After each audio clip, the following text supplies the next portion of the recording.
I would ask Brian Jefferson, Councillor Jefferson, would you read the affirmation? I will. We pledge that we will faithfully and impartially use our skill, wisdom and judgment throughout the discussions and deliberations ahead of us today in order to make responsible and appropriate decisions for the benefit of the South Wairarapa district at large. We commit individually and as a council to the principles of integrity and respect, and to upholding the visions and values we have adopted in our long-term strategic document in order to energise, unify and enrich our district. Thank you, Councillor Jefferson. Do we have any apologies? We have apologies from Councillor West. Thank you. I will have to absent myself this afternoon for a judicial conference. Just note that we can leave. Do we have a move to accept the apologies? Thank you, Councillor Fox. Seconder, thank you, Councillor. All those in favour, please say aye. Aye. All those against, the motion is carried. Do we have any conflicts of interest to the group?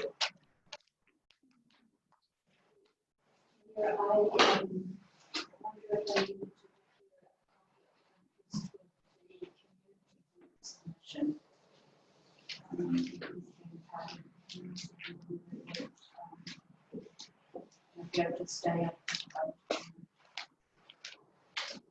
The advice is that don't have two appointed to the board and you represent all districts. It's table representing the ward. That would go to our standing committee as well, Gareth and I would.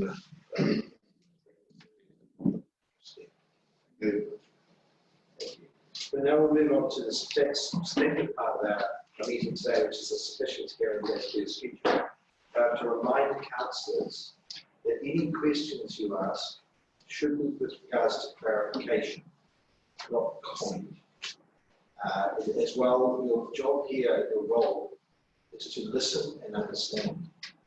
So I do caution you to keep an open mind and consider the information being given today.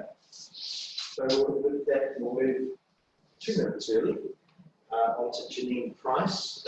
Janine. Just kick your chair out of your way. That's okay. I can take my hand off. Good morning, Mayor and councillors. Thank you for the opportunity to speak today. Hopefully, I'll help keep you on schedule. I'd like to start by saying that I'm happy to stand by my comments made on my annual plan submission, and today I'd like to speak further to the Greytown Sports Hub proposal. The council tells us that Greytown does not have an equitable amount of recreational land owned by the community compared with Martinborough and Featherstone. The way that council is proposing to rectify this is to contribute $1 million to the construction of the new Kuranui College Gymnasium and purchase existing community-owned recreational land in Greytown for a further $2.67 million. On top of this, they're also proposing to spend $76,000 to upgrade the existing facilities for the rugby club and the bowls club. Then they will finance the ongoing running costs of these facilities to the tune of $228,000 per year indefinitely. Regarding the Kuranui College proposal, I have 2 points to make. The first is that the funds offered by the Ministry of Education would build a small gymnasium. Kuranui College would like a large gymnasium. This is not an insurmountable problem. There's no reason why a gymnasium could not be planned to be built to the Ministry's specifications, but also be able to be extended at a future date. The council, the wider community, and the organisations that wish to be based from the gymnasium could then support the school in fundraising to allow for the extension to be built. This would achieve the goal without the ongoing burden to ratepayers. The second point is that the Mayor expressed the opinion in the Featherstone Annual Plan public meeting that if the council does not partner with the school, then the community would miss out on access to the facilities. I would like to argue that the school facilities are already in use by the wider community, both through school sports and through existing arrangements between Greytown Sports and Cultural Clubs and the school. Schools all over the region and all over the country have hire their facilities to community groups, and there is no reason to think that these agreements would not hold when a new gymnasium is built. Apart from these points about the college gym, I think the main thing that struck me about this proposal is that most of this is an issue that appears to have been completely fabricated by the Greytown Lands Trust. The trust is set up for the benefit of Greytown and is charged with assisting education, culture and physical welfare in Greytown. The trust was gifted the Rugby and Bowls Club land for the community, and it has held this land for many years. As the trust is mandated to benefit the Greytown community, the land is in fact already owned by the community. Under the Public Bodies Leasing Act, the trust can set whatever rent it thinks is suitable and has no mandate to charge market rental rates. It has chosen to charge market rental rates on these properties. In the proposal document, it stated that the current trustee's opinion is that this is not equitable to other sports organisations in Greytown. But it's only non-equitable if the trust chooses to charge a large rent and then subsidise the rent by a large amount. This is all imaginary money, as the trust is not required to charge a market rental. It's therefore not required to subsidise a market rental. The trust also says that granting its imaginary subsidy and sole use of the land to one club, the Rugby Club and Bowling Club respectively, is unfair to other organisations in Greytown. But the trust has the ability to stipulate that the land could be used by more than one club. The mixed management model proposed for council ownership of these club grounds could be equally well implemented by the Greytown Lands Trust in the current ownership model. The trust has the legal ability to sell the land for any amount it wishes, if it believes in its own cause of benefiting the Greytown community, and if it believes that the best way to benefit the community is for the South Wairarapa District Council to have ownership of the land, then the trust could choose to sell the land to the council at an amount much less than the proposed amount and reduce the prospective financial burden on the region's ratepayers. The South Wairarapa District Council has so far chosen to buy into this argument from the Greytown Lands Trust. They've bought into this to the extent that they are currently subsidising the trust by granting Greytown Rugby and Greytown Bowls clubs the equivalent of 4 months of the Greytown Lands Trust's market rental, while the results of the annual plan are being determined. The Greytown Sports and Leisure Society set up an advisory board which went on to create this hub proposal. This board, that was set up in November 2019, includes the South Wairarapa District Council Mayor and 3 councillors, along with members of the Greytown Lands Trust, the Greytown Rugby and Bowls clubs. It would appear that the council are firmly pre-invested in forwarding the interests of the Greytown Lands Trust over the interests of their ratepayers. I also note that the generous funding that was granted to the Bowls Club and Rugby Club to subsidise their rent to the Greytown Lands Trust was agreed upon, with none of the councillors or the mayor who are involved in the advisory board declaring a conflict of interest and abstaining from the decision. In addition to this, in March, ahead of the release of the annual plan documents, the Greytown Lands Trust granted the Greytown Sports and Leisure Society $20,000 to market this proposal to the wider region to bolster their proposal to the annual plan. This allowed a well-funded and coordinated campaign to begin as soon as the annual plan documents were released to the public. While ratepayers outside of Greytown who lacked inside council information and support were left scrambling to organise their own response to a proposal that is exploitative of the wider district. I would also like to take this opportunity to ask that when the council are considering the totality of the public submissions, that they take into account the number of submissions that are made by non-ratepayers from outside of the district. This non-identifying information, the location and ratepayer status of submitters, was for some reason not included in the public release of submission data. I'm sure that the council has access to this information though, and I ask respectfully that you give greater consideration to ratepayers and local residents. The Greytown Sports Hub proposal document lists the projected cost to the council of establishing these facilities at a new greenfield site and uses these costs as an argument for council purchasing the existing land and facilities from the Greytown Lands Trust. This is also a disingenuous argument. At almost all of the council's existing recreational facilities, the land is owned by council, and various clubs provide almost all, if not all, of the funding to build, maintain and improve their own facilities. Council could purchase land in Greytown at a much cheaper rate in another area, and then the clubs in Greytown could follow the rules set out for all the other clubs in the region by creating and maintaining their own facilities on council land. I'm sure that community fundraising, sports funding bodies and the Greytown Lands Trust would assist in this situation by conferring grants for this purpose, especially if the sale or development of the current rugby and bowls club land adds to the Greytown Lands Trust coffers by $2.67 million. While I'm speaking about grants to the community, I need to note that this proposal by the South Wairarapa District Council is not only beneficial to Greytown by increasing the amount of ratepayer-funded council-owned land in Greytown, but also the funds paid to buy this land go directly to the Greytown Lands Trust for the sole benefit of Greytown residents.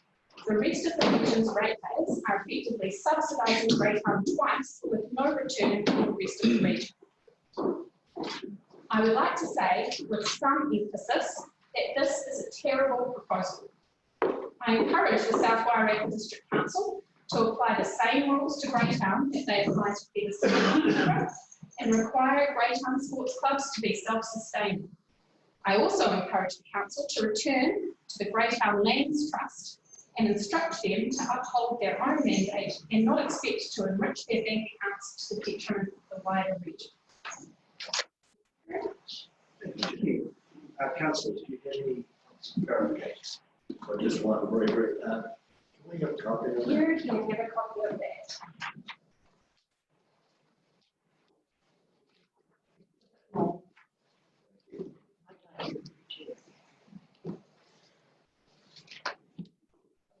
And I'm sorry, I think I might be Just give it one copy. Yeah. Oh, one copy of the Are there any other questions, councillors? Janine, are you aware of any fundraising activities carried out by the college at the moment? I am not, no, but my kids don't go there. Okay, thanks very much. Anyone else? Thank you, Janine. Thank you for the opportunity.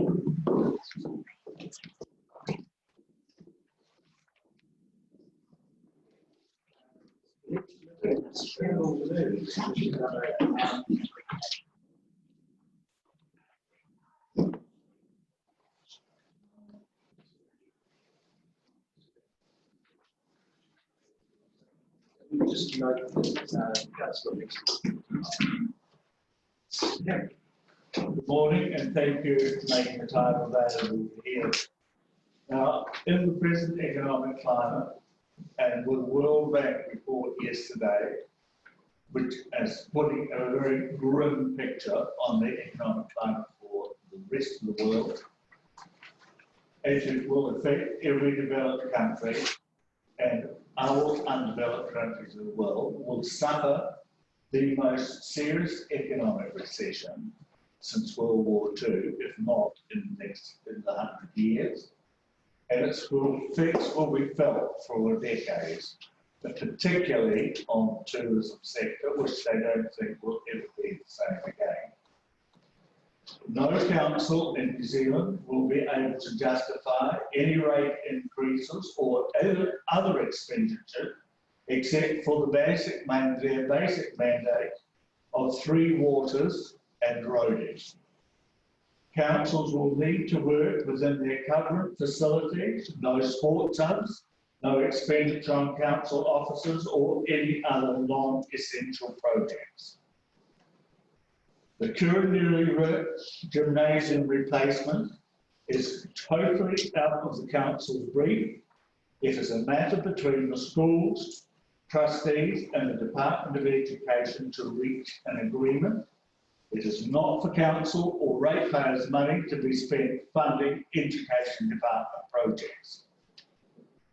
Equally, the dispute between the Greytown Rugby Club and the Greytown Bowling Club and the Greytown Lands Trust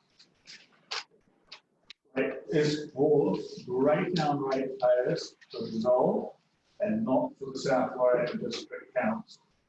As the Greyhound ratepayers elected the Greyhound Land Trust trustees, it is for them to demand an explanation as to the urgency to sell these recreation areas, which were deeded to the Greyhound Land Trust in 1871. And it is doubtful at that time that the grounds would be disposed of for urban development. It is rather baffling to me and quite a lot of other people that no copy of the Greyhound Land Trust giving the trustees the power to sell these assets has been cited by the council or any of the affected parties. Why have they not made this available for inspection as it is a public organisation? And why the secrecy by the Greyhound Land Trust as to the countings of these trustees? Now, I would have presumed that most trustees, as it was vested in the district or the town, should be available for public scrutiny by anyone that wants to inspect. The South Wairarapa District Council provides a more than adequate sports grounds at Car Reserve of Featherston that, apart from the bowling club, covers all sporting categories required and is at the stage not fully utilised. Already, Culinary College uses the current gymnasium at Greater Featherston Recreation Centre. In any city or large town in New Zealand, a 12 to 15 minute trip to transport participants is considered to sports facility is considered a short time. Margaret Barrett and Greyhound sports people may have to travel to Featherston to these facilities over the next few years, as there is not funding to go pursue these other matters. Three Waters is the most pressing issue South Wairarapa District Council and the country face today. Nothing survives on this planet, as we know, without clean water. South Wairarapa District Council purchased a magnesium plant under urgency for Martin Barrett in June of last year because of its so-called light outbreak. It has still not, as far as I can ascertain, been commissioned. Why hasn't it been commissioned when it was sitting there? It was supposed to be bought, to be commissioned for summer just gone. Recommendations as to the type of sewage and wastewater plant for Featherston are due shortly for public discussion, as a time frame of 3 months to decide on the most suitable one is now due. This has some urgency. With interest rates so low, the council is in a favourable position to raise loans at an extremely low rate of interest for the foreseeable future to complete these extremely urgent works. Featherston Greyhound Water also needs to be under review, with a number of subdivisions proposed to the South Wairarapa District Council. The resale of Featherston Golf Club and Course and parts of Hodder Farm for urban development would go some way to help mitigate some of the costs of these projects. These projects will help Wairarapa Moana to begin to recover. The Moana is the jewel in Wairarapa's crown.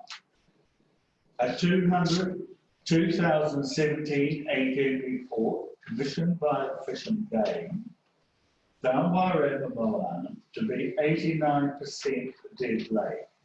For millions of years it survived as a clean, clear lake, and in 180 years we have turned it into verging on a totally dead lake. The estimates are that it will take, if stopping of all effluent and any other residues going into it, it will take approximately 300 years to recover. This is an appalling indictment on the Wairarapa, 3 councils, that Moana, the most important asset the Wairarapa has, is in this deplorable state. 56% of the discharges that have caused this problem are urban discharges and 44% agriculture. These are from the figures, I say, 2017-18. This needs to cease immediately, all this effluent going in.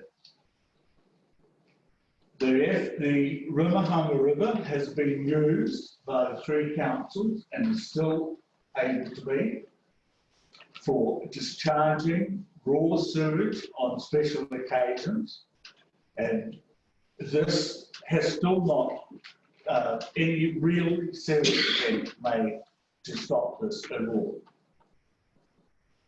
I would suggest that when the EV take possession of the Wairarapa Moana sometime next year, that they cease immediately any further acceptance of any rubbish into this lake. Finally, I would like to applaud the efforts being made by the present council and the mayor to rectify the inaction by the previous councils in the area of water and wastewater maintenance. Projects for self-aggrandizement that have occurred over the last 10 years under the 2 previous administrations do not make for clean water or disposal of effluent. Thank you. Thank you, Campbell. Councillor, do you have any questions or clarification from Campbell? Thank you very much, Campbell.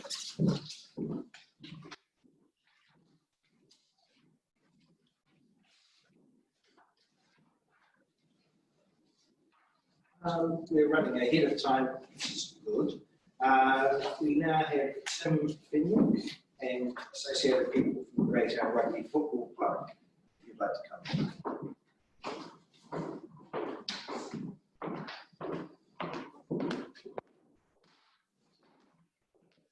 Morning.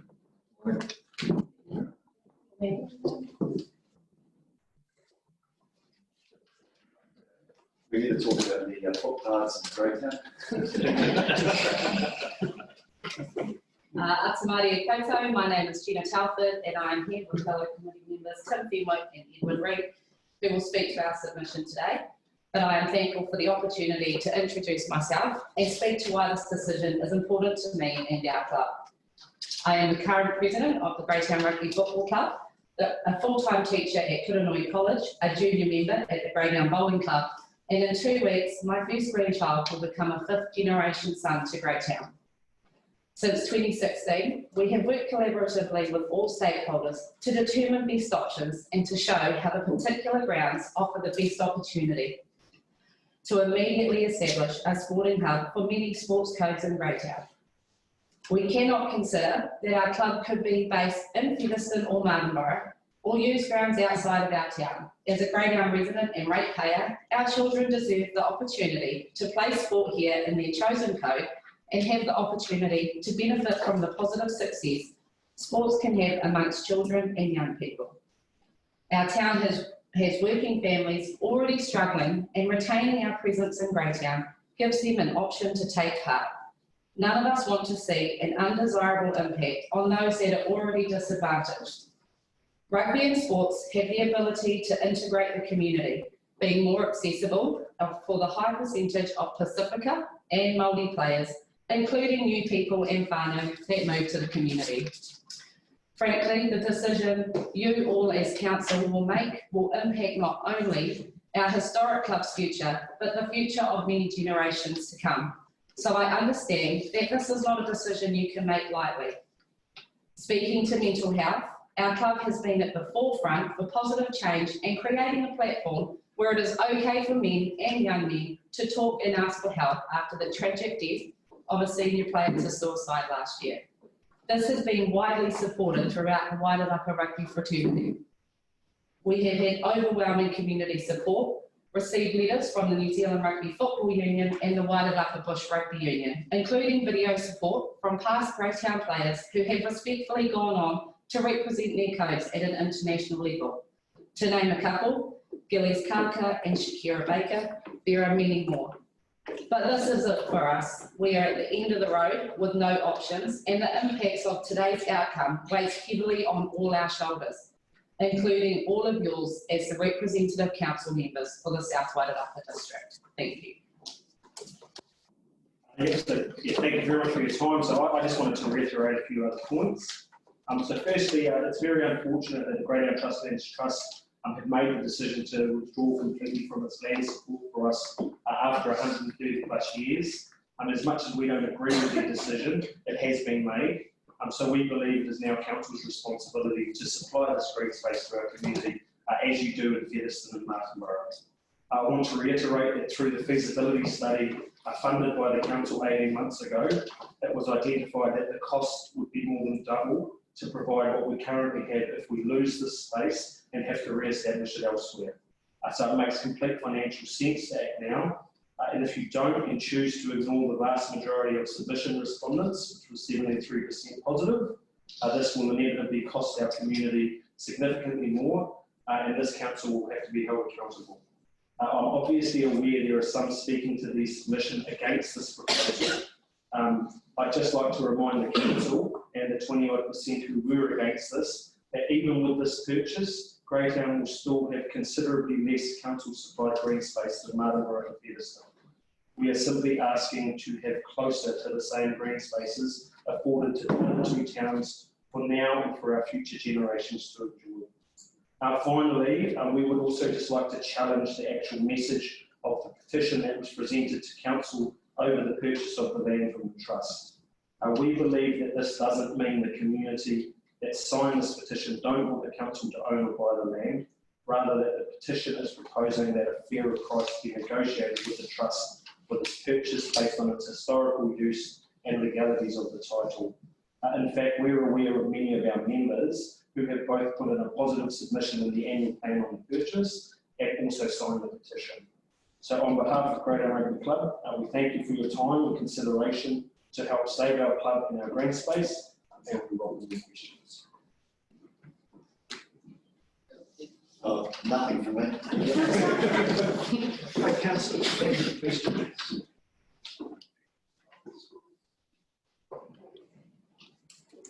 No. Sorry, Councillor Wilkinson. Can I ask, since you've been notified of the change to your situation with regards to rent, have you gone out and done any fundraising yourself towards any of this project? We haven't done a lot because, to be honest, we were only notified in March that this our recognition was removed completely on the 1st of April. And then obviously we've had COVID, which has significantly impacted our ability to do any sort of fundraising. We have fundraised over the last 18 months through our club, through our Old Timers Day. We've brought in quite a bit to help cover, because our recognition has been removed over the last sort of 5 years. Gradually, at the time last year it was removed 5%, so we were able to raise quite a few $1,000s to cover that difference. But yeah, we haven't had the ability to raise the $50,000 that would require for rent that we have to pay in such a short time. So if I can just add to that, we've been paying out $13,000 in cash as a rent, which is $30,000 more than other clubs in Greytown pay for their green space. So we have fundraised for that over time. I guess the question would be, what would we be fundraising for? Because we don't know what the situation is, and that's been part of the issue for the club over a long period of time, is the uncertainty that we've faced as to what we are actually doing moving forward, and that's why we're asking the council to address the issue to give us certainty. What our goal is to remain playing rugby in Greytown. We're a community organisation there to provide that opportunity for our youth and and senior players. So one, we just on the fundraising, I mean, obviously, as a club, we do a lot of fundraising. We've just recently upgraded our, or refurbished our club rooms significantly, which took a big chunk of fundraising. So we are open to fundraising, of course. Fundraising to the ability to purchase our learning is probably beyond our means. We certainly do fundraise every year for those required needs and additional costs. Thank you. Councillors, any further questions? I just ask one for clarification. Should the council approve this application, does this increase the capability of land in Greytown, or does it just maintain the existing status quo which we've got? The grounds are currently underutilised, so we run JAB. All South Warwick JAB teams play a tournament every Saturday morning at the Greytown Club, and then senior teams and the older JAB teams play on the field. But really, we could utilise only one of the fields, which would leave a whole field and the other space at the location for it to be used by other sports. So you could immediately move junior football, I think, has been proposed as a sport that could be played on that same ground in its current state without any changes to things. So it would certainly provide facilities for more than just the rugby club. We're well aware of that, and we've been open to introducing other codes to the grounds. None of those have wanted to become involved because of the uncertainty that we've faced around this position. Councillor Weds. Kia ora and thank you. With regards to creating a sports hub, who's been identified when you're doing that? Has anyone been identified as that sports hub? No, I think the focus at this stage has been about what it would take to do that and utilising the current facilities that are there. If you consider that what's been talked about has been the junior football club and the baseball relocating in summer to utilise the grounds at that time, and the community use also. There's currently the club rooms are currently available to the netball, hockey, and rugby clubs. So, Sorry, can I have clarification? Was that hockey junior? Because I know that hockey senior actually playing as well. I'm not talking about playing the game, but they have full access to the club rooms, so they have their prize givings and all their other functions, and they hold a key to the building, so they can access them. Just on that, there is a model where the cricket club and the two football, senior and junior football and swimming currently are. There's a model there where that operates, where it's run just by the clubs themselves, which operates. So we would envisage it would run similar. Thank you. We're time's up. Thank you very much.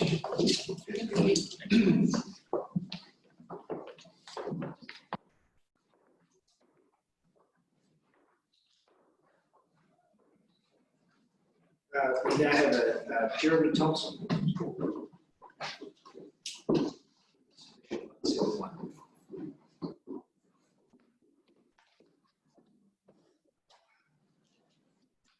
I've got a copy of this. You should leave it somewhere.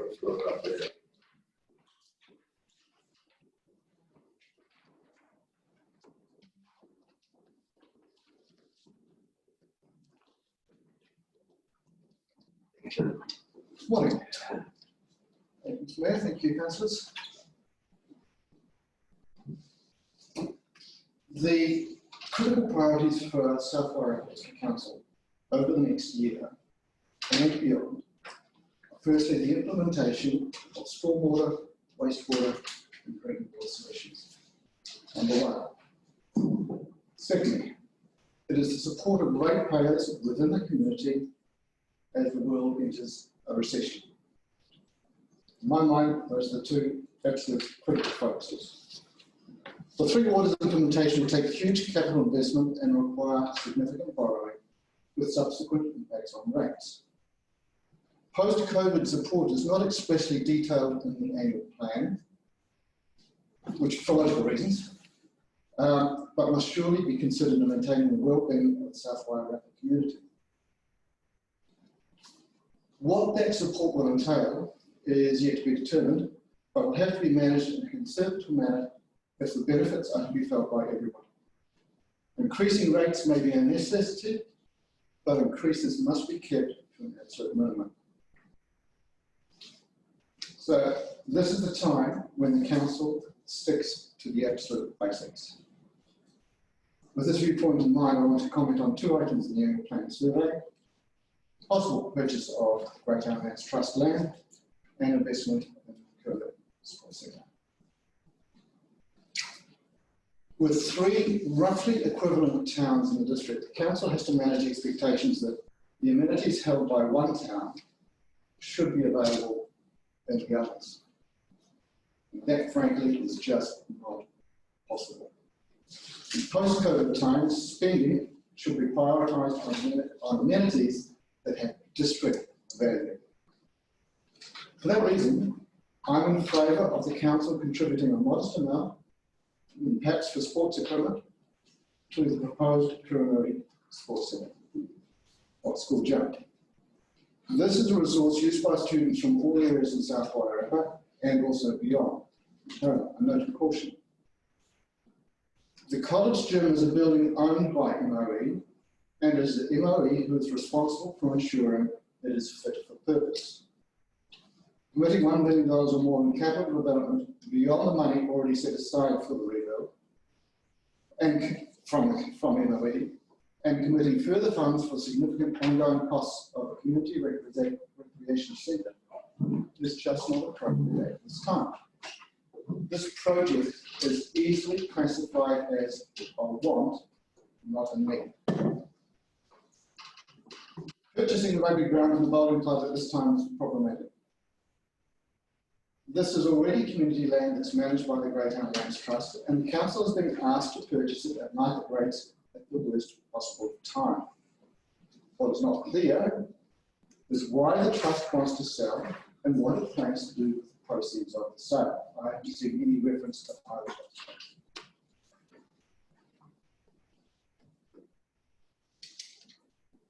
Greytown has benefited from significant community funding from the trust over the years, and one assumes that some of the proceeds of the sale will go back to Greytown.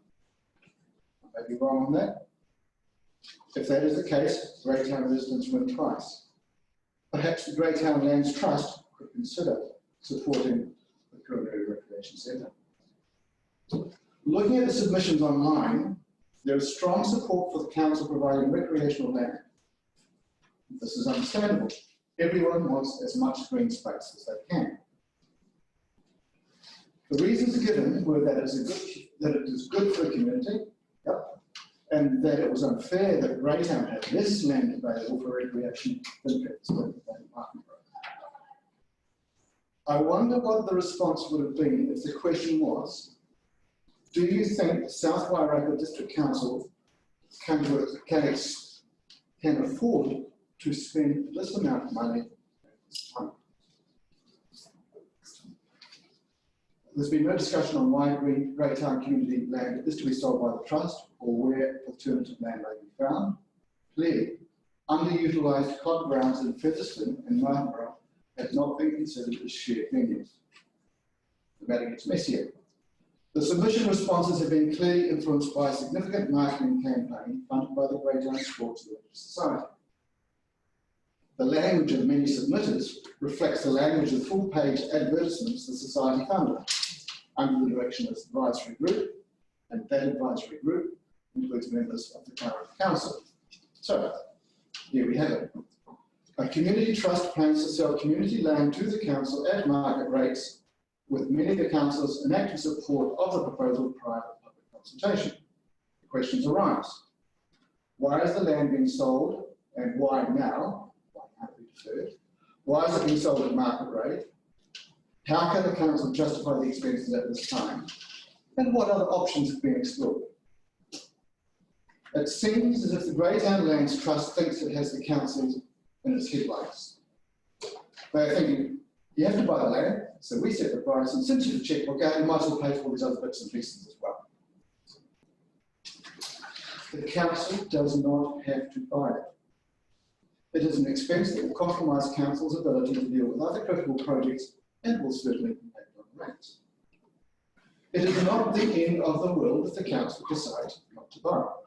Kids can still play sport on the school ground. The clubs can ride 10 minutes out of town to use grounds elsewhere.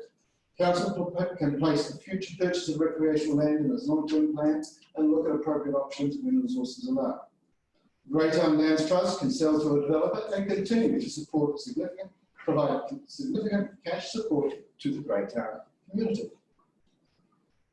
To conclude, I am not in favour of council purchasing land as a consequence of the way the discussion has been managed, the lack of any investigation into options, the pressing need of district-wide projects, and the coming recession where huge capital costs are ill-advised.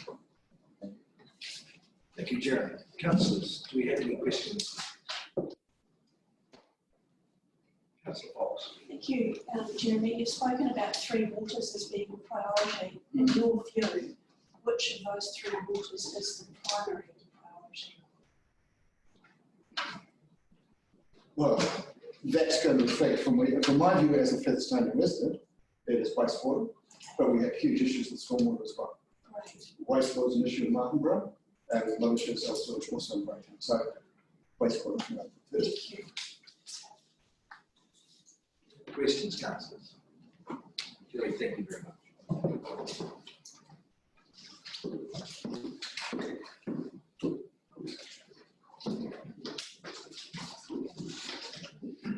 The next submission is by Rachel Griffith, submission number 475. Is Rachel here? Yes, we are running a bit ahead of time now. In which case we'll just pause for a moment until Rachel arrives.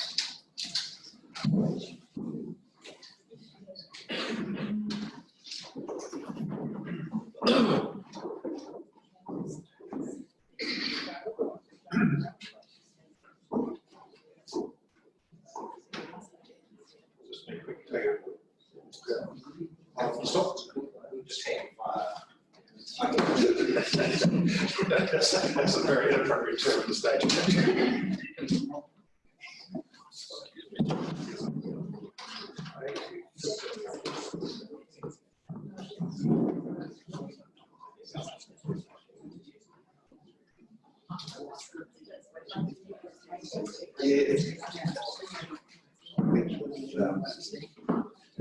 Otherwise, someone's going to go over.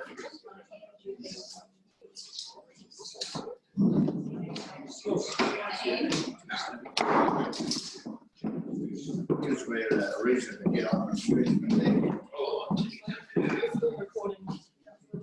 Councillors, we are still recording.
So, thank you. Yeah.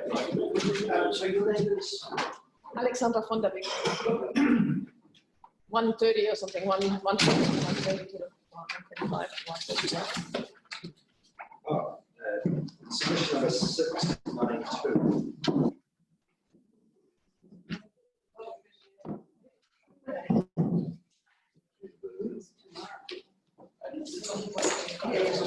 Yes, 692. So you're welcome to go through and look through here.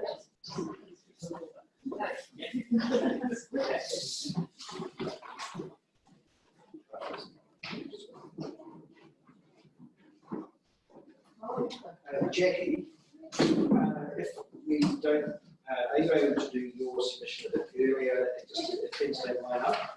Fantastic.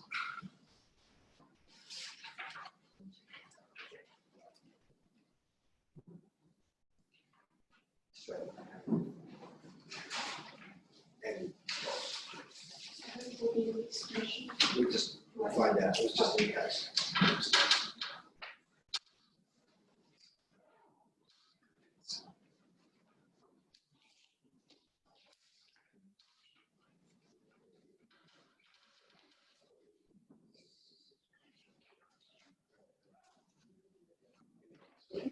Just check. Nurses.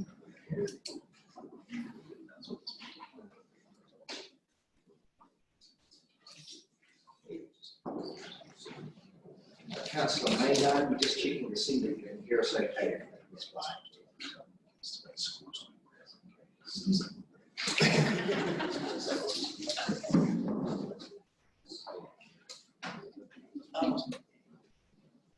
But we got an affirmative response from Councillor.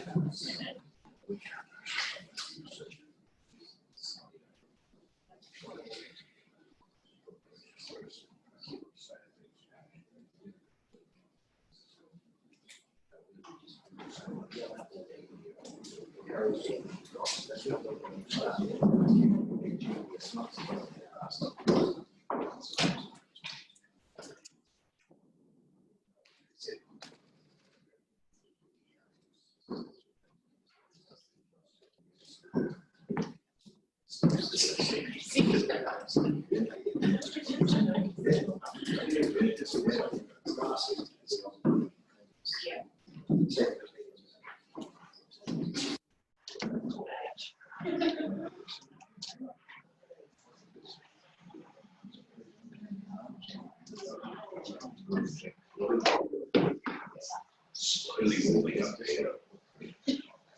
Are you coping? Always.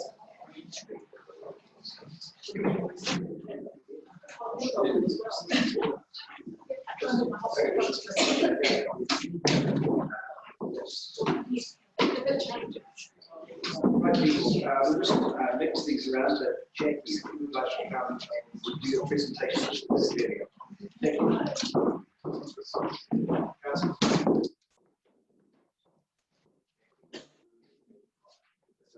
So this is submission 185 by Jackie Gray from Greytown Community Sports and Good morning, Mayor and councillors. Thank you for the opportunity to speak in this annual planning consultation process. My name, as you know, is Jackie Gray, and I represent Greytown Sport and Leisure Society.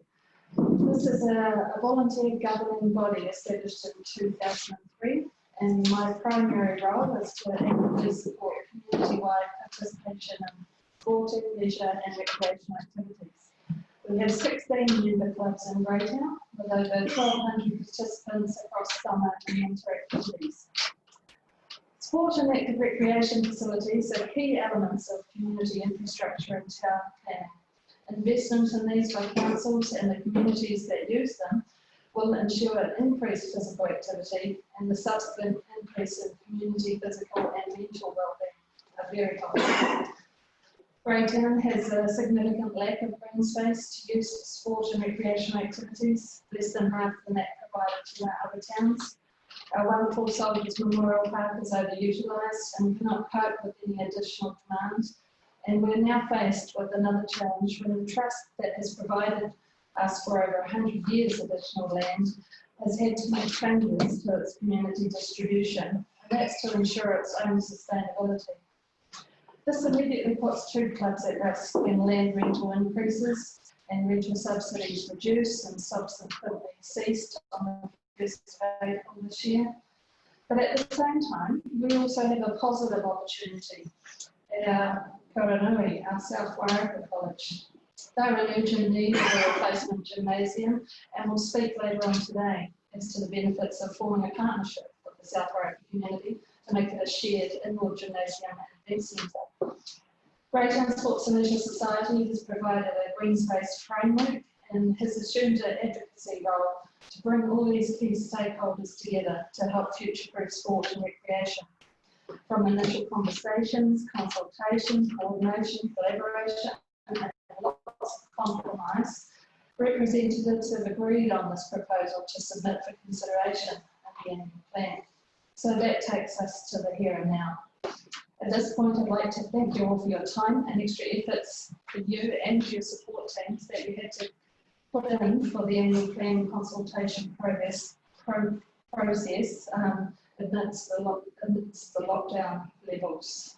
That was definitely to be commended. I congratulate you for that. We all had a lot of extra learning to do regarding Zoom and things, but well done.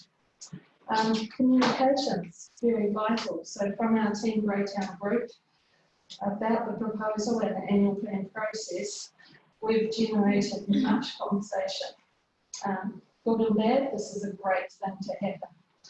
The Society would like to acknowledge the support we've received, and would also like to acknowledge the concerns raised around cost, the focus on Greytown when we are a 3-town region, and of course the huge priorities around water, waste, and don't forget footpaths.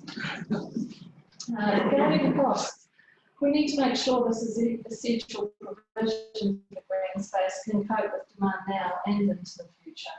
The concept of shared hub facilities, sports halls, whatever you like to call them, are the way forward, and even more so post-COVID. And this is according to reports from Sports New Zealand, even as close as Monday just passed.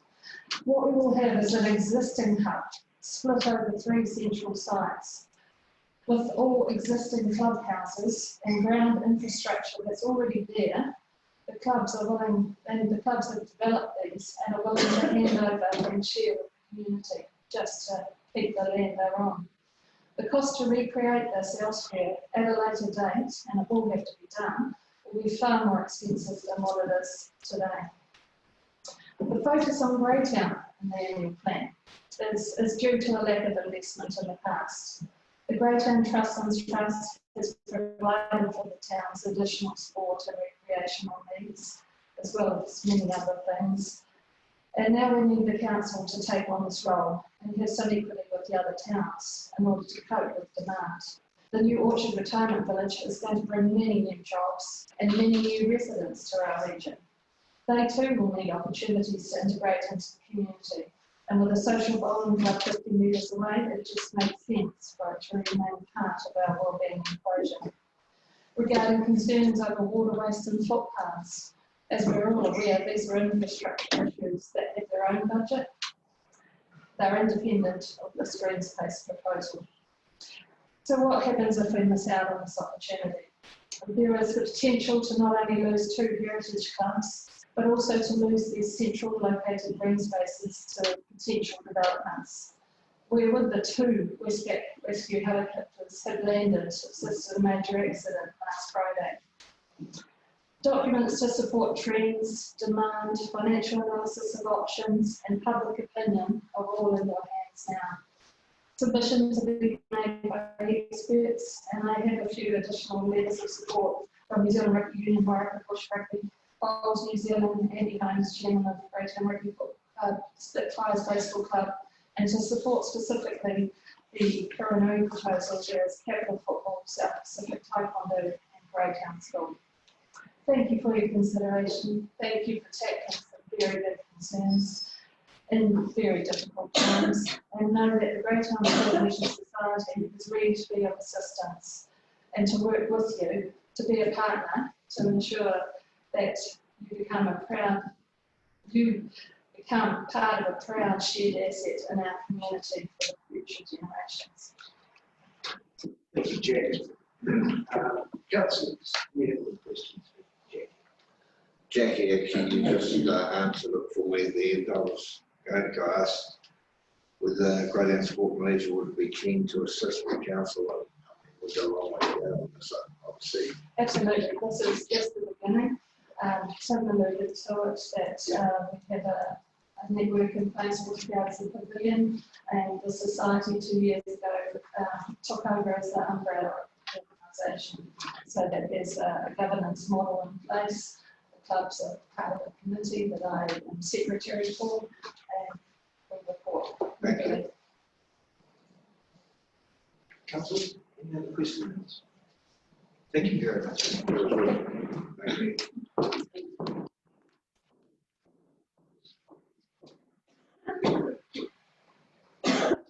That is Rachel Griffith.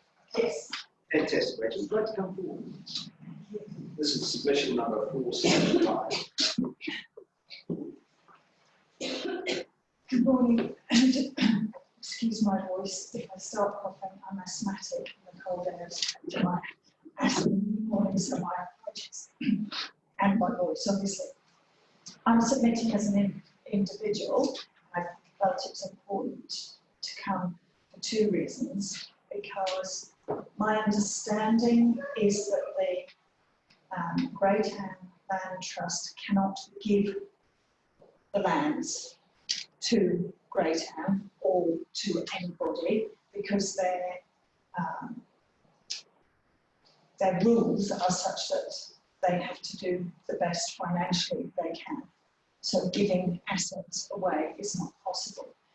And of some of the stuff I have seen that is suggesting that it's not a good idea for the sports grounds and the bowling grounds to be taken on by the council and therefore the council to incur the cost is financially based, saying that it's going to cost the council money and that the trust should give the lands. And my understanding is that that's not possible. And the way I've seen it written down,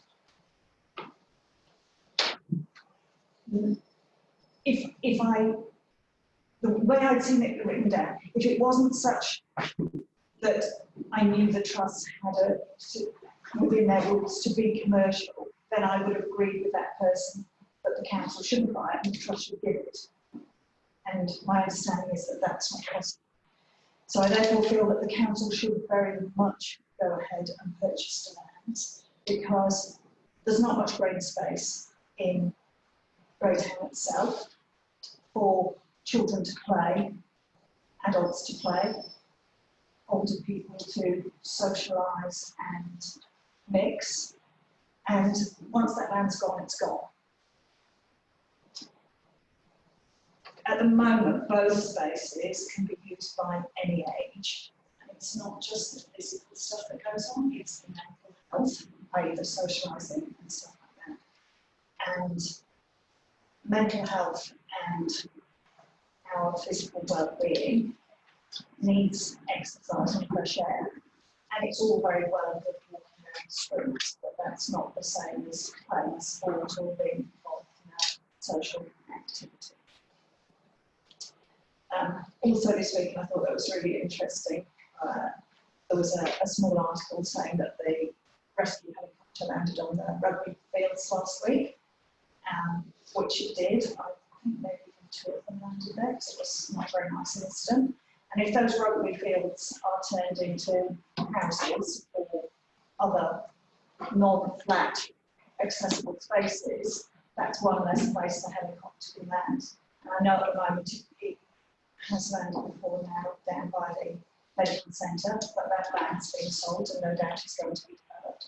And that then really only leaves land on Criticity Street where the football and cricket is currently played. And that's quite a long way if you need it at the other end or out to the east side. I don't probably want to say this one, but I am going to say this one.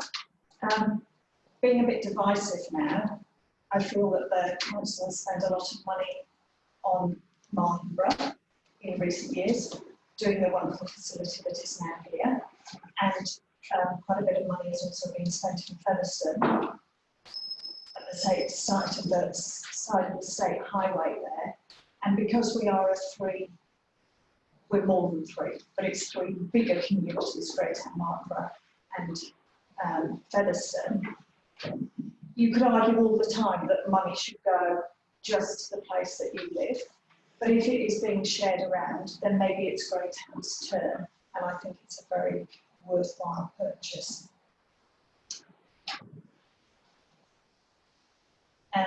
And the only other thing I wanted to say is that I came to speak up, because if I don't speak up, then I can't moan. And there's a lot of people out there who moan, but then you say, well, did you vote? Did you tell them how you felt? And they didn't necessarily. So that was my other reason for coming today, so that if that place gets built on, I will be able to snap my feet loud and say, I voted for us to buy the land to keep it for Greytown sports and recreation use. Thank you. Thank you, Brenda. Councillors, do you have any points of questions of clarification? Councillor Flynn. Can I ask, we talked about council buying the actual land that the clubs are on. Yes. To have the sports facility. Would you feel as comfortable buying other land in Greytown that may not be as expensive to buy in a club setting up there? So well, the land might not be as expensive, but with the facilities that are already at the bowling, where the bowling lawns are and stuff, those facilities are already there. So it's not just about buying land somewhere else. It would be then paying for the infrastructure. And I'm thinking now where big other green bits of land might be. And if they're outside the residential, I mean, I think the medical development that's about to happen just on the main state highway there is brilliant. But I have a disabled friend who said she struggles enough to get to the current doctors. She's now going to have to get even further. And so if you put sports facilities and other things too far out, then they're only really accessible to people who are prepared to walk, which maybe if you've got to play sport you are, or have private transport. And not everybody in Greytown is lucky enough to have cars. I think Greytown's seen as a very affluent place, but not everybody in Greytown is affluent. Councillors, do you have further questions? Rachel, thank you very much. Thank you very much for your time.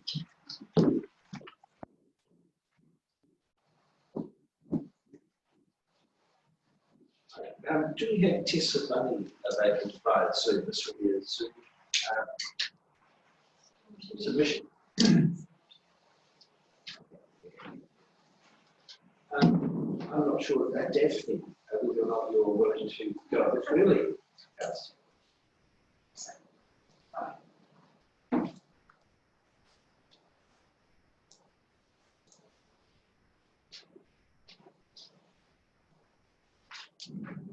Yes. This is submission number 998. so then I've got loud voice. Yeah, sure. Would you like me to drop it off my line?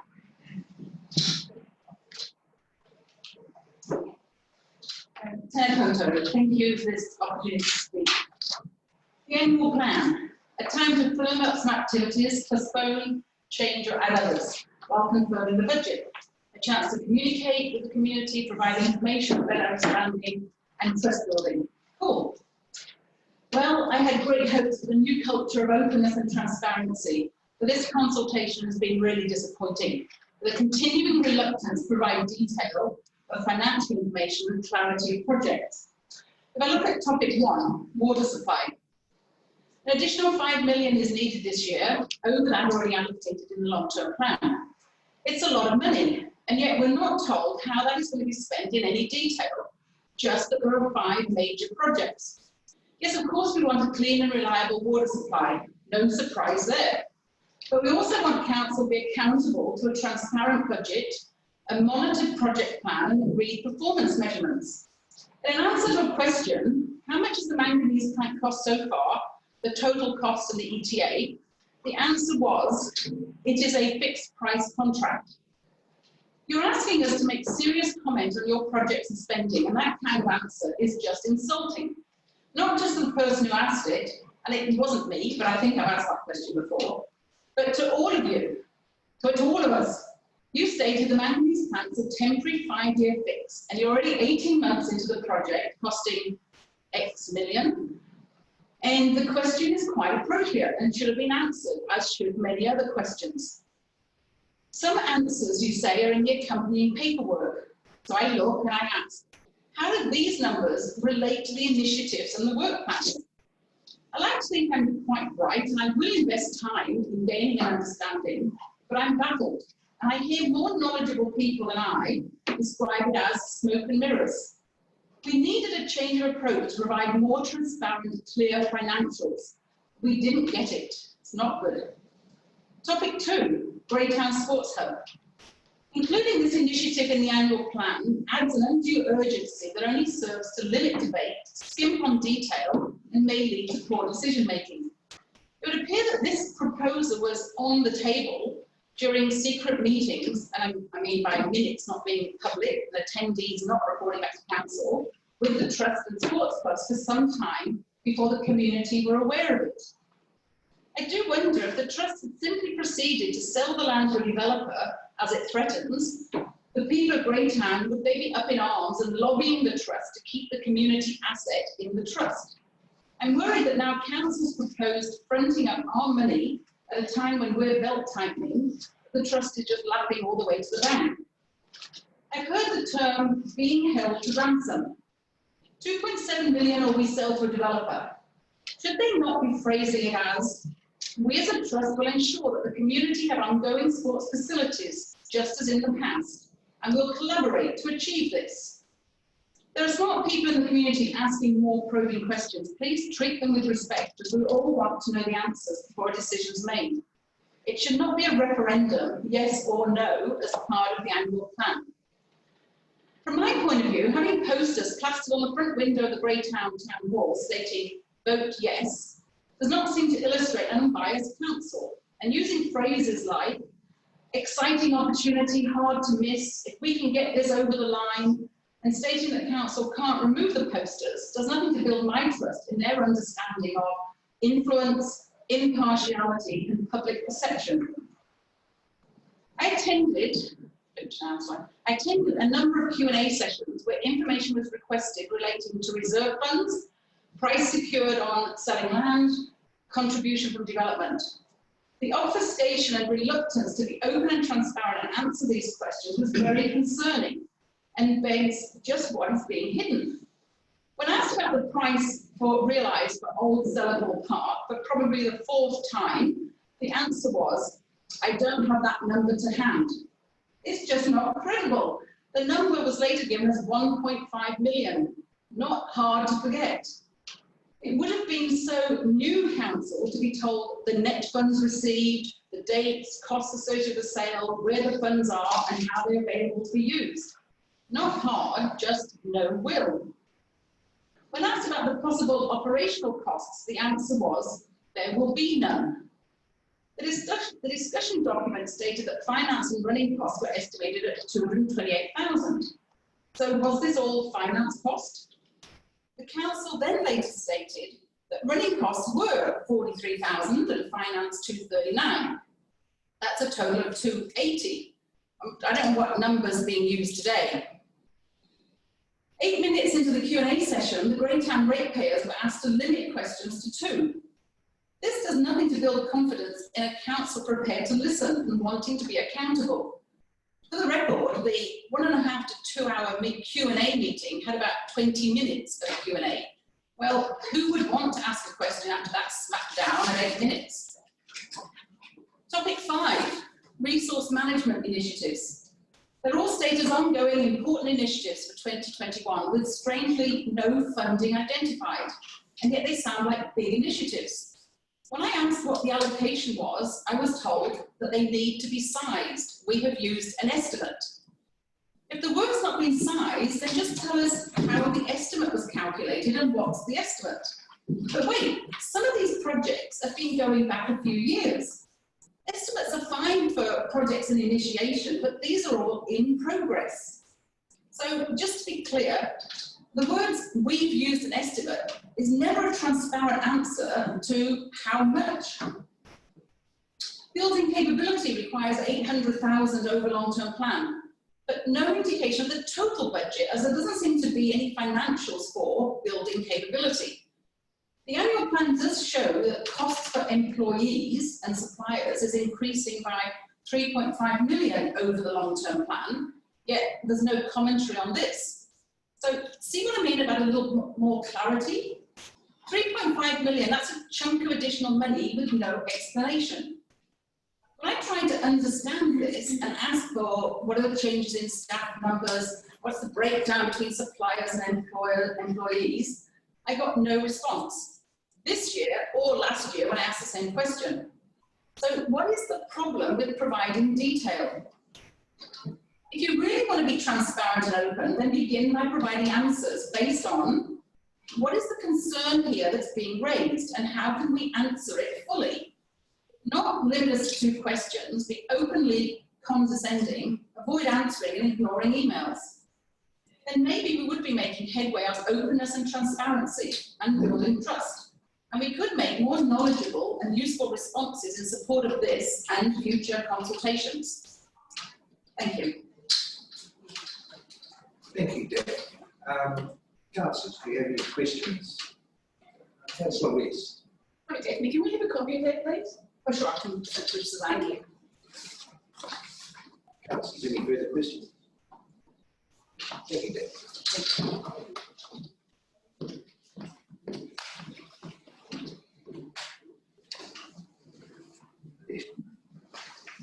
We now have a Zoom submission from Tessa Buddy. This is submission number 656.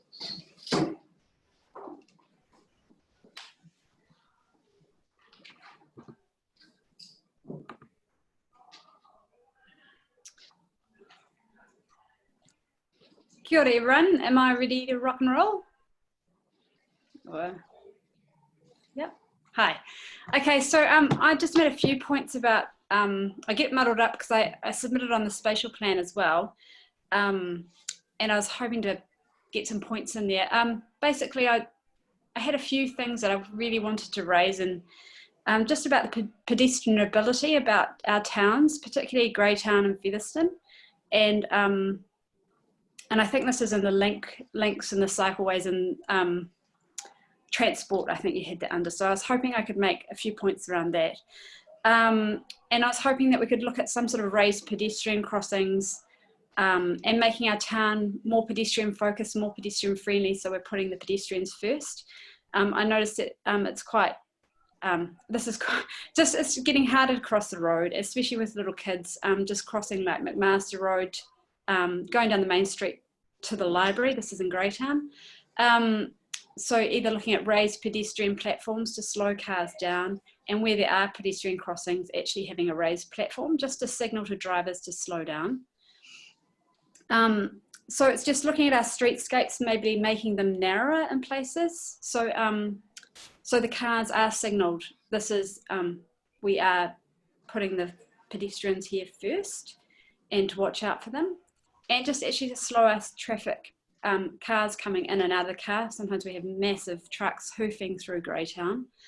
And it's quite wearing just even stepping out onto a pedestrian crossing with kids.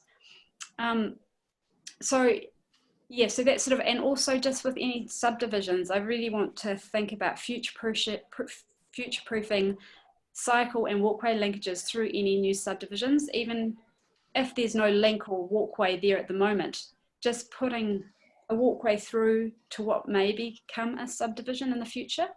We've just, and we've got people walking the roads, which is fine, but I just think as the population grows and the township grows, I just think there's going to be more and more conflict, and we need to sort of try and think about creating numerous opportunities within these subdivisions that are coming up. So just sort of like 3 or 4 metre wide laneways so people can move through and around the different areas within these townships. My other thing was looking at, because we've got an increase in, well, climate change becoming more apparent, just considering being a little bit more lateral in our thinking, and maybe collecting, putting gutters on our urban town buildings, particularly even just down the main street, and collecting the stormwater somehow and keeping it there for when we've got really dry summers. We can't keep drawing on our rivers, particularly when the minimum flow is going to be, we're going to have more minimum flows most summers. So we need to think more resilient ways to move forward, and maybe we actually even be quite innovative and mandate people collect their water from their urban homes and have water tanks, whatever size, in under houses in town sections, so we don't keep drawing on our rivers. I feel quite passionate about this. So I was hoping that we could look at this sort of thing. And I know there's lots of new technologies coming up, and it might be an idea far out there, but it also helps stormwater runoff, and that's one of our main flooding results in, you know, our instant flooding, and it will help out a lot. So it will solve quite a few problems, but it might not look so attractive, but I think it's actually people need to start taking responsibility for their own services a little bit, and they will become more and more expensive as time goes on. I can't remember what else my submission said, but that's sort of my main key points. Particularly, and I have submitted for the spatial plan, just rethinking our urban spaces, because Greytown has very limited green spaces available to the public, and we need more spaces for youth. And of course I support the sports hub, strongly support that, and funding by the council for that in Kuranoi College. Excellent, thank you. Thank you, Tess. Councillors, do you have any questions for Tess? Councillor Glimmer. Yeah, thank you, Tess. Look, could I clarify something you've written in your submission? You said council ought to look into acquiring the RSA and making the car park. I'm assuming you mean the Working Men's Club. Yeah. Is that right? Yeah, so I absolutely see this as, I mean, we've got, as our urban population increases and we're getting huge population pressure, we really need to grab these opportunities while they're there. And the RSA, I see that the RSA car park is unutilised, and it's already a hardened surface. And I think this is a really prime opportunity for the council. It's central, it's where kids can be seen, it's safe, and also utilising West Street, which is an incredibly wide street. You can make that into a linear green space that runs down one side of the street. So reclaim some of that roadage and put it into green space, and start linking up these spaces. So you've got Stellable Park, you've got the school, and then you have that sort of a bit of a green strip if you get, you know, maybe around this, you know, skate park or green area at the RSA if it was to go ahead. I think they're quite critical areas, and I think, well, Greytown's beauty is its trees and its ambience around that. So we really need to be careful that we're adding to that, and we're creating, we're continuing that character, and adding to it, enhancing. If that makes sense, sorry. Yeah, councillors, any other questions? Councillor Fox. Yes. Just wanted to, you may have touched on this in your submission, but if you can just pick up on it again, can you recommend any towns in wider New Zealand that we might look to for some different thinking with urban spaces and pedestrian activity, and the linking that you just spoke of? So, I mean, there's lots of places where I don't know, I can just remember Whakatane. I have worked for as a landscape architect for various district councils, and I'm just trying to think. I could probably get back to you on that, I think, with some better examples. I mean, Queenstown's all pedestrian. Obviously, that's really urban, and and Arrowtown's really significantly pedestrian focused. So it's those sort of things, keeping the car parks away, and then people actually walk the main street. But we've got problems with that because obviously the state highway runs through our towns, and that's where Marnborough has a huge advantage. Yes, I can help provide those. Yeah. Fantastic. Thank you. That's great. Thank you. Councillors, do we have any other questions of Tess? Okay. Thank you very much for listening. Thank you for your time. Hope it goes well. Cheers. Bye. Okay, councillors, we are ahead of time now. So our next submission is due at 10:55. So I would suggest we. Sorry, I was making some apologies as well. So we will reconvene here after morning tea at 10:55, and we'll just look at the submitted and possibly walk of faith. So we'll get a meeting in June.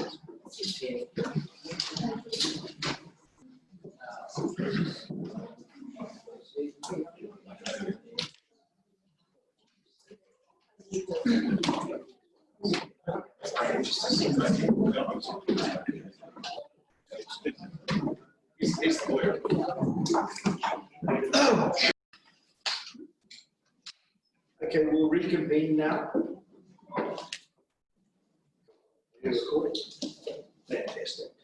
So we just did a bit of shuffling around, and we now have submission number 692 from Alex Bonderby. Alex. Well, thank you for having me. My first time, so I'm rather excited. I'm quite passionate about a few things that came up in that questionnaire.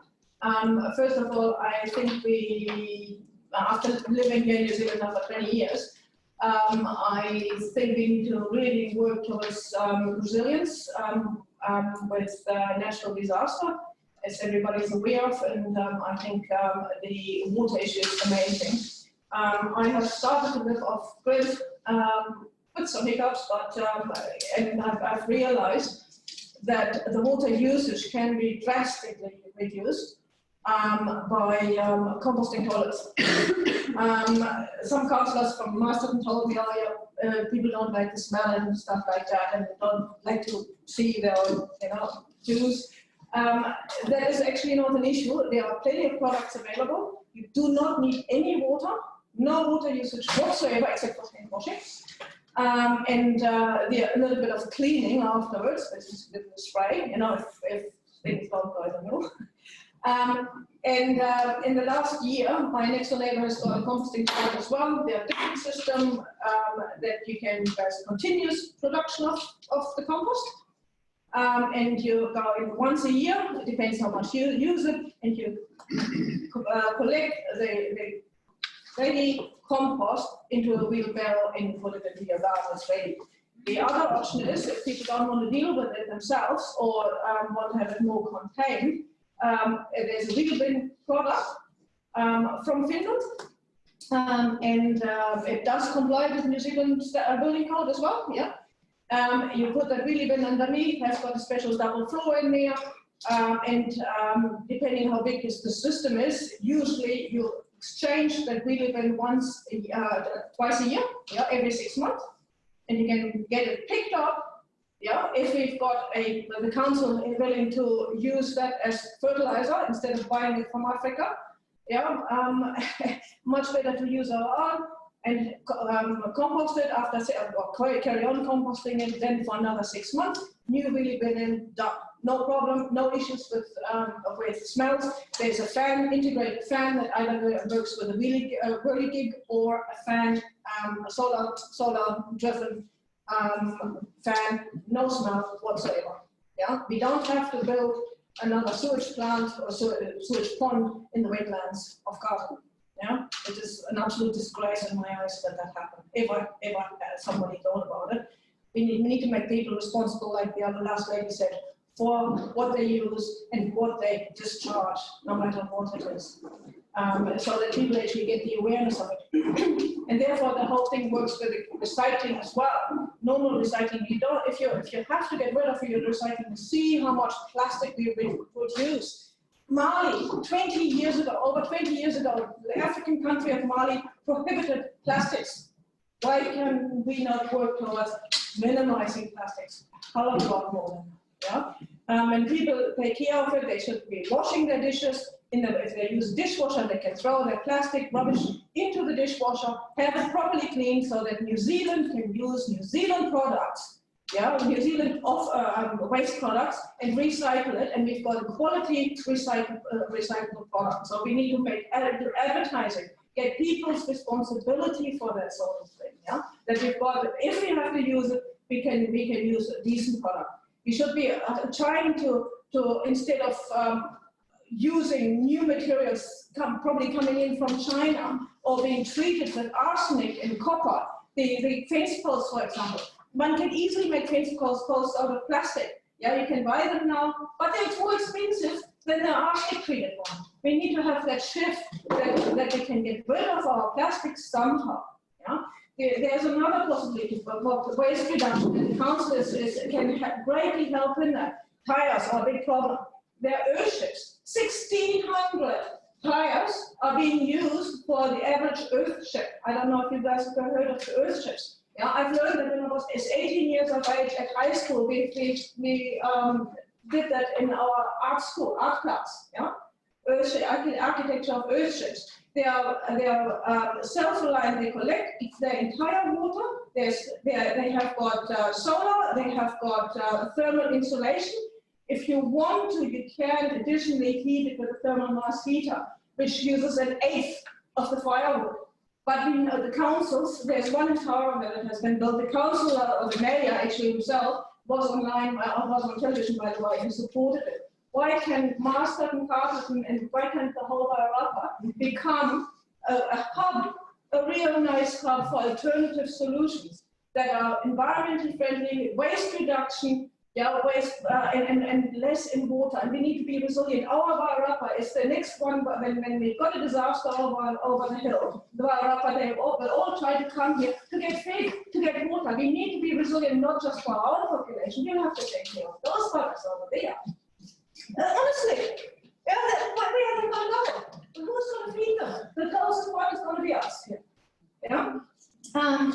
The power. I think we need to think of diversification. We talk about diversification in regards to our money. Yeah, when we invest our money, we need to do the same with power, with water, and with our agriculture as well. We cannot say milk is going to work or trees are going to work. We're going to get the bark beetle in. I've seen the bloody bark beetle that is devastating the forests in Europe at the moment, in Germany. I'm getting pictures sent over and over of forests dying. Yeah, they've got to cut 10-year-old, 20-year-old trees down. Yeah, because they are dead because of the bark beetle. MPI has been ignoring me about the bark beetle. If we plant all pine trees, with one dry summer, it'll all be devastated, and we get forest fires, we have nothing there. We've got to go more, and not monoculture, no monoculture anymore is allowed in Europe because of it. Yeah, we are in a climate that is actually not boreal. Yeah, it's not meant for pine trees. We have to have, we can have some pine trees in some high altitude areas, but not monoculture. We get erosion with it. We've learned that in high school, yeah? It is 30 years ago that I learned that stuff. And I come to New Zealand and we are still doing monoculture here. We've got to stop it. We've got to diversify as many different plants as we can get, and especially plants that are growing native here. Yeah, as a plant that we can use. They're going back in Europe to harvest the forest with horses. Yeah, so that we don't rip the soil down, that it doesn't get, the topsoil doesn't get flushed down. We haven't got into the sea. We haven't got much topsoil in New Zealand in the first place in many areas. My piece of land has got this much topsoil in one area and 600 in others. Yeah, Wellington hasn't got any topsoil. It's just pure rock. We've got to look after our soil. We've got to have thank you. We've got to have a healthy soil. We should promote the beetle, the dung beetle, yeah, so that we don't have to drive over and do the harrowing anymore to get, to distribute the shit. So we've got to have the beetles to go in. We've got to look holistically at things. Traffic diversification. Yeah, we need to get our children onto their bicycles so that not the mothers drive them to school all the time. We've got to have cycling paths, and we have to teach our children at school, visit the police to give them road traffic classes. Yeah, we learned that at school we had a path, we had traffic laid out permanently. And we did not a wheelie day, we could everybody drive around. No, we had decent classes, we had forms where we actually could fill in the road code. Yeah, at primary school, we learned how to drive on the road, how to hold our hand out, how to go in the middle, so that the mothers don't have to drive it. Yeah, we've got to diversify. We cannot. And I could carry on for hours on how much we can do, but very, very little to reduce our traffic, to reduce our water usage, to reduce our rubbish production. Yeah. We have to work on that front, and we in the Waiata, we have to take care of the Wellingtonians, and we could make this into a hub, into an alternative hub of the entire country. Yeah, a project, supported, where we really have got a little village maybe, or the whole area where the whole country can come in and say, earth bag houses, earth ships, rammed earth houses, rocket mass heaters. Yeah, where the children actually get to school themselves safely. Yeah, that we are a special hat when they're in the first year, so a bright yellow thing or whatever, so that they're being identified as first year ones. That then we can put that onto television, saying yes, the first year ones they are. Yeah. Okay. Thank you. Unfortunately, we have no time for questions. But thank you very much. Yes. Thank you. Yes.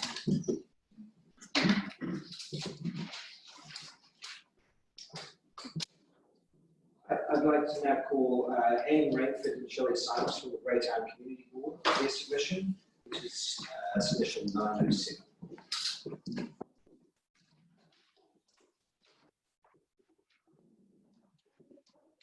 Good morning, councillors, Mayor. Nice to see you all again. I'm going to confine this to one issue. There are many issues that we have support to the council for, but there is growing opposition with regard to one issue, so I'm going to find myself talking about that. There was initial support to the rugby club. However, since material has become available at cost and the trust's intention to sell the rugby club, there has been mounting opposition from the Greytown community. There is not support for the council to buy this, and there is anger and confusion over this issue. People in Greytown believe that the land already belongs to Greytown. They believe that monies collected from the sale of land for building is intended to increase the green space in Greytown, not to purchase a rugby club on grounds that already exist. So they are opposed to any sale of this land, and they do not want any decisions to be made without further consultation on this issue with both the council and Greytown trustees. This consultation did not take place due to the restrictions of COVID-19. And given the present economic environment and the increasing number of unemployed people, they question whether ratepayers' money should be spent on purchasing a facility that we already have, and they wish the council to stand against the proposed sale of this asset. So please delay any decision on the purchase of this land until there has been further consultation with the public and until all alternative avenues have been explored. The council has other facilities that need to be maintained. Last year, well, for several years, no money has been spent on the maintenance of Great Town Swimming Pool, which is another amenity very heavily used by the public of Great Town. The pool urgently requires the repair and replacement of the spectator stands and for money to be spent on male and female changing rooms. Now, this pool is widely used by children and families from December to March each year. So hopefully there will be money available for this urgent maintenance this year. I would now like to call on my colleague, Sharon. Thank you. Thank you, Anne. She's taken the words right out of my mouth. Honestly, the people that have approached me that I've been speaking to over the past couple of weeks, just generally, I can be out gardening and they stop me and say it and start talking about yours on the community board, etc. These are real people coming up to me and airing their views. Now, Anne has said there is a lot of confusion. There is a perception out there, rightly or wrongly, that it's almost a fait accompli, that there always has been a decision made, and that because of COVID-19, perhaps the full range of information that normally might be given to the community to help them make a decision has not been made available. Rightly or wrongly, that's a perception. Perception is important. We need to win hearts and minds about this. I also agree with Anne that we need to have the opportunity to get up there and talk about this, to understand, to ask incisive questions, to feel that whichever way it goes, that they can understand the reasoning behind it. It's almost, dare I say, like the Weds situation, where we faced the regional council who had worked very hard to come up with a thing for us for the Waihi management. And people found that no, there was something not quite right about it. And through the public airing of the issue, we all got together as a community, discussed it, worked on it, and actually came up with what looks like a better arrangement for Great Town. And also for Wairarapa. We're not only talking about Great Town here, we are actually talking about monies that have to come from other boards. As Anne said, and I totally agree, we like agree, to sort of face uncertain times. We do not know who's going to have a job and who's not going to have a job. We have food banks out there which we did not necessarily have to that degree before the pandemic. And this is what changes it. What might have been a good idea before the pandemic is certainly not such a good idea now. It is a nice to have in terms of whatever, financial arrangements made. Maybe before the pandemic, we could afford rate increase. But I really think we need to listen to Great Town and to other boards before any of you make that kind of deliberation. Please hold your proceeding on this particular issue until people have had a chance to hear their views and understand better. Otherwise, there will be some big anger out there, and we may not get jobs later. So, dare I say it like that? But I think this is two important initiatives to go through. And also, people are concerned about infrastructure, about the water pipes, about the water. That is a very important issue. Our money needs to be prioritised. Those areas which most of us, as they all agree out, feel important. We've got increasing numbers of people coming here. The infrastructure is known to be growing. We've got work needing to be done on the water supply, which we would accept. Those perhaps the issues where we should be putting our money. I reckon this is not necessarily on buying up land that we already own. I hope I'm not taking myself there, but I am representing people that have come to me, and I can see their point of view. So thank you. We'll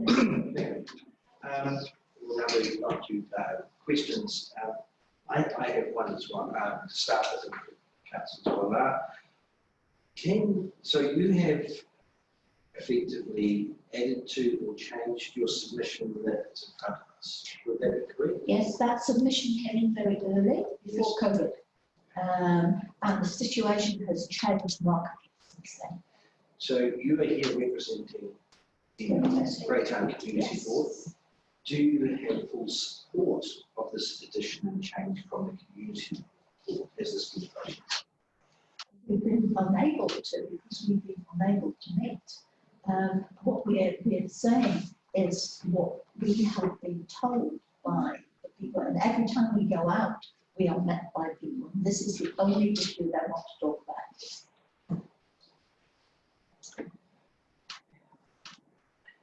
So effectively, you're making an informal submission because what has been resolved, and it's only in May, is what is the formal agreed position, and that submission was agreed in a public forum, and nobody did come into the meeting and say, no, actually, that's not correct, that's not our view. So, formally, but remember, we've had COVID-19 since then. So formally, the submission is resolved, but we can note that a couple of members at least believe that it should be changed.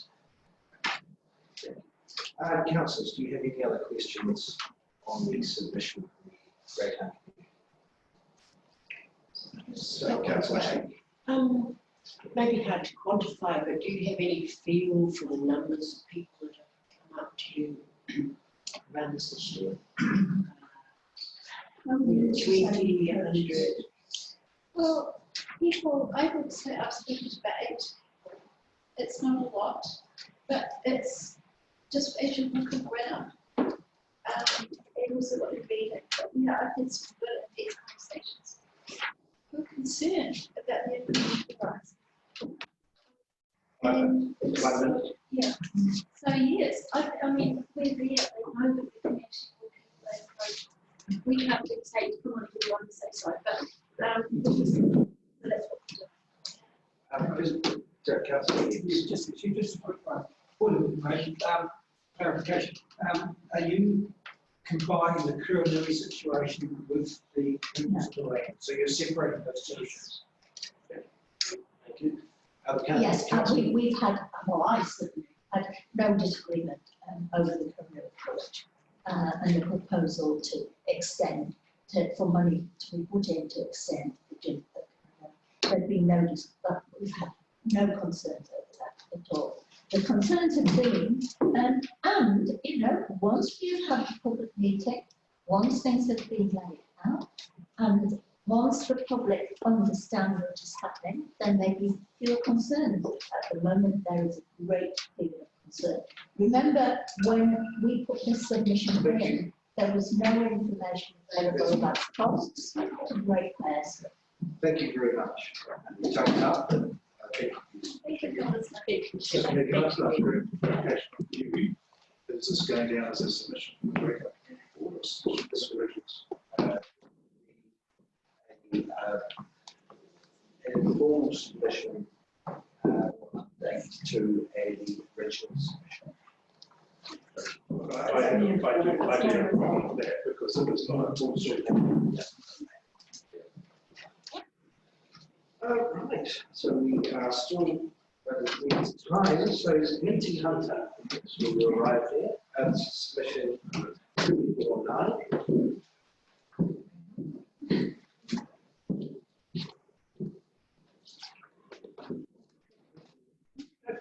Thank you. Okay. So yeah, I'm Minty Hunter. I'm a Cardigan resident, but I was on the culinary board for 3 years, stepped down last August. I've coached football, basketball and volleyball. And the gym is the reason I'm here. Obviously, I can't speak for the other things.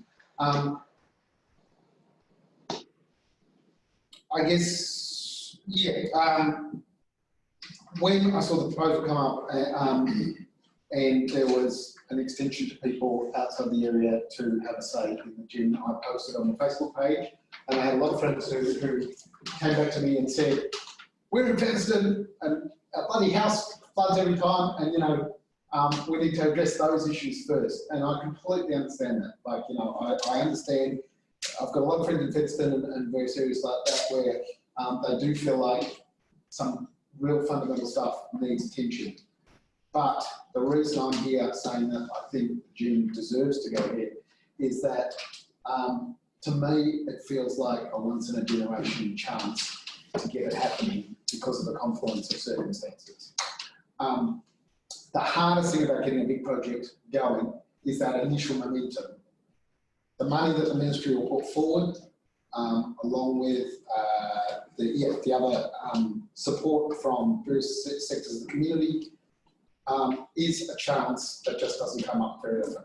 We actually thought we had it a while back, and the trust house got hit with the earthquake damage buildings, and suddenly it had stopped. The other thing is that the ministry's amount that they're contributing, I'm told, is based on the culinary roll. The culinary roll, there were 90 Year 13s leaving last year. There were 138 new entrants, I think. I mean, essentially, if the roll keeps going the way it has the last 2 years, they'll be at 700 capacity within 2 years. That also means that the ministry will be putting more money in, basing it on a student basis. And the goal when I was on the board at Coronado that we came in and talked about our overarching goal of what we wanted for the college was not to have anybody driving past the front door heading to Masterton, unless there was some amazing reason that they absolutely wanted it, but not on the basis of Masterton is better. There's no good, decent facility, college facilities in such like that's where we've got to go. And to me, a gym is part of that as well. The ability to have excellent sporting facilities is critical. So there is absolutely, it's a cost, I completely agree, and there are costs to be borne. I'll go happily as a Carlton resident, stick up my hand and get my South Wales weights added to my Carlton rates, if it means that. But as a coach, the ability to have that facility, to not have, when it's pouring down and trying to train football players in the middle of winter, to be able to go inside and do that would be just absolutely brilliant. I play basketball there as well. There's so many groups that use that gym that is leaky and unfit for purpose at the moment. I have travelled away with a whole bunch of, for years, to Hawera that has a basketball tournament. They have a population, I think, of 11,000.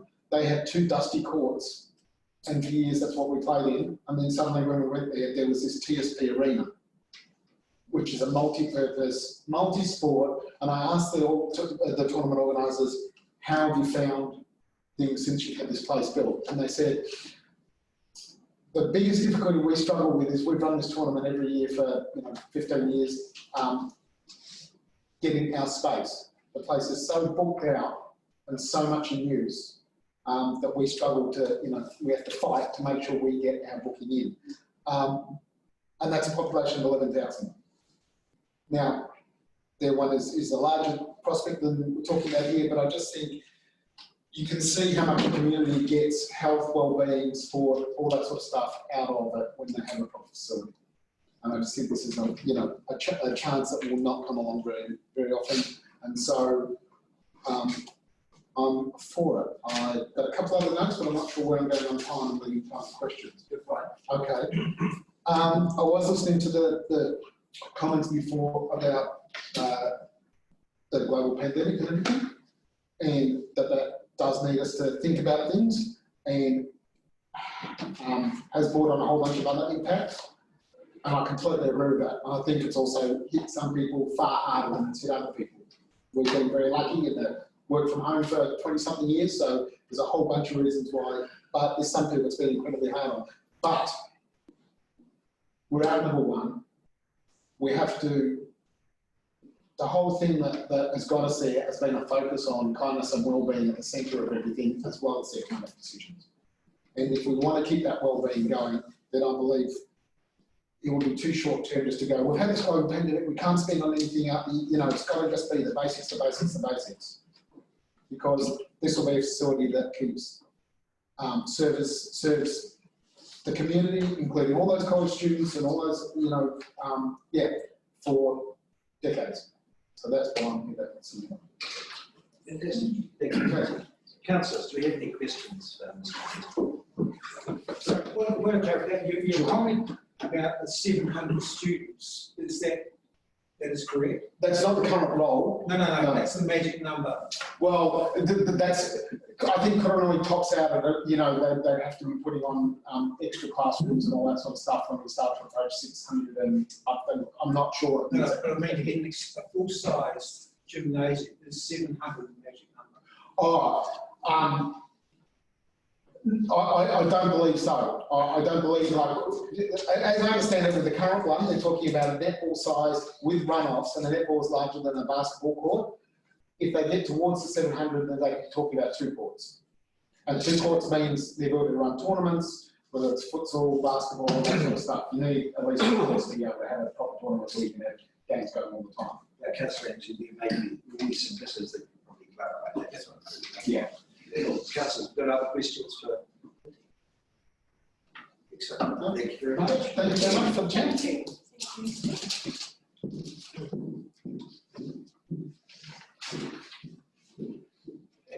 Our next submission is from Gary Weds. This is submission number 147. Is Gary here?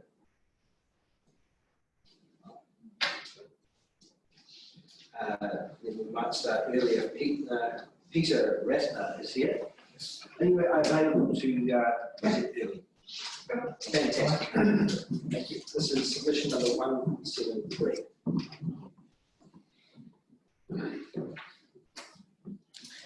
Mayor, councillors, thank you very much for the opportunity to address you.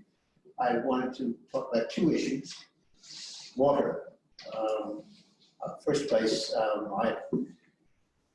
notwithstanding the accent, I actually am a New Zealander. I've been here for 40 years. I'm a lawyer from Wellington. I've had a home over in Greytown for the last 10 years. Every year that I have been here, I have seen more development and less water. I absolutely agree with the council. Water conservation is important. Water is a scarce resource. I think it makes perfect sense to agree to reducing current water usage allowances. We need to appreciate it's a scarce resource. I agree that all new residences must include significant water storage. All of these make perfect sense to me. My difficulty is these do not appear to me to address the real issue.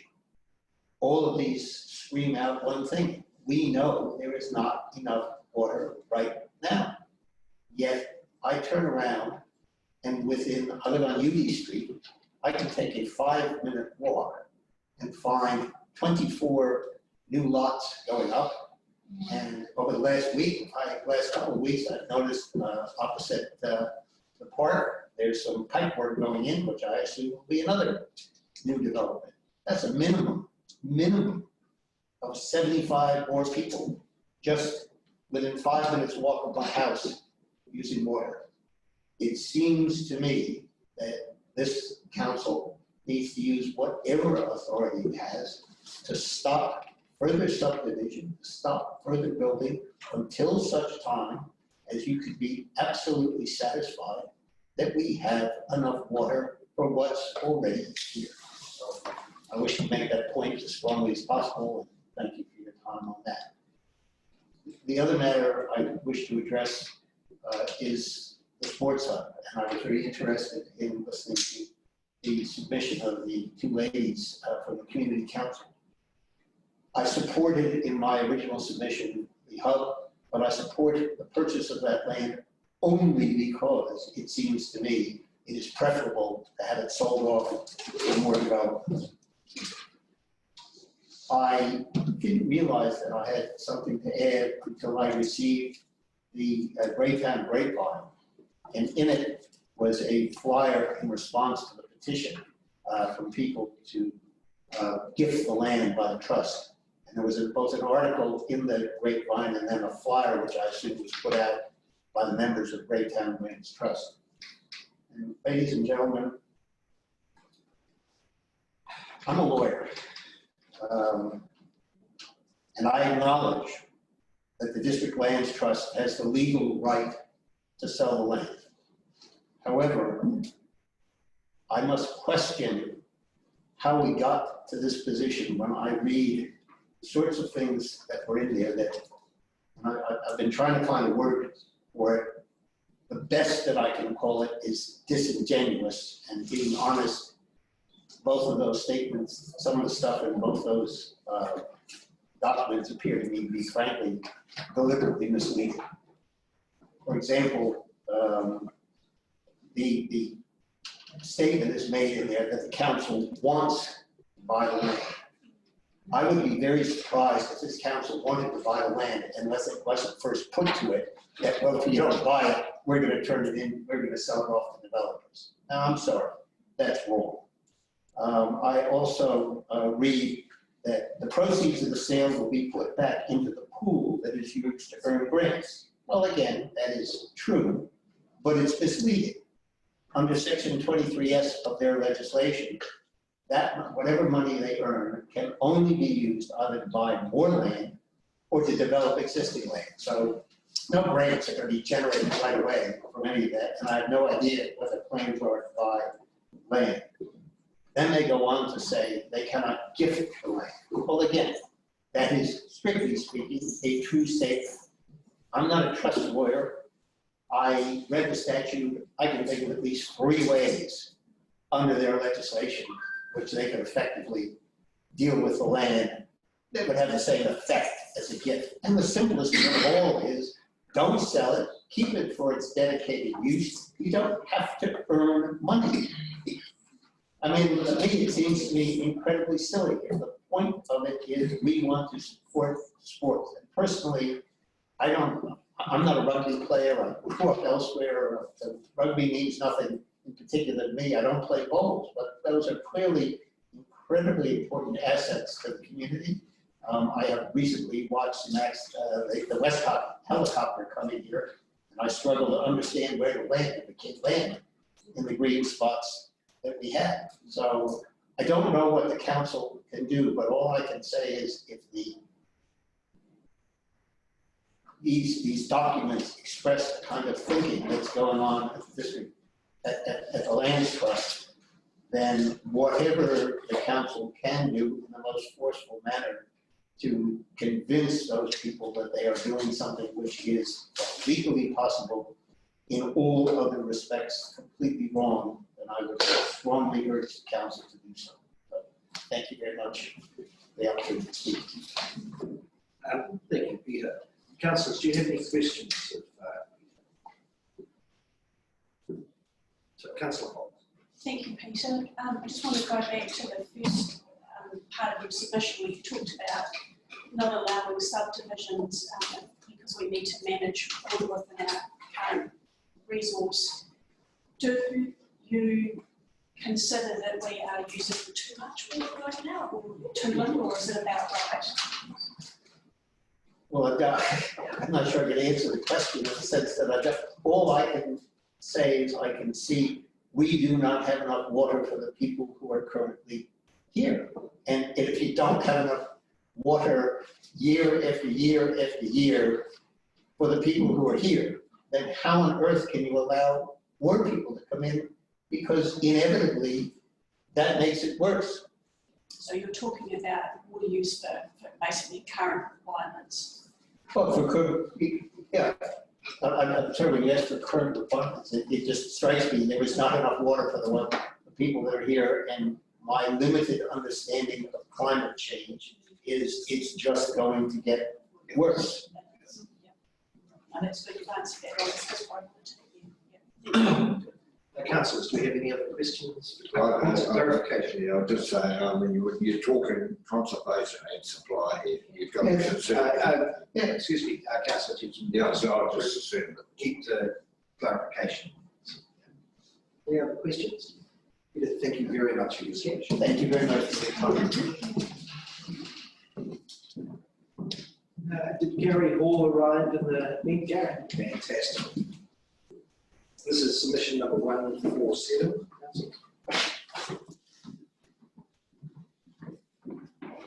Well, let's say. I'm not really fine. I'm stuck behind an articulated fucking try and undertake and give you. You got any, Gary? Gary, welcome and.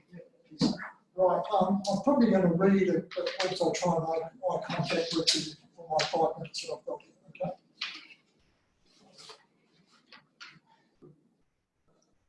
okay? Okay, my name's Gary Hall. I came to Greytown in May 1984 to take up the Head of Science teaching position at Greenway College. I retired from the school as Deputy Principal at the end of 2016. During my 33 years at the school, I put a lot of my time into sport in addition to teaching. What I have to say today pertains to my support for Part 2B of my submission.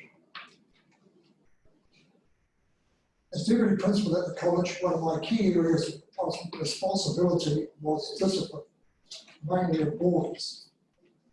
It was during this time that I came to realise how important sport is, as in some cases it was evident that sport was all that some of the miscreants that I was dealing with had going for them. In fact, if a boy that I wanted to speak to about a discipline matter wasn't at school, there was a good chance that I would find him at the after-school practice that I would be out there. I'd like to tease out a couple of examples to illustrate the value and importance of sport to young people. One boy, let's call him A, was stood down from school for being found to be in possession of cannabis whilst he was at school. When a student stood down from school, they cannot come onto the school grounds until they've served the time requirements of their stand down. Anyway, A's mother came to see me to ask if he could come into school for the sports photographs.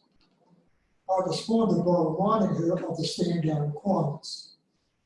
It was only when she explained her reason why that I agreed that she could bring A to my office at the scheduled time for the photo, and I would escort him to and from it. The change of mind on my part occurred when the mother explained that playing rugby was the best thing that I had ever done, and that she wanted a team photo to remind her of this. Incidentally, A has become a worthwhile citizen since leaving school. A second example involves a student I would call B. B was no problem at school in terms of discipline, and is a very competent cricket and rugby player. When B left school, he obtained a worthwhile job and continued with his sport. However, within a few years, B stopped playing sport and was seldom seen around. The reason for this was that B had become a meth or pee addict. It all came to a head when B was apprehended for the burglary of his mother's house. He did this because he needed money to pay the dealers who supplied him. These days, B is a recovering meth addict, and sport's been an important part of his recovery, and he's now playing rugby again for Greytown. Stating the obvious, if there wasn't a rugby club in Greytown, he couldn't do this. Sport also strengthens and connects our communities. For example, you only have to attend a rugby match played between Greytown and Martinborough to witness this. The 2019 semi-final played here in Martinborough between these two clubs attracted the biggest crowd that I've seen with a club game in a long time. And you would have seen all the bunting around the town, etc., I'm sure, at that stage. The other thing that's related to my submission is history. Both the bowling club and recreation ground in East Street, Greytown are historic green areas, especially the recreation ground, as this was the initial recreation area in Greytown before the establishment of the Soldiers Memorial Park in Kirritilli Street in 1920. It's ironic that the recreation ground is substantially older than most of the protected buildings in the Main Street Historic Precinct. Yet we can't protect that. Greytown people have been involved in the development of this ground as far back as the 1880s. As early as July 1884, a successful recreation night was held in the Greytown Town Hall to provide funds to improve the recreation reserve. Back then, that area of land would have been a bit of a wasteland with tree stumps, low-lying areas, mounds, and dried up flood channels. What you see there today, 136 years later, is the result of the work of the community. not the council and not the trust. In addition, this ground has been the home of the Greytown Rugby Club since 1884, although the club was formed a few years before that. Just trying to get this open.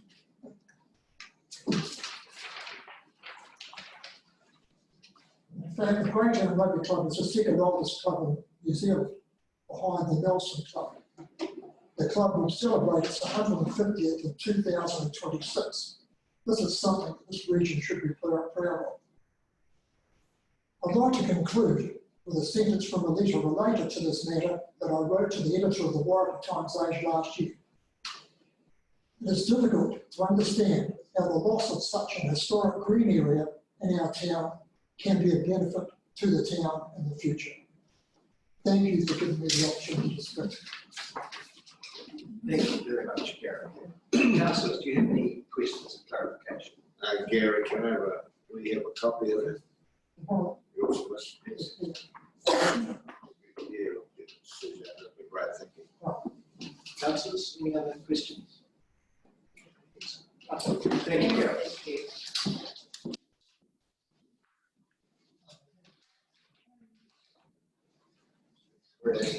It's really cold here.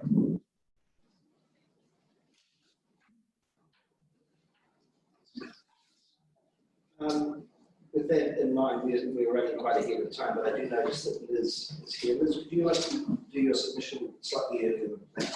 Happy to do that. Fantastic. This is submission number 142.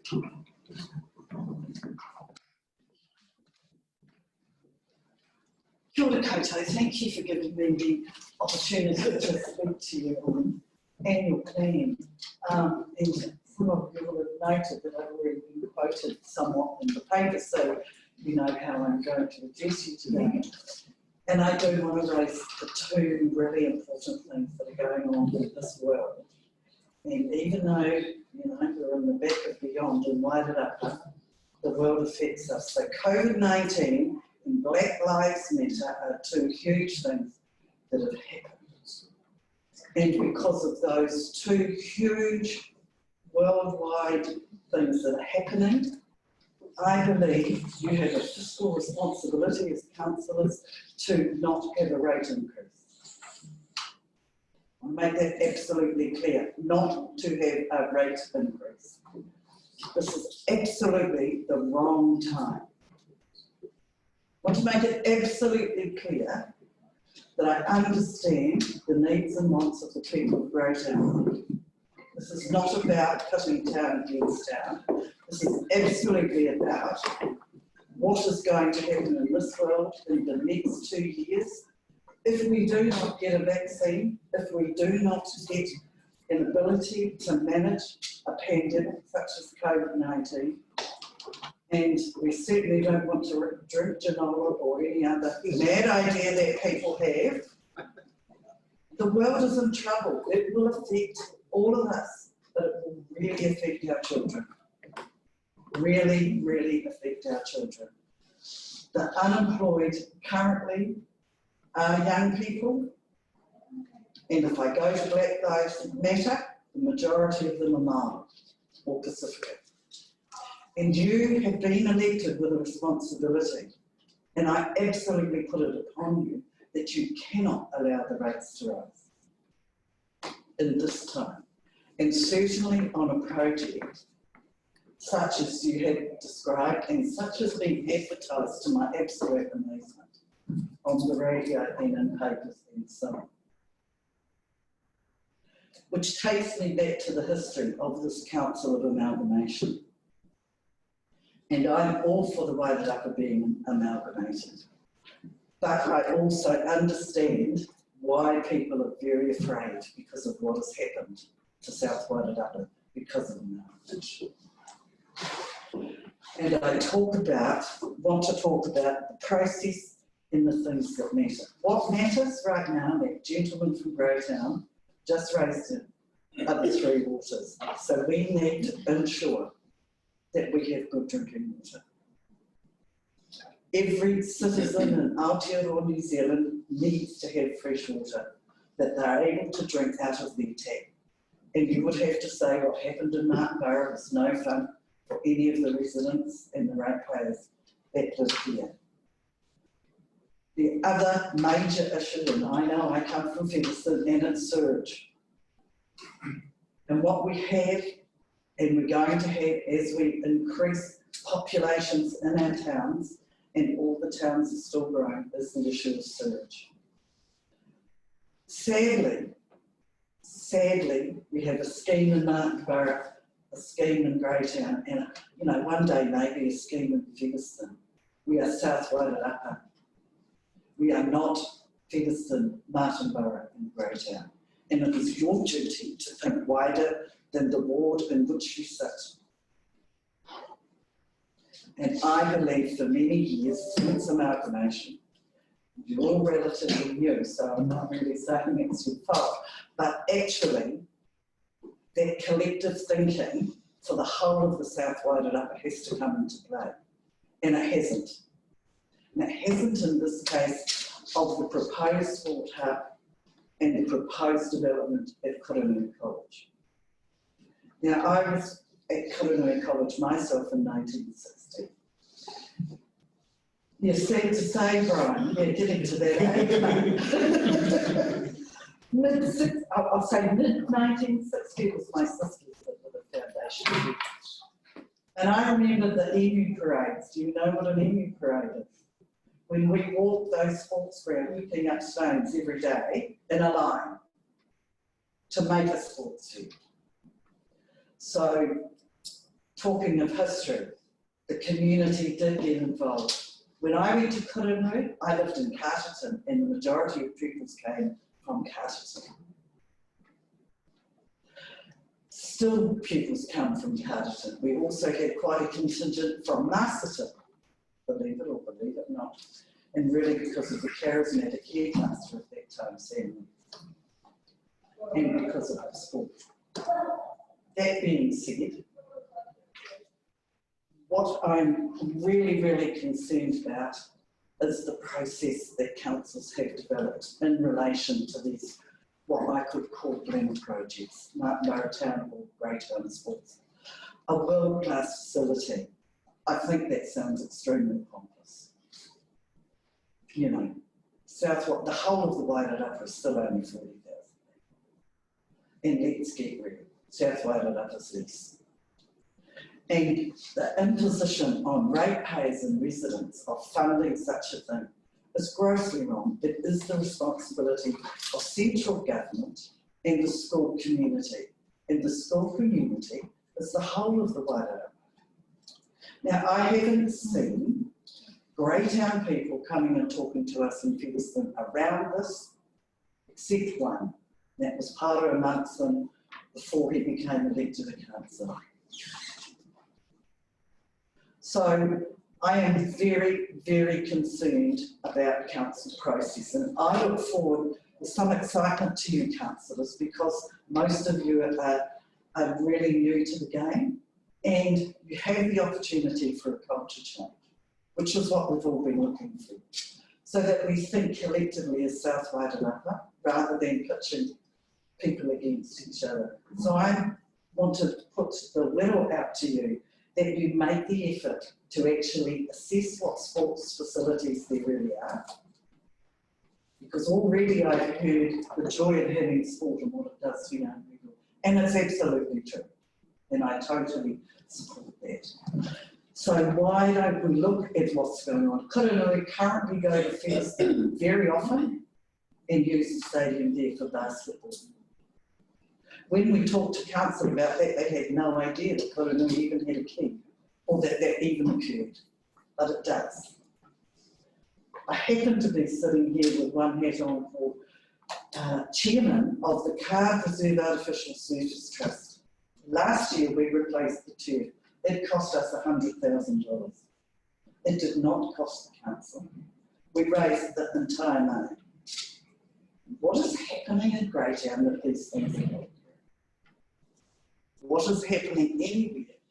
And I will say for the Martin Borough Town Hall, you know, farmers gave beasts and did a lot of fundraising. We could be doing that if we all understood the need for the college to have that hall. Am I running out of time? 2 minutes. There you go.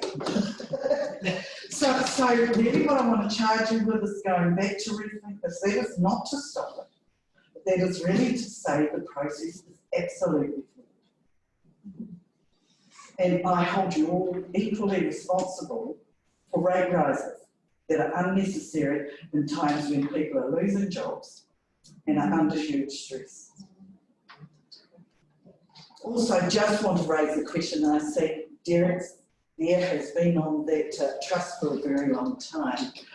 And I wonder how they acquired the land in the first place. I'm Māori, I know how they acquired it. It wasn't good.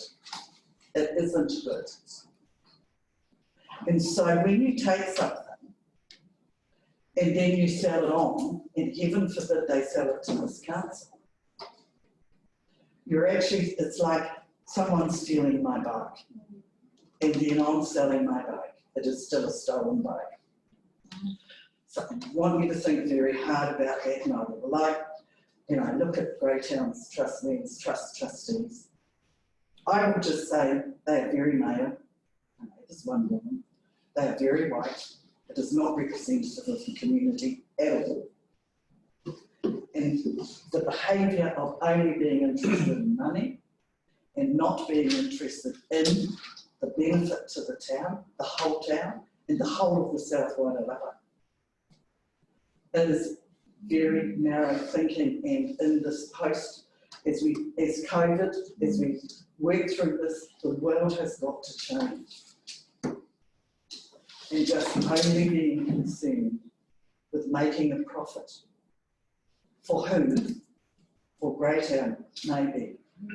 But actually, what does Greytown really mean?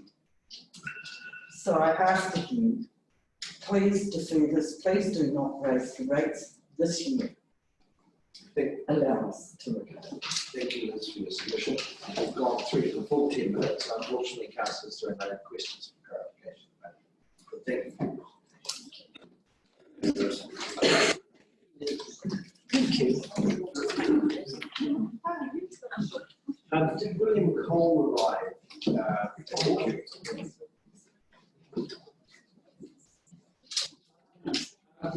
If we just take okay, so Mike, we're running a bit early, but is Mike Gray available to do his submission slightly? Submission 889.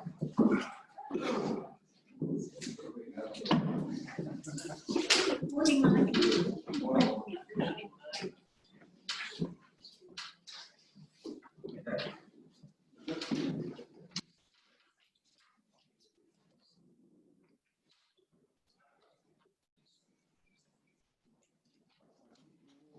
Copy of my submission. Sorry I didn't get it earlier.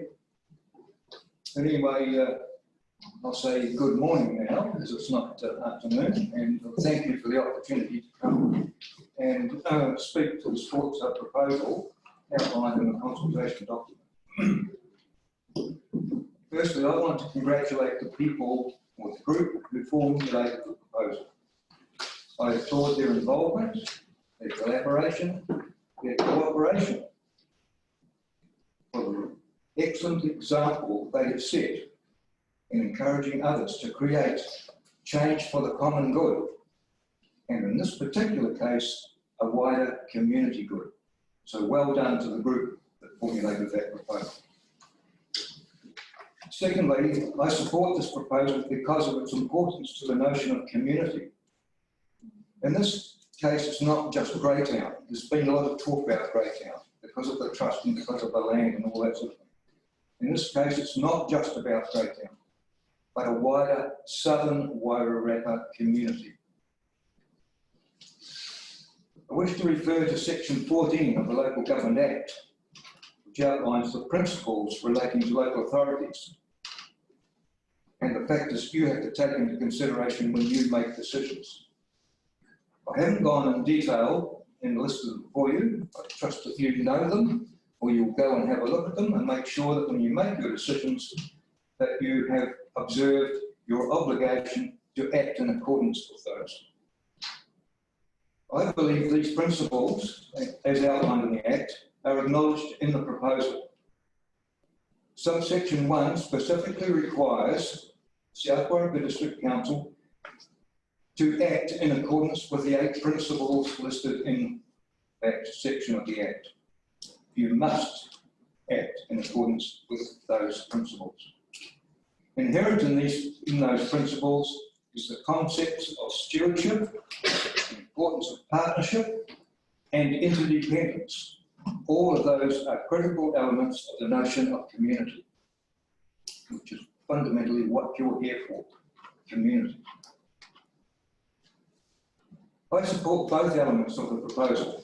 Firstly, that SWDC purchases the 2 land parcels owned by the Greytown District Trust and currently occupied by the Greytown Rugby Club and the Greytown Bowls Club. I also support the proposed financial contribution by SWDC to the construction of a new, larger gymnasium at Kuranui College to replace the current inadequate and smaller facility. Kuranui College is not just a Greytown college. It is a Southern Wairarapa educational facility. I'm talking about a wider community. It just happens to be located in Greytown. And although it was established in 1960, it was never seen as being only associated with the then borough of Greytown. Grants to Kuranui College made by Greytown District Trust Lands Trust have also benefited students from Featherston, Martinborough and Carterton. This proposal benefits Southern Wairarapa. So it's not just the Featherston, Martinborough, Greytown and Carterton urban areas and communities, but it also is relevant for the many smaller rural settlements and locations within the significant wider district. 33% of the current student Kuranui roll is understood to be from Carterton. It should be remembered also that Kuranui College is the only secondary educational facility south of the Wainawa River. There is a precedent for a South Wairarapa District Council financial contribution to Kuranui College. During the restoration and refurbishment of the then Greytown Town Hall as a multi-use facility and the establishment of a larger fit-for-purpose library, the SWDC granted, I believe, $25,000 towards conversion of the then Kuranui College Assembly Hall to a modern, relevant, much-needed auditorium with an associated performing arts facility. Somewhere in the records, there is a letter, I'm not sure whether it's in a memorandum form or whatever, from the Ministry of Education enabling public use of the auditorium. And that's something that I think should be pursued more so than it is at the present time. So finally, I believe this proposal is consistent with SWDC's both short-term and longer-term, or to use the expression, intergenerational well-being responsibilities, and of course their contributions to South Wairarapa District Council outcomes. Thank you. Thank you, Mark. Councillors, do you have any questions of Mr. Gray?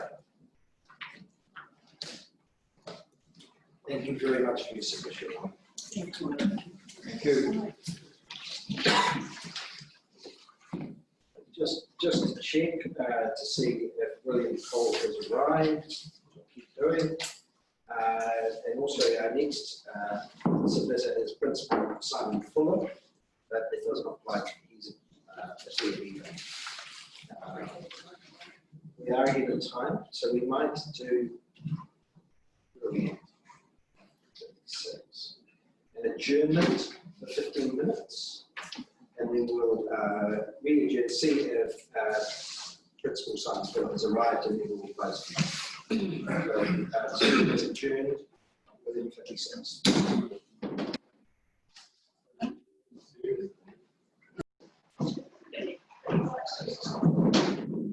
Councillors, we begin the meeting.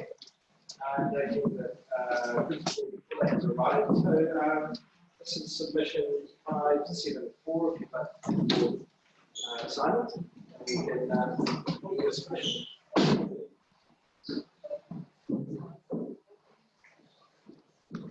You require the chairs by all means. Yeah, I will just stand behind you. Guys.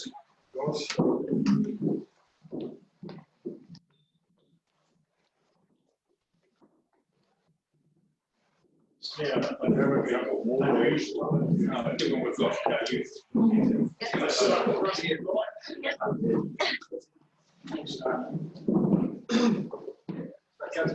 lot of aspects of we've got a lot of young people.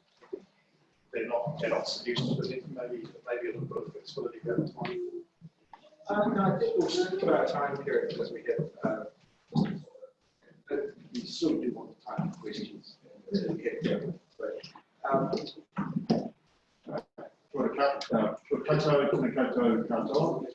Tēnā koe, worship me, tēnā koutou councillors. Thank you very much for having us here to discuss what's been an ongoing discussion with the South Wairarapa District Council and the Council's contribution to a community indoor facility at Kurinui College.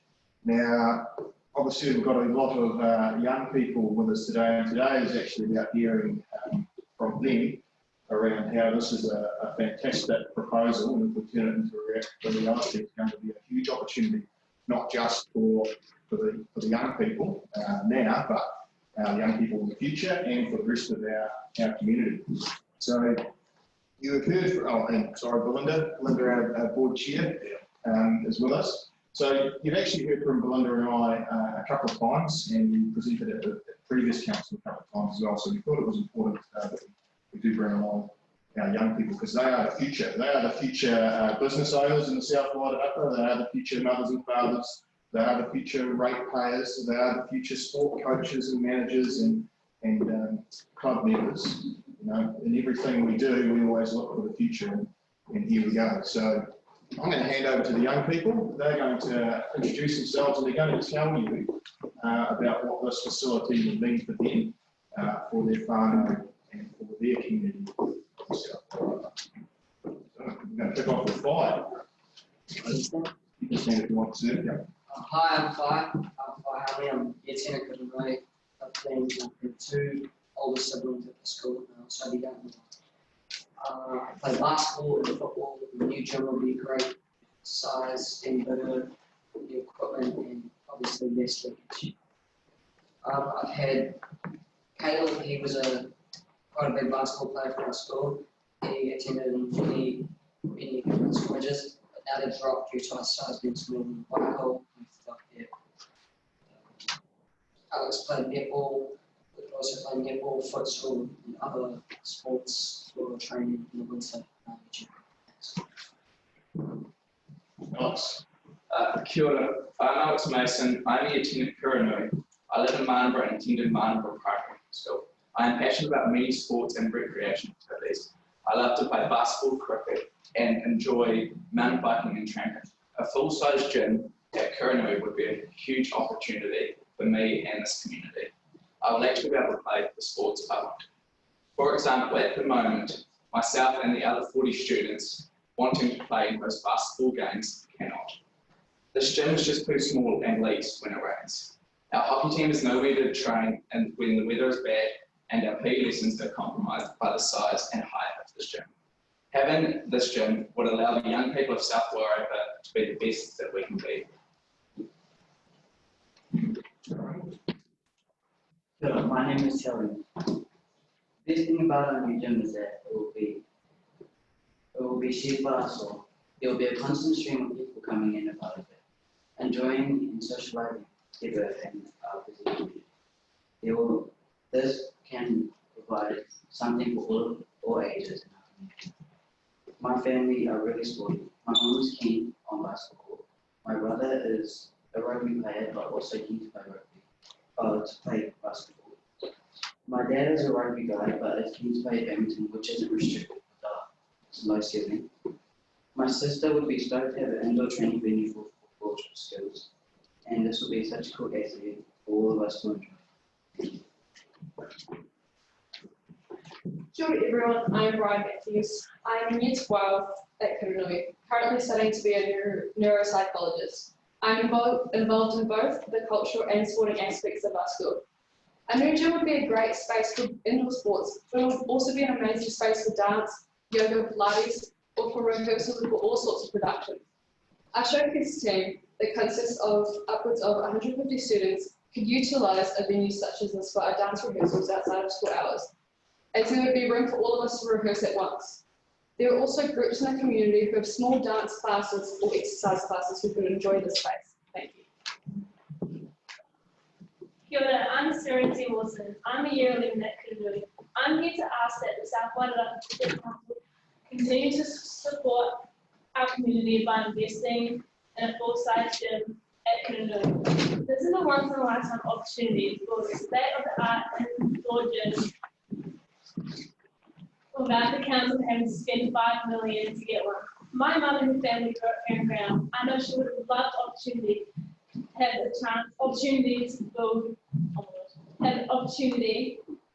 have an indoor training facility on cold, wet winter nights. It would also be a great opportunity to host events such as the social evening indoor netball competition in our gym. We could have a street team or a family team with just a bunch of friends all in our Kiranui doorstep. Kia ora, my name is Amelia O'Connell and I'm the head girl at Kiranui College. Next year I'm planning to study sport development and management and one day bring those skills into our local community. I'm incredibly proud of our college and I use the term our on purpose. Our college belongs to our South Wairarapa community and we're the only secondary school facility in the South Wairarapa. Kiranui is one of the fastest growing secondary schools in the Greater Wellington region and we are producing some fantastic results. Our college is the hub of the community with students and staff coming from across the South Wairarapa region. We employ 18 staff and invest heaps of money into the local economy. I've had lots and lots of opportunities during my time at Kiranui College. There are also some activities that I missed out on due to our limited gym space. Indoor sports and recreation are some of the fastest growing activities in New Zealand. Our students and our community will be able to engage in activities such as futsal, basketball, indoor netball, dance and kapahaka in a space that is fit for purpose. A new community gym located at the heart of South Wairarapa will allow current and future students to engage in these opportunities that I have described. It will benefit us all and open up pathways that do not currently exist for people of all age groups. This will be an asset for our community for decades to come. And one day I'd love to be able to say that I helped encourage our community leaders to embrace an opportunity for all people who make up our community. Thank you, students. It's a bit like my phone going up in England.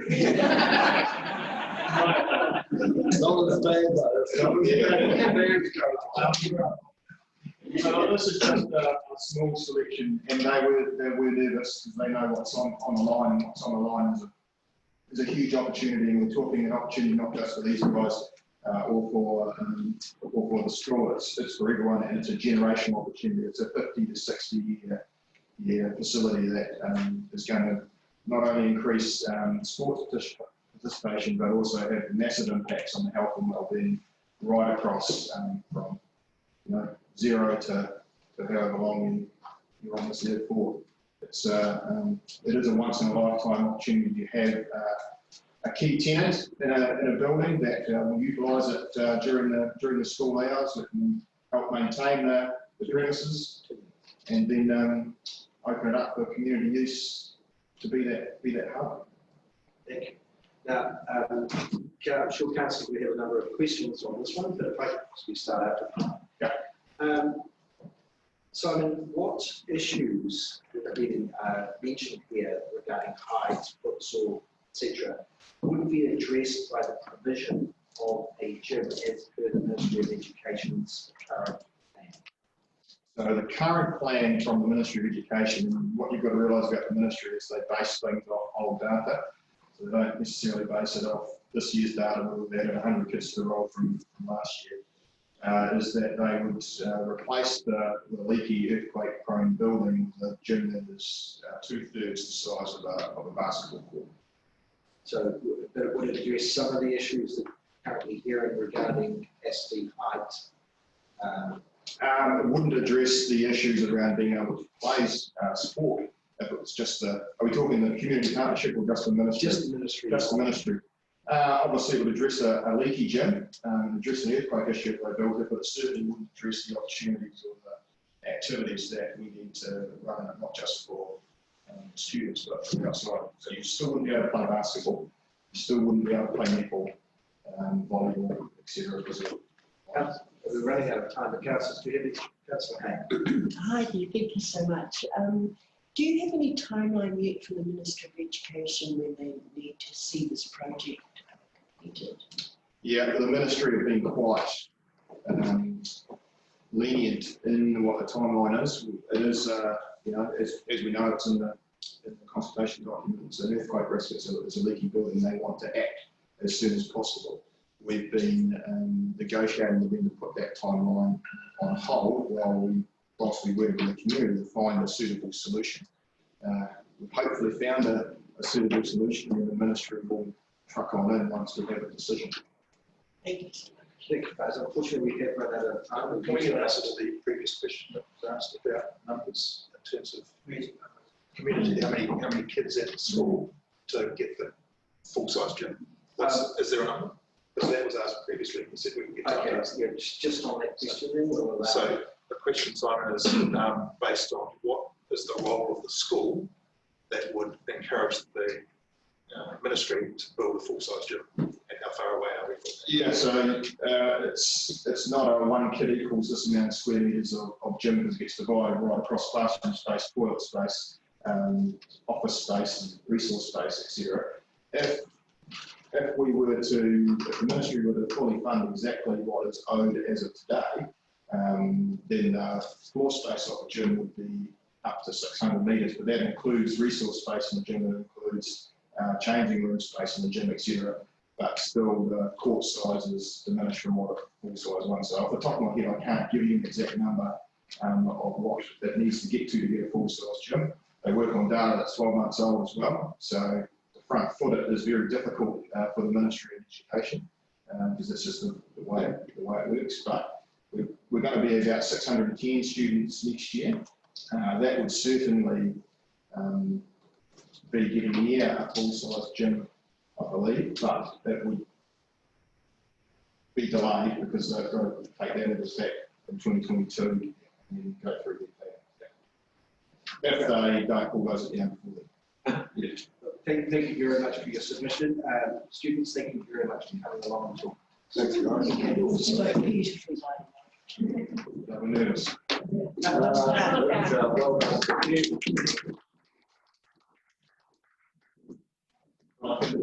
Try and find an exact number. Okay, if we haven't had Gary Hall arrive, then we will adjourn for lunch.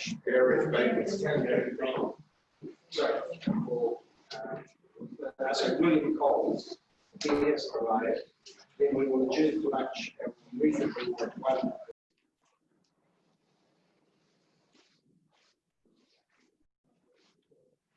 We'll reconvene the council meeting. We understand that the council is not here, but she'll be joining. I think she's just done back that we are on time for date to reconvene. Do we have anyone from the Featherston Rugby Club here to speak to the submission? Featherston Rugby Club. Okay. They're not there, so early, if Graham Thompson is here, and if you are happy to go a bit earlier than people, thank you, Graham. This is submission 675.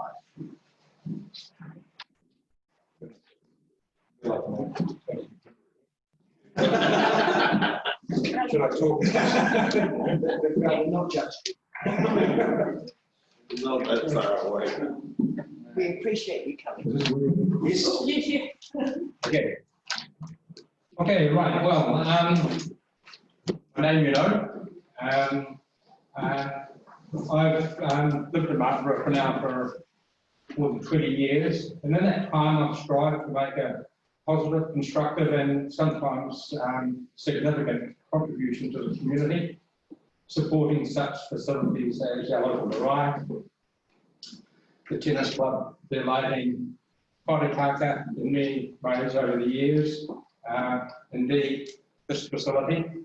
And as the principal organiser within the Lions Club of the Skyline Challenge, I put a lot of time into raising money for charities such as the Whānau Trust in Featherston, the Martinborough Trust.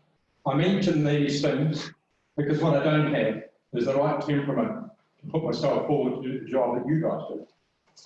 So I'm here today to try and influence change through you guys on how the district can cope with growth and do it in a better way than it currently does. Sow the seeds, as it were. Okay? We are currently following the trend of other New Zealand towns, that is, breaking up productive land and covering increasingly small sections with large single-story houses, which with barely enough space for a veggie garden, let alone for a kid's playground in the area, within the bounds of the property. A couple of recent examples, I think, of this are Pino Grove here in Martinborough. I was down there with my Lions cap on a couple of days ago, reading Walker readings, which the records are a little shambles. There's hardly a veggie garden inside. It's an ideal place for visitors to Martinborough, but it's not really a family neighbourhood that I can see. Another one is a classic in Greytown, which is at the end of Orchard Road off West Street. And I think it was once known as the Greytown Orchard. If you go there are some huge houses being built on very small bits of land, and I dare say there's hardly room for a blade of grass to grow, let alone have a veggie garden. And the reason most people build in this way is because it's easier to get the building consent from council and the neighbours. And somehow it's become, well, that's just the way we've always done it. I would like to suggest two simple changes. I didn't say easy, I said simple. First, I'd like to suggest that the council consider reducing the percentage of section that can be covered by a house, maybe 20 or 30%. That's a huge amount. Now, if you do that, there's a lot of people going to say, hang on, I can't build a house big enough on the section that's available to me to do it. And that'll be quite true too. What I would also suggest in conjunction with this is that you change the rules regarding some envelope,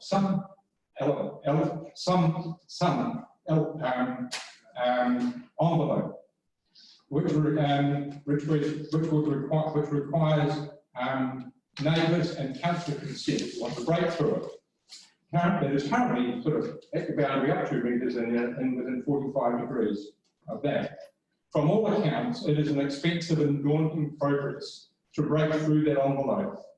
I would suggest changing it something along the lines of up 4.5 metres and then 45 degrees. Okay. These changes would result in, I believe, people being forced to build houses with a smaller footprint, and thus more yard and gardens for children to play around with. And it would also encourage people to build more two-storey homes to get the size of the house they would want. These would be kind of middle to, I believe, executive homes and not cheap slum dwellings. I've been told that it is a little bit more expensive to build a two-storey house, but the resulting neighbourhood would be far more family friendly, with more garden space around each house. At the moment, the only people who can realistically do this, and local Robert Street is a good example of that, where they brought in two-storey houses, they own both sections, and they signed off together to put two houses that would have otherwise broken through the sun below. I accept that breaking up of productive land is inevitable. But I also believe that by adopting the sorts of changes I mentioned above, the impact can be reduced and without compromising family yards and gardens. These types of building restrictions that encourage multi-storey, and I wouldn't think going beyond 2-storey homes is not unique in the world. Indeed, there are some of the most sought-after villages in Europe and other countries, particularly in wine district, just like this, because productive land is considered so valuable. The village atmosphere is preserved, unlike the Kapiti Coast, where urban sprawl is just run rampant. With this approach, you can allow smaller section sizes without compromising neighbourhood environment, and for every 4 or 5 smaller sections you allow to be divided up, our towns will gain an extra section without further loss of rural production land. And as a bonus, you keep townsfolk closer into the village and preserve the village atmosphere of our towns. My pleasure. Councillors, do you have any questions? Thanks, Graham. Just a question. What do you see as being feasible for a minimum section size, potentially with a 2-storey dwelling on a growing veggie garden as well? It's not a trick question. Yeah. No, good question, and perhaps I should have come more prepared for that, but I do believe it depends more on where you are, and it's a very much situational thing. I think if you allow this type of approach, the concept here is to show how you can encourage people to go multi-storey. You get more houses within a smaller area, but you don't compromise on the yards and the sort of the home section environment. And in a small way, you kind of take a little bit of the pressure off breaking in more land. So it kind of depends. I mean, if you look down Oxford Street, there's a couple of pretty small sections being suggested there, and I don't mind one way or the other. But what I have seen in Northern and other places and countries in Europe, where it can be really successful and vibrant villages with multi-storey, 2-storey dwellings all around them. People coming in, and when you get my age on the Zimmer frame, you're rocking into the town with cafes, things like that. So I can't be specific, it's more a concept thing. Requires more detail, for that I can time to put into it. Oh, that's great, thank you. Councillor. Actually, I had the same question, so thank you very much. Councillors, do we have any more questions? Right. Thank you very much. Thanks, Graham.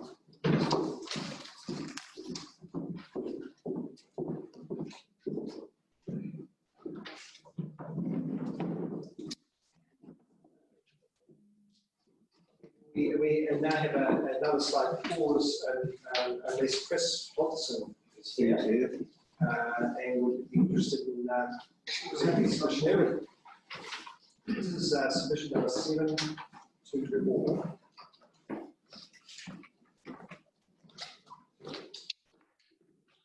Mayor and councillors, my name is Chris Hodson. I live at the bottom of Glenmorgan Road in the old Morrison homestead, for those of you who know it, for 20 odd years or so.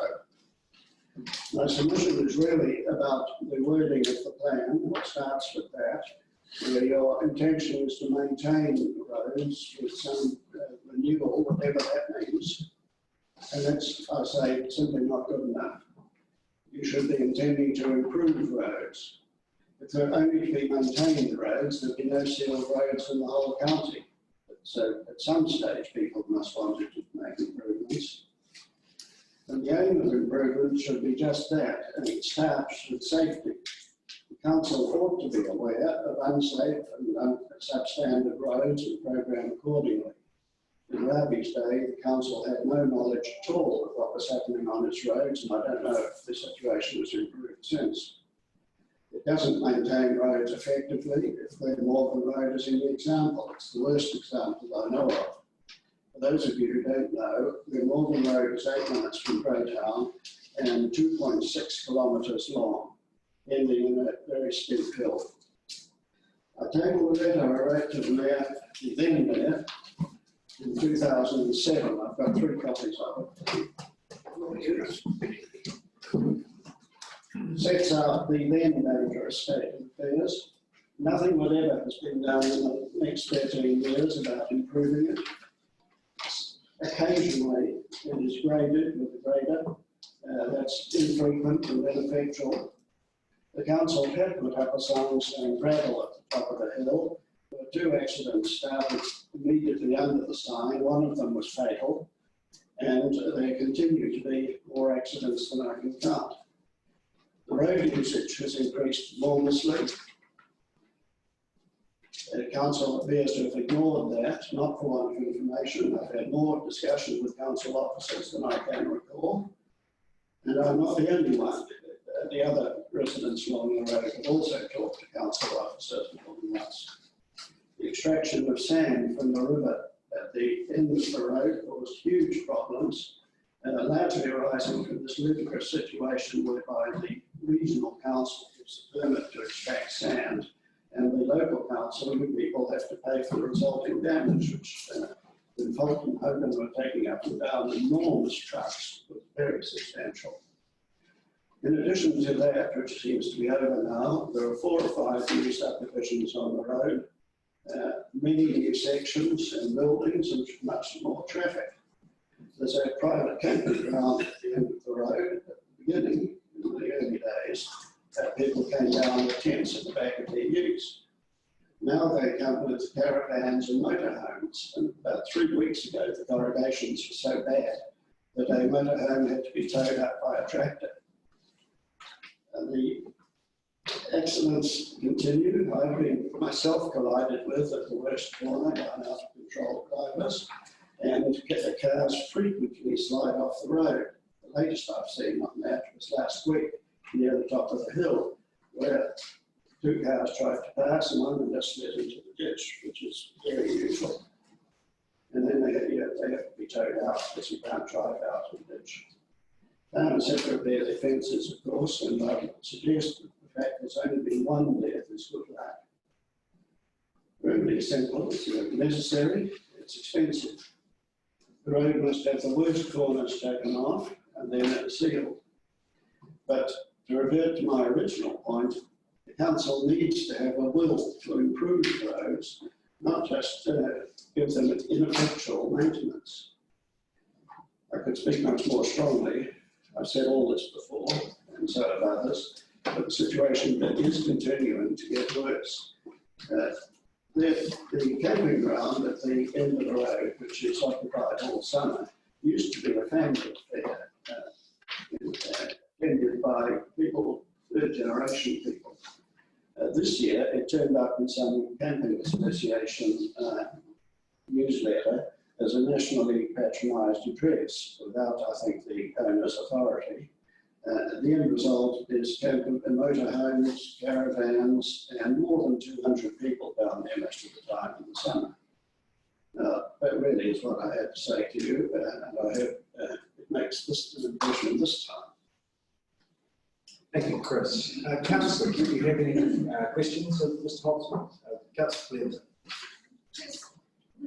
Apart from the serious accident, have the other accidents been reported to the police or anything like that, so that they can actually be physically counted to show the true state of the road?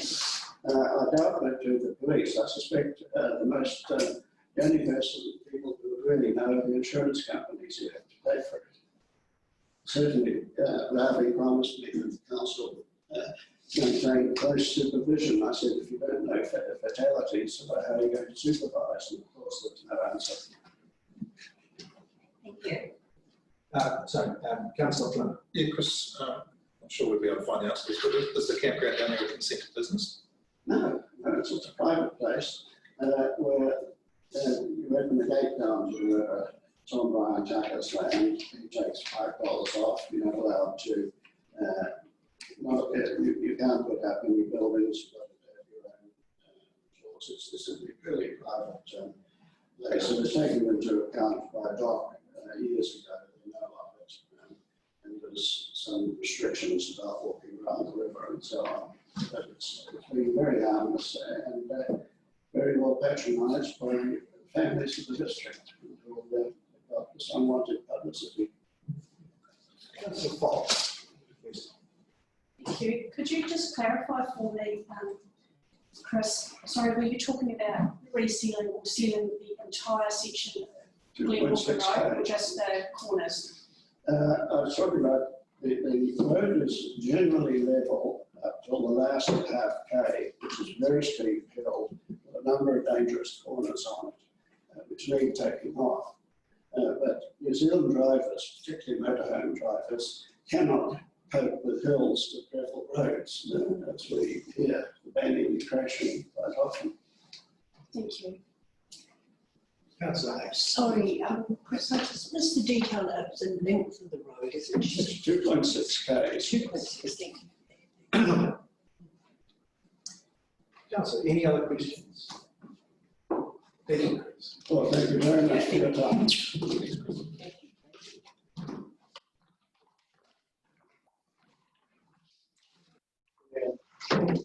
The 18 minutes ahead, and I don't think Paul and Jim Edwards will arrive yet.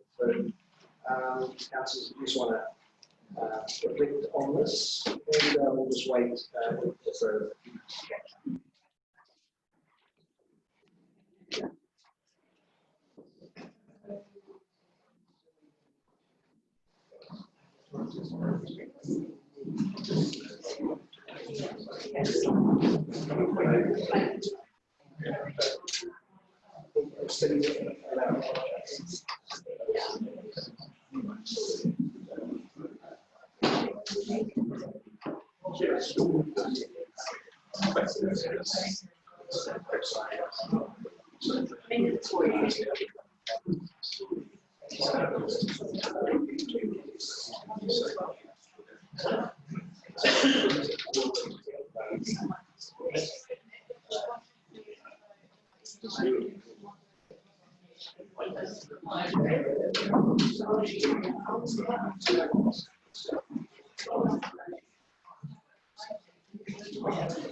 I'm Brandon.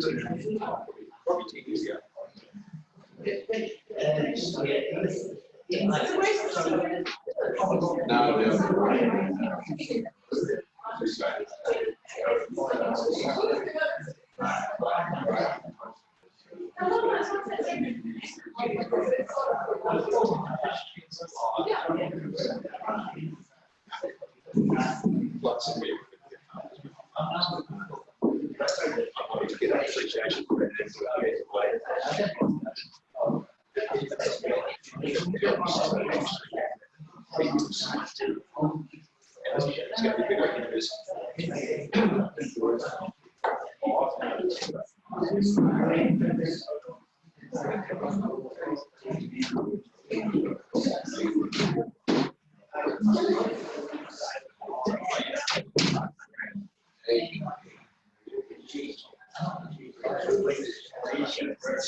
I think we're getting on track now.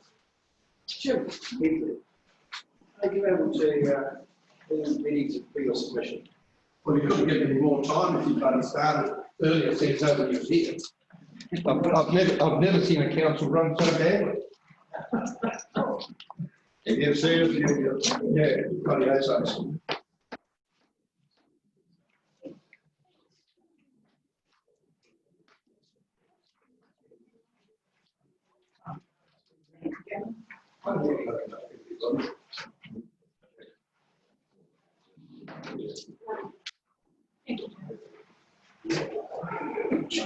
Cheers.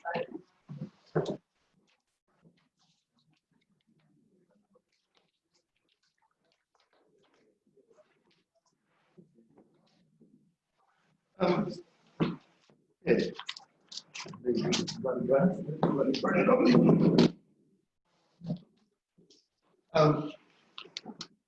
Not in favour of the council buying the bowling green and the rugby field. As I say, I believe that there's two bodies that look after the means of the community. All it is council buying the land off the trust, and then the trust say they're going to invest it in the community and in sport. Well, let the bloody trust keep the land and join with council in investing in sport for that land.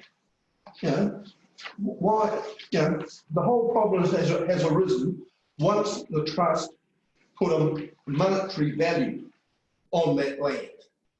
Now, if council does that, the park out here goes, because it's too valuable to be in a few trees and so forth, it should be in bloody buildings and so forth. So, you know, the same principle should go to the trust.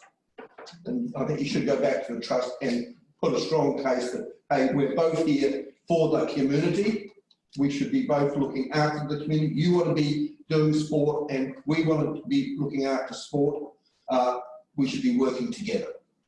As far as Kuranui College is concerned, yes, a great idea if we were starting from scratch.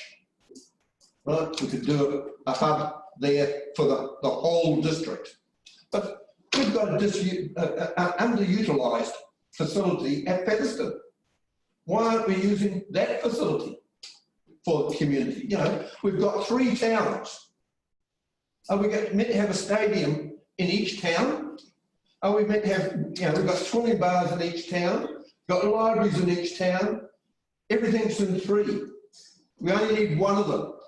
Make up your mind where the stadium should be. We've got 1 stadium for the whole area, 1 library, 1 of everything, 1 swimming bars, that's 1 hall, that's all you need.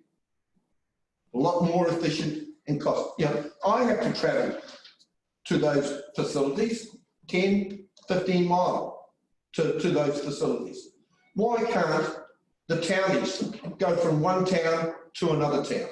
Seems bloody ridiculous to me. Footpaths. You've got to realise that footpaths, and you'll see in this document here, footpaths are funded 75% by the rural ratepayers. They are an urban function, and they are a nice to have, not a must to have. Who walks those footpaths to the shops, to the schools, to whatever? It is urban ratepayers who want them. Let urban ratepayers pay for them. It's not for rural ratepayers to pay 75% of it. It's wrong. You spend all that money on doing up the footpaths, but have a look at the potholes on the side of the road. This photo here, that's Camp Road, State Highway 2 intersection. It's dangerous. They've been there for years. Nothing done about them. Both sides of this. Why? I've just been on to Tim Langley and hopefully something will be done about it. But the edge of the road, the haunchings of the road, in places are shocking. I stopped to help a woman 12 months ago that was at the top of Coucher Road, between Coucher Road, Marramara Road and Timari Road. She'd had a flat tyre. She'd actually gone off the road a bit, off the tar seal a bit, because the car was coming around the bend sort of a bit on the wrong side, and she'd split the rim. That's how bad the sides of the roads are. You know, so do something about it. Signs to give you direction that, hey, a bend's coming. And there's a photo of those here. The one there is 700 mil away from the white line. And you talk about being safe. You know, it's not for cycling and walking. That's not making it safe for walking or cycling. A car comes screaming around there, another car comes to pass, and next thing you know, the cyclist, and perhaps even the car sometimes, can be into those signs. There are 3 of them. Now that is Marramara Road to the holding paddock. Going south, there are 2 of them there, one at the start of the hill and one at the top of the rise, and then there's another one just past the Kahoutra School. But if you have a look at one there, it's right on the Timari Road, Coucher Road intersection. It's miles off the road. Right, on the back of that one. And I know it is not your area, but there's also put one in there that's at the top of the knoll, by the knoll. You turn at the Martinborough intersection coming up the hill, come along there and you come at a bit of a bend, and there's another sign there. Very short distance from the edge of the road, and you can see it's been bashed every now and again. You know, that, I realise that's transit's not yours, but it's the same thing. Old age pension houses. You should be in the business. You shouldn't be in the business of providing houses. You're talking about lifting the rate by 0.4% to catch up with work and everything else, because the people in it can't afford it. I've never heard so much bullshit in all my life. You know, they can't afford to, and they're being paid a pension. They can't afford more than $110 a week. Those rates should be 150, if not 175, and they'd be well under market value. Well under. You say they've had increases that's moving them up to market value. What a load of rubbish. God, it'd take 100 years to get up to market value at that rate. I've got a friend in Masterton living on his own, on the pension, and he's paying $250 a week. So 150 or 175 would still be well below market value. So get your act together or get out of the business. You know, and you say, we've got to look after the most vulnerable. I've never heard such crap either. They're not the most vulnerable. The most vulnerable are probably the ones that are in Warwick as the old age outfit in Martinborough here and Palliser and so forth. So, yeah, I've got my wife speaking rights too. So,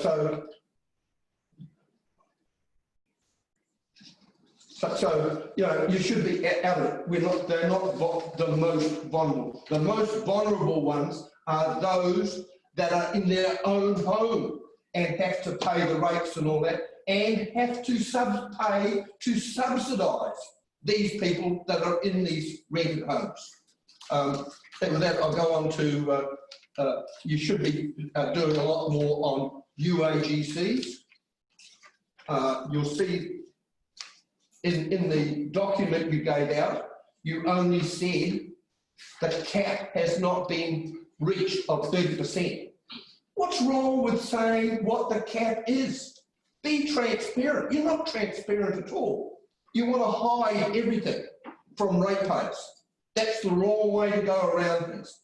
Educate ratepayers and tell them what it is.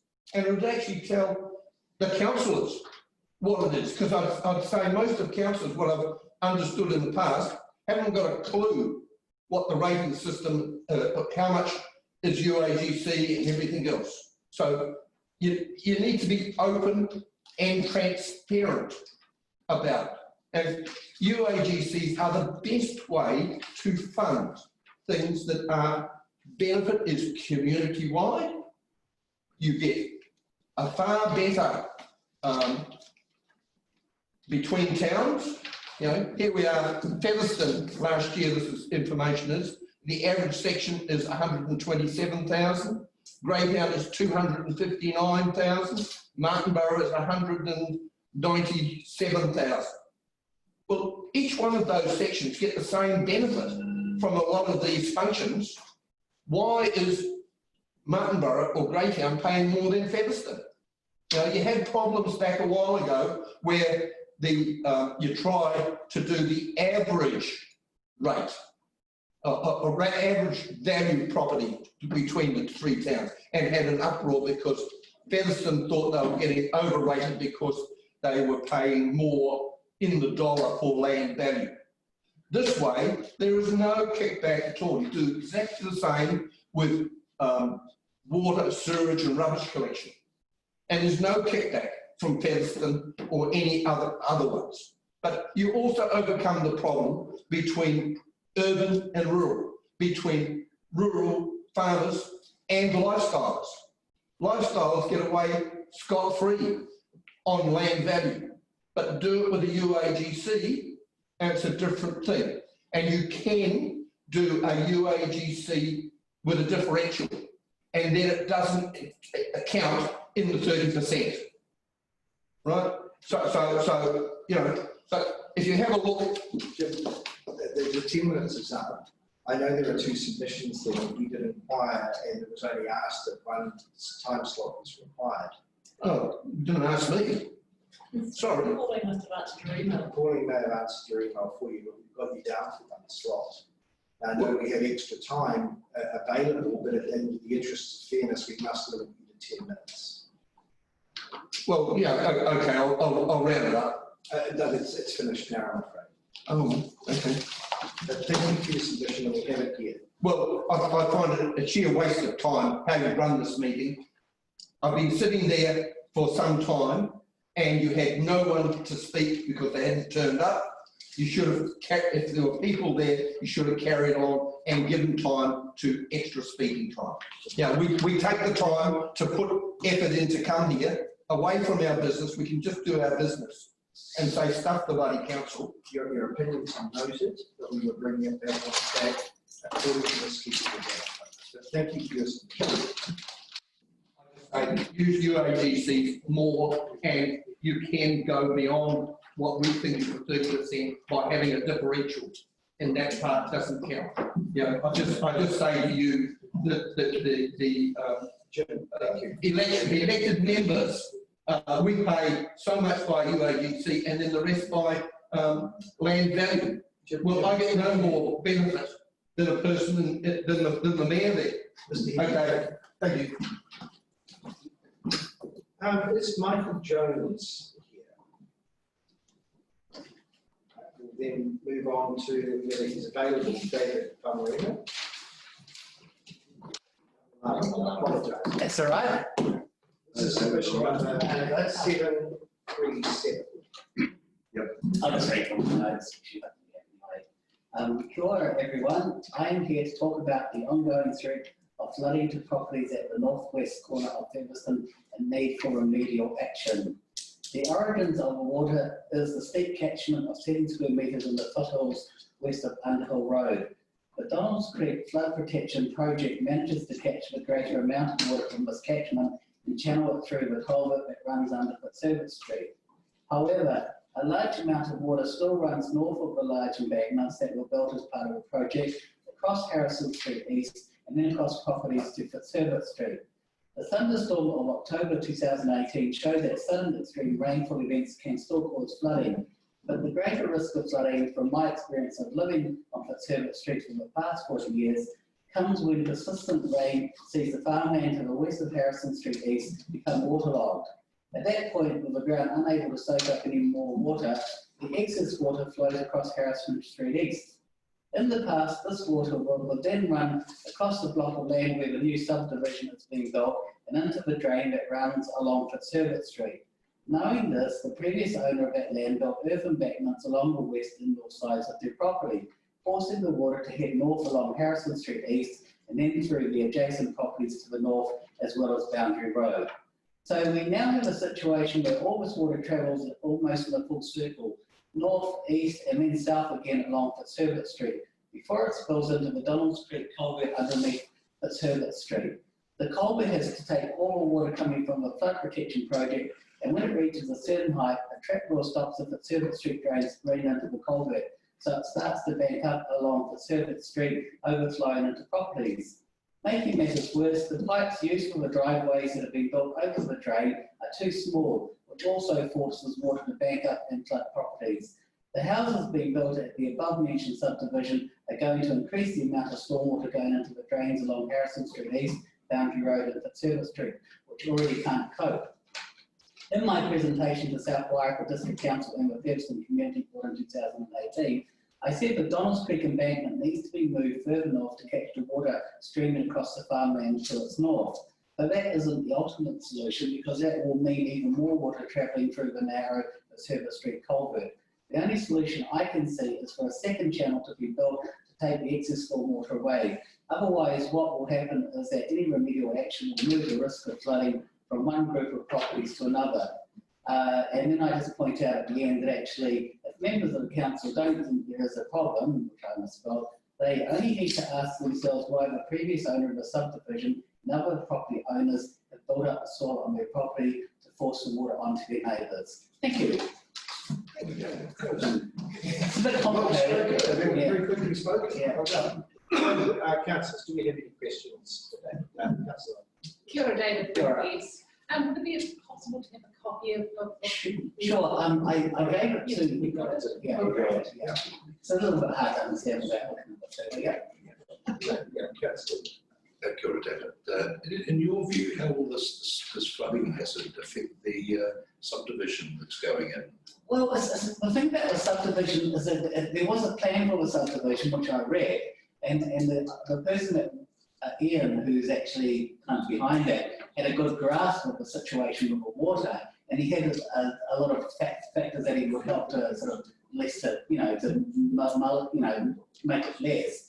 But then I read that they're actually building more houses, larger houses, and subdividing in a different way. And all I can see is that actually it's just going to be at this stage a fairly normal subdivision with all that water actually flowing from the houses and the properties into the stormwater.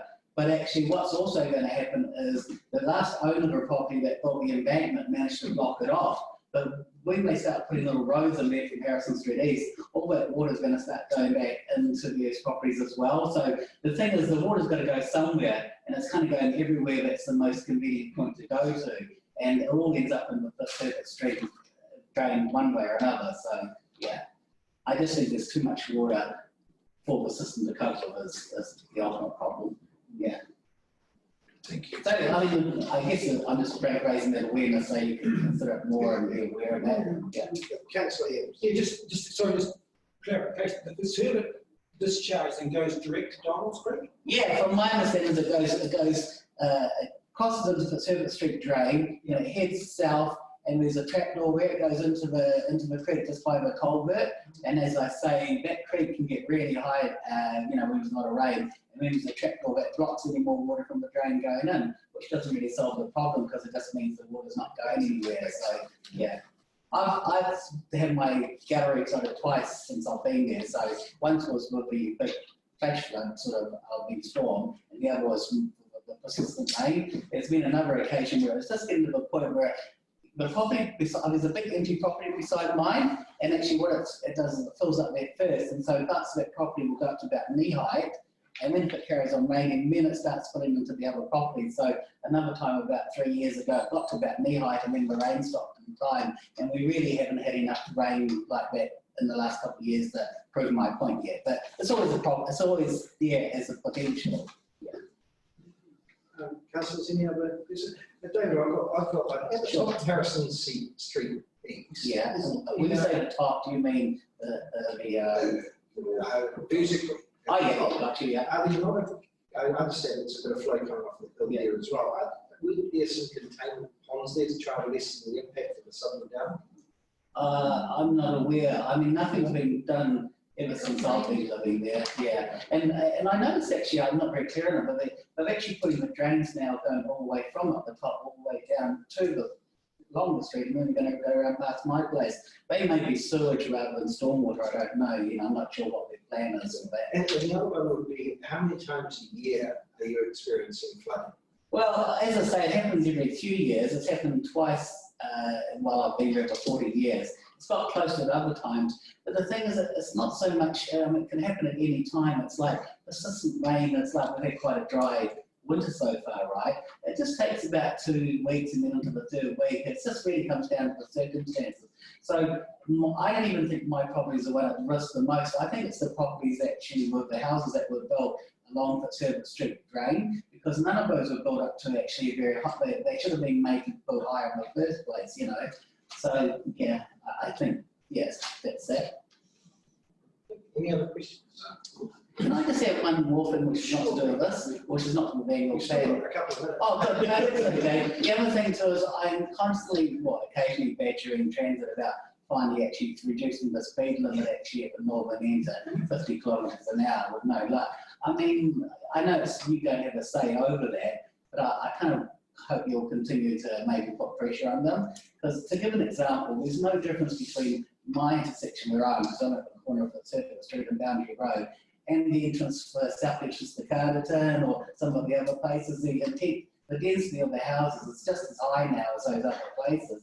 And also it's more riskier because it's a blind corner with a slight turn. And They just don't seem to actually want to actually admit that there's a problem. My theory is that if they put a reduce the speed limit at my end, they'll have to do it at the other end, which they don't want to do, which is actually the southern end. But that's just me theorising on it, because they wait till they can do one or the other. But I'm just sort of saying, if you get the opportunity, keep on putting pressure on them if you can, that would be nice.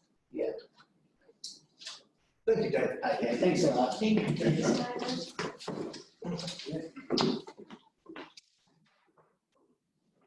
We are a bit earlier, but the next submission is Warren.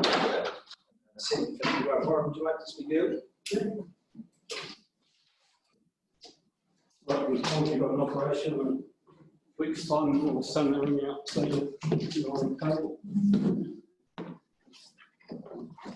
I'm here today really to comment on a few issues. The first one is in support of Greytown not losing any more recreational area. And I feel it's in the hands of the council, and there's money there. I feel we were told at the last annual, is the 2019 annual report meeting in Greytown, there was $1 million in the Greytown Parks Preserve contribution account. I feel that the council sold the wholesale ball park, Tararua Junction, which was a recreational area. And I feel that the money paid for that should go into the Parks and Reserve account. So I've got 1 million plus 1.5, or whatever they got, then we've got 2.5. There's also monies from the Retirement Village, 250,000. We have money from the Parks and Reserves account of Tararua Junction, 200,000 to 300,000. On top of that, we have all the other sections, something like 100 plus sections being developed in Greytown at the moment. And if the developers have to pay a contribution to Parks and Reserves, why is that money not being spent in Parks and Reserves? So I sort of feel it's in the council's hand that the money is there to purchase the recreational land for the benefit of the people in Greytown. Just following through, I'm certainly all for the buildings that have their own water storage. That's a great idea, it should be encouraged. In terms of the action plan, I think I would like to see the council go further afield in terms of getting ideas for wastewater. I think relying on Wellington Water, local consultancy, not McDonald, I think the council should expand that further and look worldwide perhaps, but certainly look at other ideas rather than just standard methods. In terms of the building and capability, I'm against any more money being spent on buildings. I think we should be looking to become more efficient. One of the things I think the council is lacking, and has been in my experience, is asking financial questions of council, such as what is the amount of rates being paid by Greytown Ward, how much is spent annually on infrastructure, roads, stormwater, sewerage in Greytown, has been met with we don't record that information. I've been waiting for 6 months to hear what the costs were associated with the purchase of Tararua Junction. To me, there's not financial accountability. We're not seeing the amounts that have been spent on these issues. And I mean, I can ask my phone something, Siri will tell me straight away. Seems to me that our financial reporting is a bit slack. And if you're not recording this information, I think that needs to be looked at.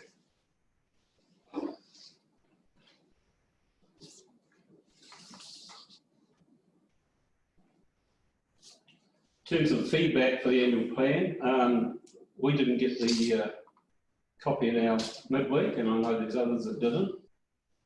I'm disappointed that the deadline wasn't put forward. We knew COVID was hopefully going to finish at some point, and I don't see why it was rushed through. And the Zoom conference was all right, but it was difficult for people to actually get involved and have their say.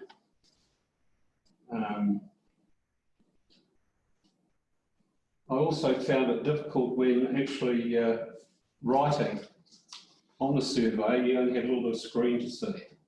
And to me, it didn't matter how you played around with it, you couldn't increase that amount of screen that you could see in terms of writing something. So I don't know how elderly people or people not familiar with computers got around that. Also, it recognised your IP address, so there was only one person per household could comment on that computer. Once you went back in again, it said you'd already commented. So for 2 or more people to comment, you had to have at least 2 computers. The other comment I'd like to talk about is the actual wasteful, the recycling centre in Greytown. Now the bike trail has been, or the rail trail has been extremely popular over the lockdown period, and there's 1 or 2 problems. One has been the mixture of cyclists and pedestrians, and it's quite common to be walking along and all of a sudden there's a cyclist right behind you. There doesn't appear to be any sort of rules in terms of usage of the. Much as I hate rules, I think it would be good to have some sort of separation of cyclists and pedestrians. That's it for everyone. The smell from the transfer station. My understanding it was a transfer station, but it's become a composting site. Last year, the rubbish was left there for I don't know how many months, and then contractors moved in with composting machines, and it was all composted and left there and then removed. The water is quite black and putrid and smells, and that water's going straight into an unconfined aquifer. There's no drainage whatsoever. Vermin, rats, lots of rabbits. Yeah, I think something needs to be sort of looked at in terms of that and how it's managed. That's about it. Thank you. Thank you, Mr. Roger. Councillors, does anyone have any questions?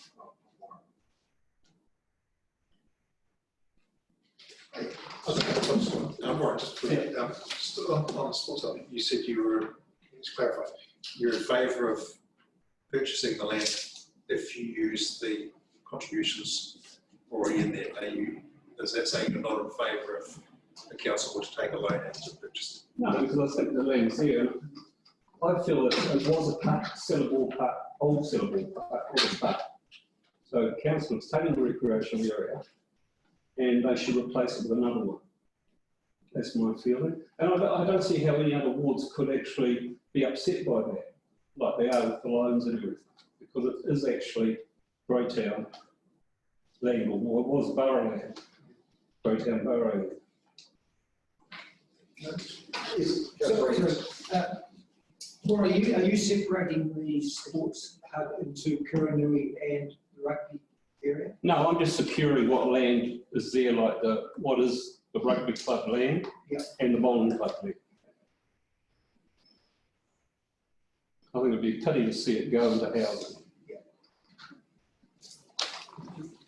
Any other questions? Sorry, Warren, I just wondered, did you have any comment around the Kuranui College new gymnasium, or you just don't want to comment on? Oh no, I think it is. I'm not for it at all. I think that it's covered some sort of taxpayer, but I don't think the council ratepayer should be contributing. Thank you, Mr. Martin. Thanks, Ron.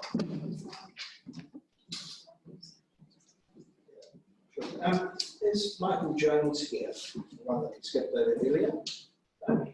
Carry on. Can't see Dean Boner here anywhere. And Neil Galbraith. Yes, I'm here. Are you willing to jump ahead of your slot? I want to be a few jumper. Some people are here or there. What's the rule for you this afternoon? It's entirely up to whether you like to come. Give most come. Yeah, I'm a bit close. No, 821. Thank you. 821.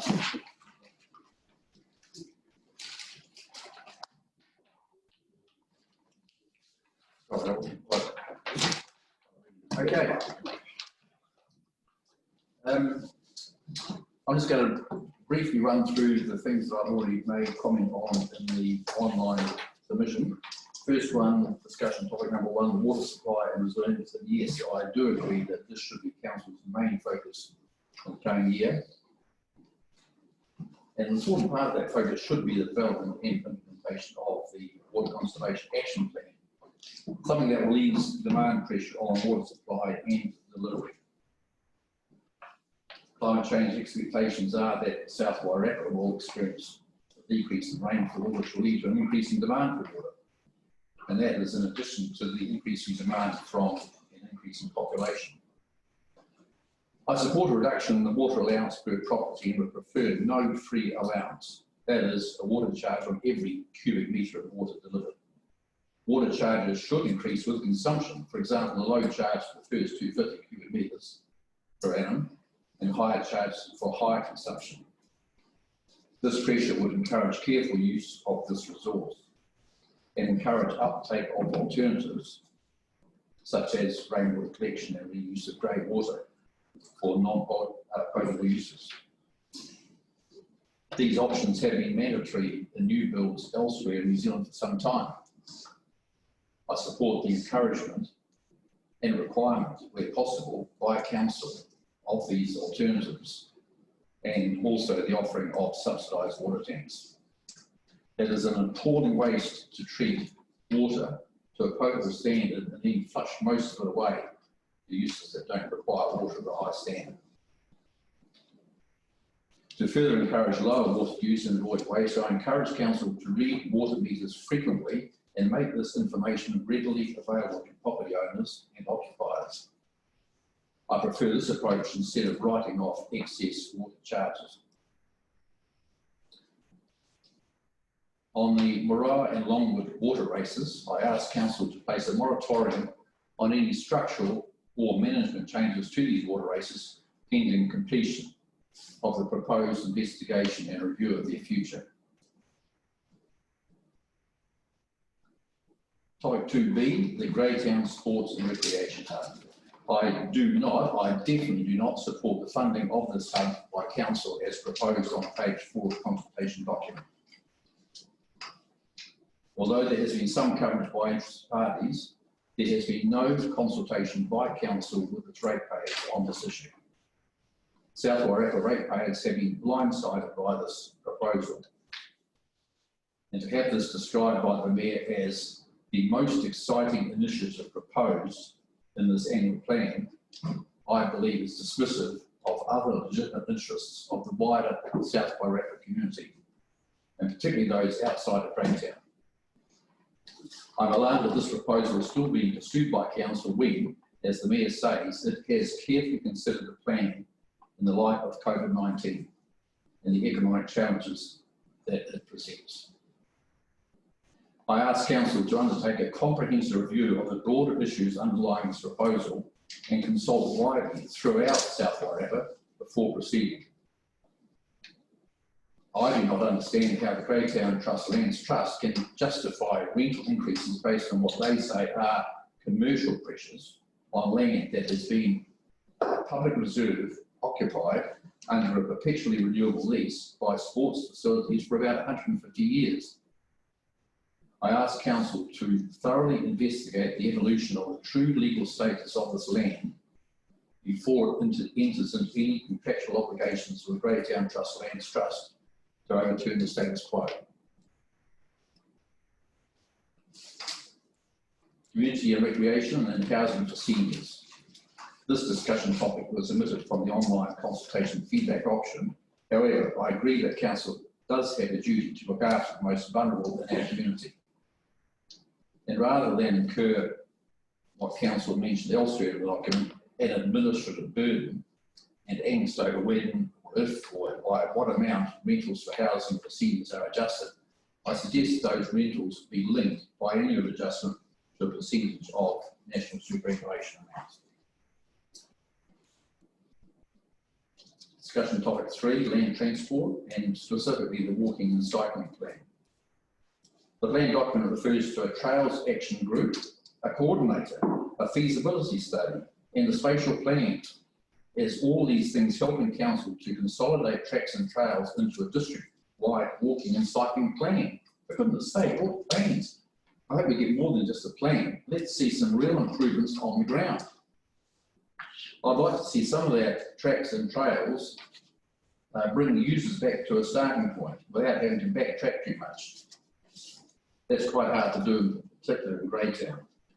And although using secondary roads where necessary, tracks should avoid state highway 2 as much as possible. Cycling trails, I suppose that would be referred to. And under money for forestry and trees, the plan document refers to an allocation of $50,000 for urban trees and an unspecified additional cost this year to maintain our rural forestry blocks. In the absence of any other information, I cannot offer any meaningful feedback on this other than to ask that in future council put in their consultation documents some real information. Discussion topic 4, waste minimisation. I support real initiatives to minimise waste, both by council and by the community. The plan document notes that a key action implemented by council in this current year was the introduction of wheelie bins for household recycling in order to reduce waste to landfill. I do not accept that an oversized wheelie bin minimises waste or even encourages minimisation of waste. I repeat, I support real initiatives to minimise waste. Building capability, discussion topic 5. On council's proposal to improve the delivery of services, I advise council that the consultation document was not included in or with the midweek newspaper as promised by council. I and others do not receive the document with our midweek papers. Council may need to check that it is getting the service that it might be paying for. And the Survey Monkey the council used for the online feedback submission process was shut down for several hours on the morning of the closing day for making submissions. And although the dates and times of the question and answer events were advertised, it wasn't clear to me until I got ready on the day of the relevant event that questions had to be submitted days before that event. These issues, particularly when taken together, do not encourage involvement in this consultation feedback submission process. Thank you. Oh, just one other thing. Am I able to table the document? Sure. Excellent. It's based on the grey water and rainwater tanks. And I heard a question this morning asked if I submitted, did they know of any other councils who were doing the particular thing that she was talking about. And I just thought I would leave that with council. As a start document for those who may not have thought about these issues, it's definitely useful. Thank you. Oh, sorry. No, that's okay. So, councillor, does anyone have any questions for them? Yeah, Councillor Fox. Hi, thanks, Neil. Just one short question. In thinking about water conservation at home and maybe the use of rainwater tanks, do you think rainwater tanks should be or could be used as an additional potable supply or should be used for? Yes, I do. Right. Yeah. Appropriate treatment for water? Simple treatment, yes. Yes, we do. I do. Great. What size tank do you have? I'm sorry, I can't give you figures. I don't actually know that. I'll make it up. But I don't know. Sorry. That's all right. Quite substantial tanks. 25,000 litres? Yeah. Sorry, I missed, did you say rainwater? No, potable water. Using rainwater for drinking water. For drinking water, that's what I thought. So it's, I don't apply to what. Potable is a grey area. No, I just, you think of the urban environment, sorry. Yes, yes. It's this notion I mentioned that where the need to treat all water to a potable standard when, I don't know, what percentage gets used for potable environment. It sounds crazy. And I know that there's government rules that guide what you guys do, but you guys and your other councils in New Zealand need to think about what's going on. And I would like to suggest that at tap, treatment of water is a much better option for getting a potable stand. Jimmy, you've got a couple of seconds. Yeah, did you say you treat your water out of that storage tank? Yes. Was there a simple system? Yes. Undersink water filter, it's called. Oh, on that, I thought you did something out of there. No, it's treatment. Yeah. Neil, thank you for your time. Sorry, I'm sorry. No, it's cheap as fuck. Okay, now I'm just going to go back to what I noticed Dean has arrived in the brain, which is a submission of a 764.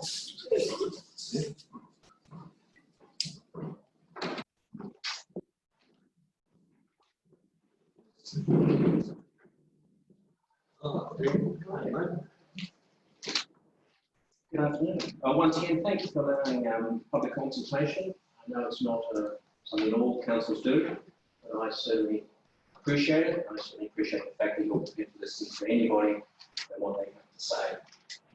In terms of my submission, I really only want to concentrate on just a few salient points.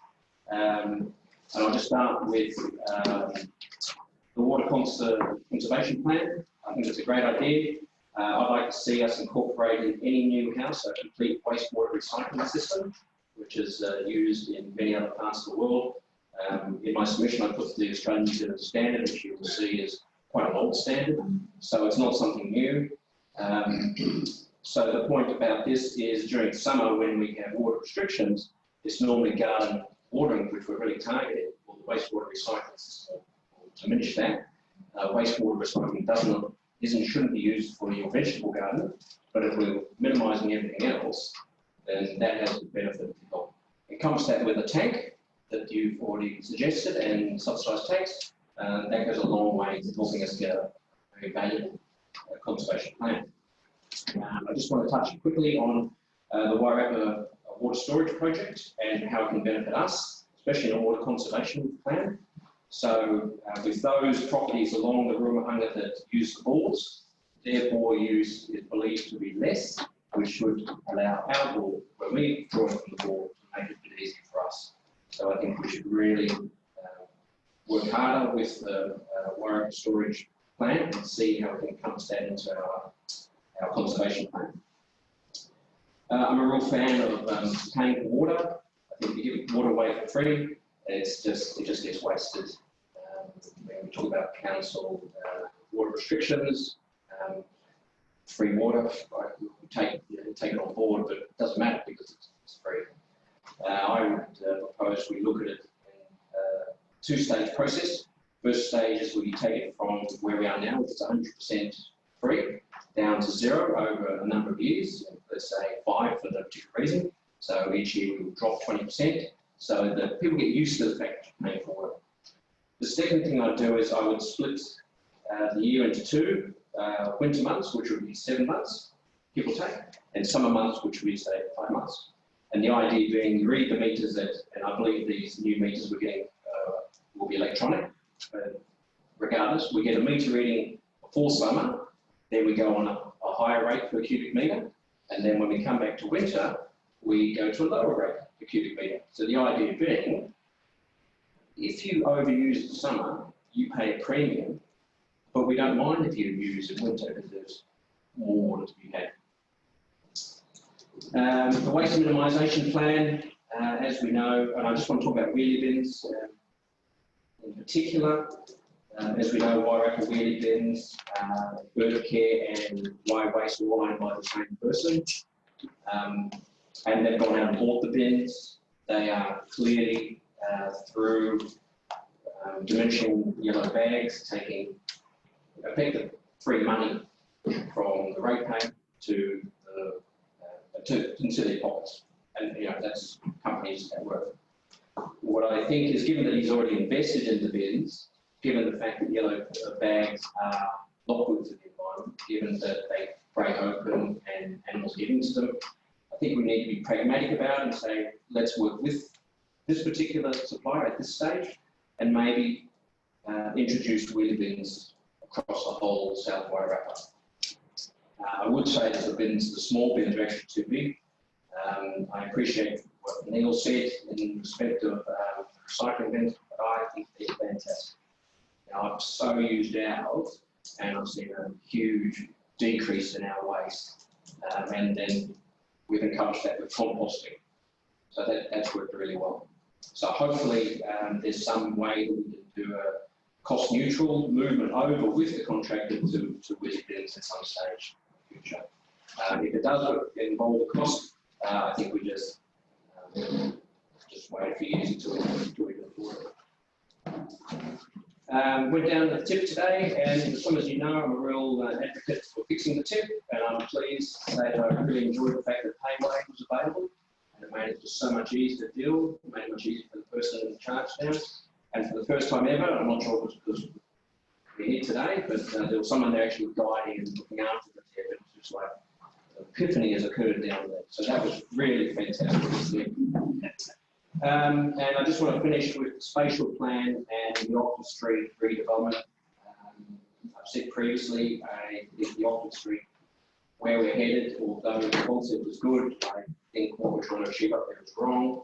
So I say we need to get this spatial plan done. The spatial plan concept is great, but I get the sense that it's just been dragged on.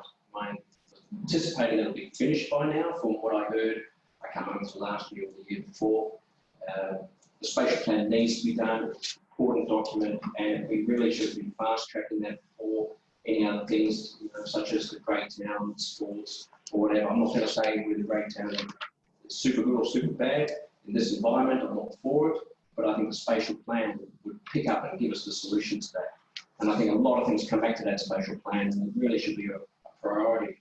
And I think council as a whole should really drive to get this plan done and get it out to the community, because I'm sure we want to get a lot of consultation on it. That's it. Thank you very much. Thank you, Dean. Councillors, do you have any questions for Dean? Councillor Fox. Thanks, Dean. Just wanted to talk with you about you said wastewater recycling. I'm thinking about the Australia New Zealand standard. Do you mean greywater recycling? No, it's greywater. Well, it's just greywater. So effectively, it's what you're doing is you're putting we're spending so much water to soap pits that we could just pump under the ground into grass and gardens, and it's constantly going down to the water. It's just happening 24 hours a day. I believe places like Queensland, where they have a water deficit, so they use more water than there's rainfall every year. It's mandatory. It's been mandatory for a long time.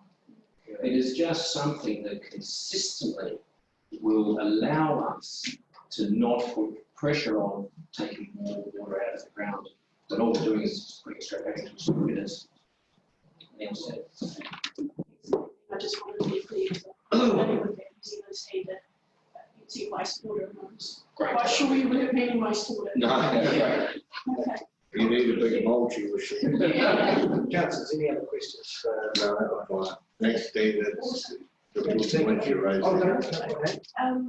Thanks very much. You've got some great ideas here. I was just wondering, so currently with 350,000 litres, so we suggested reducing it to 250, but you're suggesting to drop by, say, 20% each year. And did you also have any commentary around the smart water metering? Oh, look, I think we should just do it. I mean, smart meters in your electricity boxes just standing there. But in 10 years, we'll look back and go, why did we do it? It's just, that's where we're headed. So years ago, I came to New Zealand over 20 years ago, and we were paying for water in Australia. Ever since I was there. So, to come here and have free water, I thought a bonanza. Not what we want to hear. Thank you so much. Any other questions? All good. Thanks very much. Thank you very much.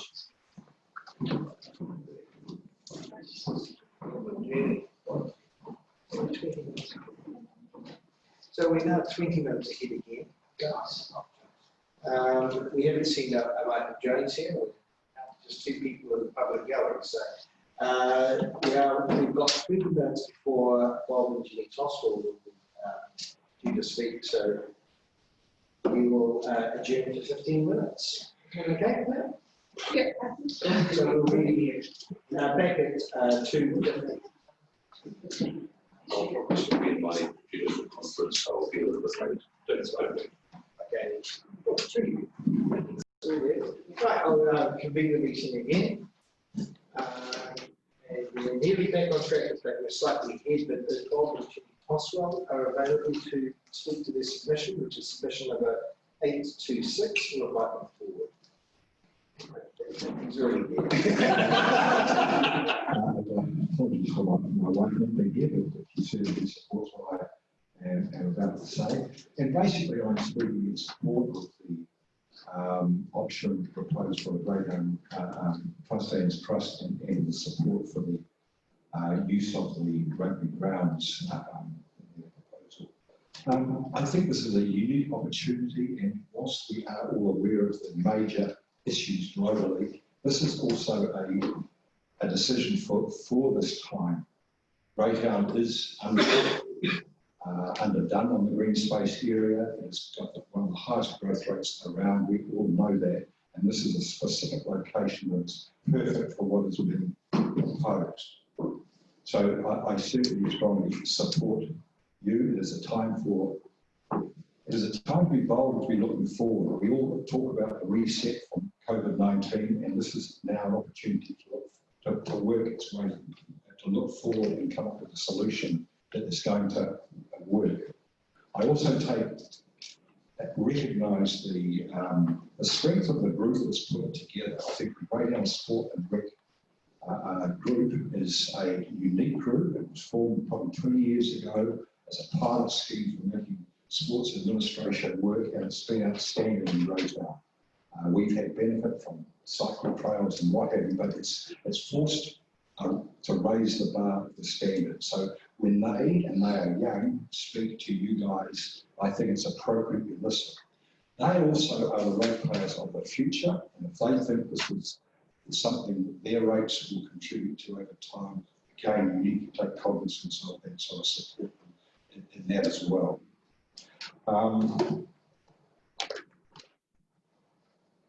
As I've already mentioned that, I think also the other thing that's relevant is the Greyhound Trustees Trust needs to make a move of some form or other. We all understand their dynamics. I appreciate them.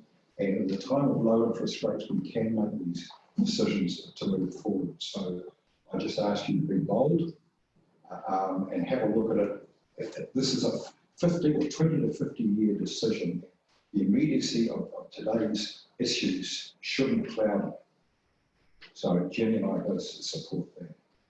I also would like to thank the Council for its ongoing support.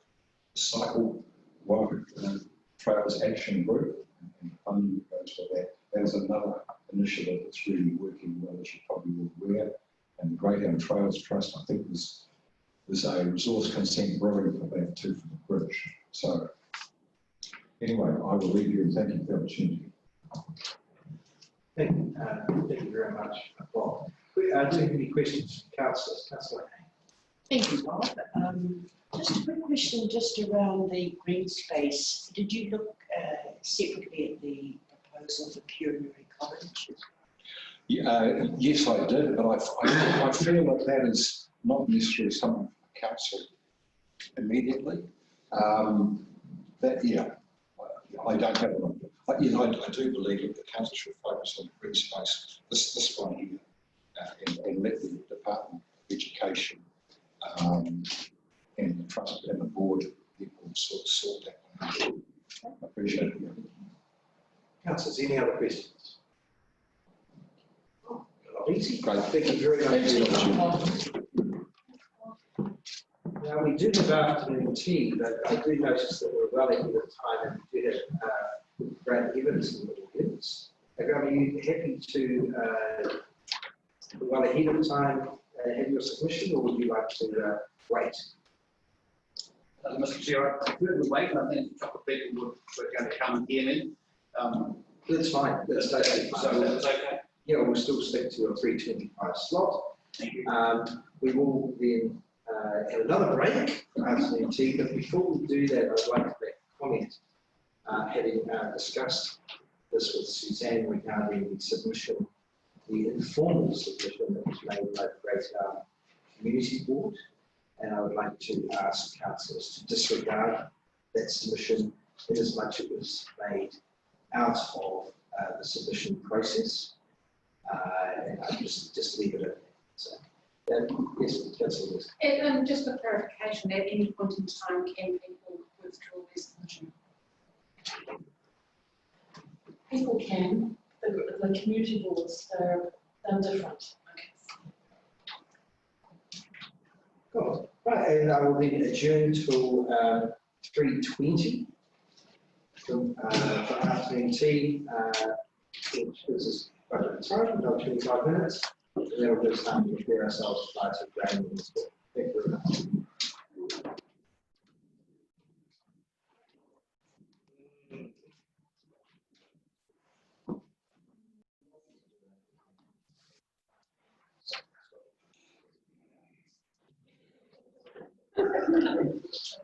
Nice.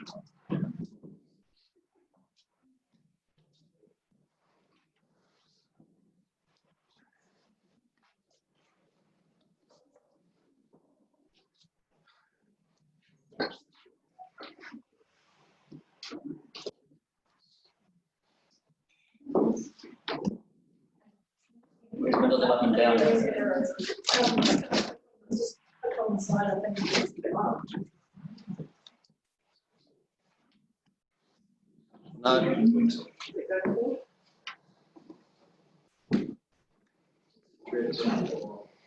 they are, yeah. Did that again? They came up on the right hand side, just click on the right hand.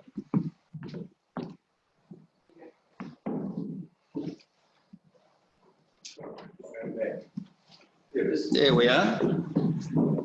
Everybody working here? A couple of minutes. There will be gaps during the session. There are a number of people who have not filled their slots or have not applied. So I think it's fun. So we'll report it later. Thank you, Mr. Mayor. Yes, the Graham Evans submission 8 sign 2. Thank you, Mr. Mayor and councillors. Thank you for the opportunity to talk to you. I want to go back to what I call finance zero. Finance 1, finance 0. My training is an actuary. We talk about numbers and we talk about interest. And we also talk about demographics and all those sorts of things as well, but that doesn't come into play here very much at the moment. So I'm presenting this as someone who's been involved in finance for his whole working life and still pretty heavily involved.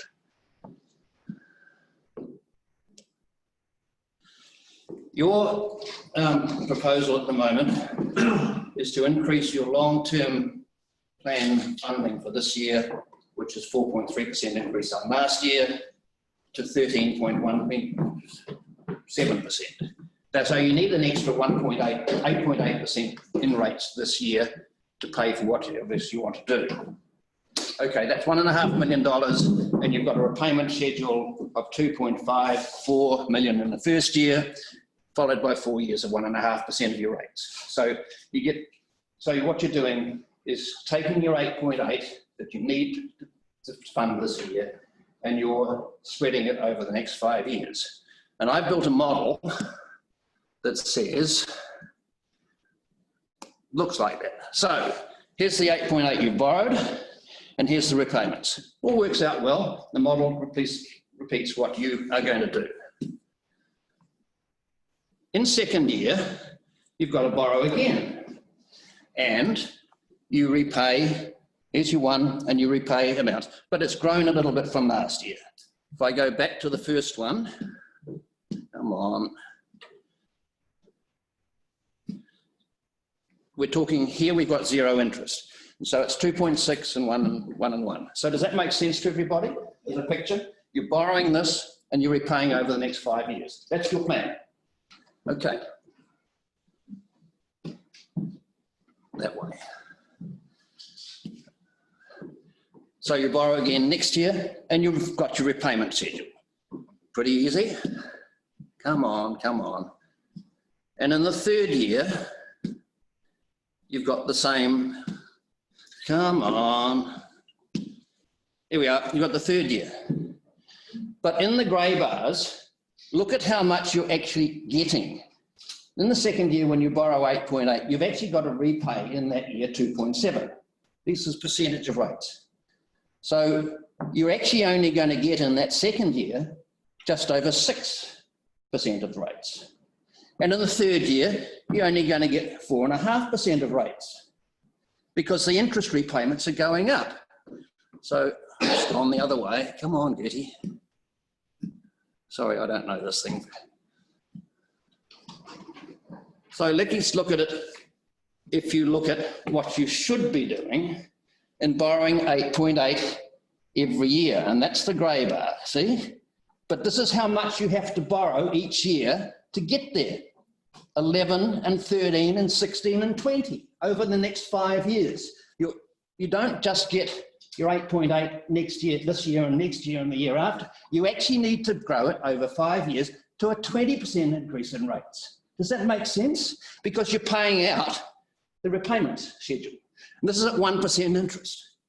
What I'm trying to say, and I'm sorry, I get worked up about this, that it costs more and more if you borrow to pay for the groceries. If you're doing it for a long-term asset, that's fine, because you buy and across intergenerational equity, you pay it over the lifetime of that asset.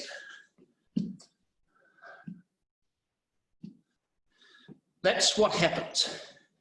You're borrowing 8.8 times 5, 44 over the 5 years. I've only looked at 5 years, it gets worse as you go further. But it means you actually have to get that 44, you actually have to, looking at this particular transaction on its own and not looking at how its effect on any other part of the rating system, but this, and that's how I think you should look at it. You actually have to borrow 71 over the 5 years and you repay 72, and the interest cost of that is 1.5% of rates. Come on.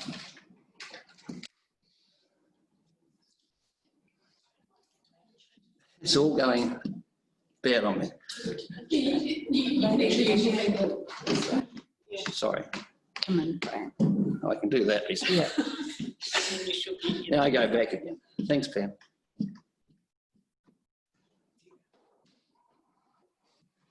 And if we do it at different interest rates, you'll see that the amount actually increases year by year and the total repaid increases year by year because the interest is going up year by year. And this is only at 1% and 2% and 3% interest rates. They're low, but I would say using the LCGF that you won't get much less than 3%. So to borrow that 44 over 5 years, or a bit longer because we're allowing for it over the period of the repayments, you're actually paying 11% of that in extra rates, okay? This is all done in rating terms. You could do it in dollars, you can do it any other way you like, but that's what happens. So, there's another aspect to this. Your page 14 of your financial statements actually says that your planned increase in operating expenses is going from 20 to 23.7, an 18% increase. But you only want 13% in rates, 8 of which you're going to borrow, 8.8. So what happens? How do you do that? How do you balance it? Well, at the moment, according to the long-term plan for this year, you've got a surplus of just over 2 million. But on the 13% rate rise, you're going to have a deficit of, where's the number? 391K. So you're going from a surplus this year to a deficit this year. You can't do that in terms of the balanced budget, but that's another matter. But normally that 2 million that you've got spare is used to pay for odds and sods and overruns and expenses, which councils are often forced to meet. Not saying there's any reason that you should, you shouldn't, but it happens that way. So my point is that there's this huge gap between the 18% and the 13%, and that's something that you have to repay. I submit that borrowing 8.8 and replacing it with borrowings is a very bad idea. The next point I want to make is that a survey that has been done of council rates for this year following the COVID crisis is that 10% is the largest rate increase that I have seen from any council. I think it's in fact 9.86 or something. So you're looking for a 13%, which you're going to fudge. I say the fudging's nonsense. So you're going to have to be 13%. It'll make you the council in the country with the highest rate increase of anywhere. So I think 2 minutes. So I think you should hold it down and take it down. Remember, the money you spend is not really yours. It belongs to everybody. It's ours. So, summary. Borrowing does not reduce the cost of a cash flow. It only impacts the timing of the cash flow. Debt doesn't disappear, and lots of people are finding that out to their chagrin at the moment. They've got debt, it doesn't go away. Debt incurs a cost. The interest paid. That's so long as we don't have negative interest rates, which I think are also nonsense, but that's another matter too. It's a global matter. So I think that it's a very bad policy, public policy, especially for councils, and you would never condone it for your own house to borrow to pay for your groceries. So I think that the spending needs to be cut back. That's the only way you can get your rates down and hold them, is to cut your spend. So you have to look very hard at your spending. My final point is that on the LGNZ site, NZIAR were asked to do a report on managing debt levels. May I read a little bit to you? Just 2 lines. Local government is generally obliged to balance their budget so debt is not used to fund operational expenditure. This is underpinned by the golden rule of fiscal policy. The golden rule suggests that government should only borrow to invest in relation to local government. This means infrastructure type things. And it's consistent with intergenerational. But debt can only be used by local government to spread the costs of long-term assets. It should not be used for buying the groceries or paying for the day-to-day expenditure. So that's my presentation. Sorry I get a bit hot about it, but that's what I've said very strongly. Thank you. Thank you, Graham. And you're dead on 10 minutes. So unfortunately, we have no time for any questions.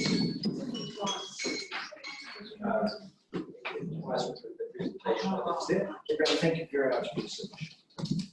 Can I just ask one thing? Unfortunately not. Can we have a copy of the presentation?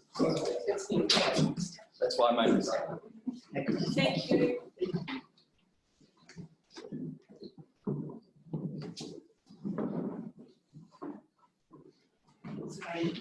We are running 5 minutes to get time, but I'm not sure whether Leona Gregory Montgomery is growing here.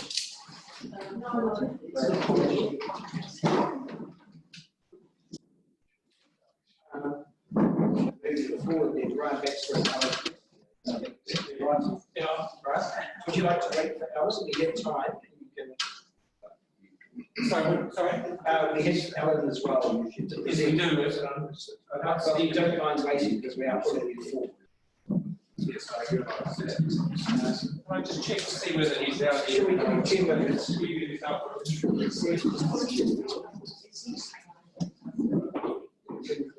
It's been stellar.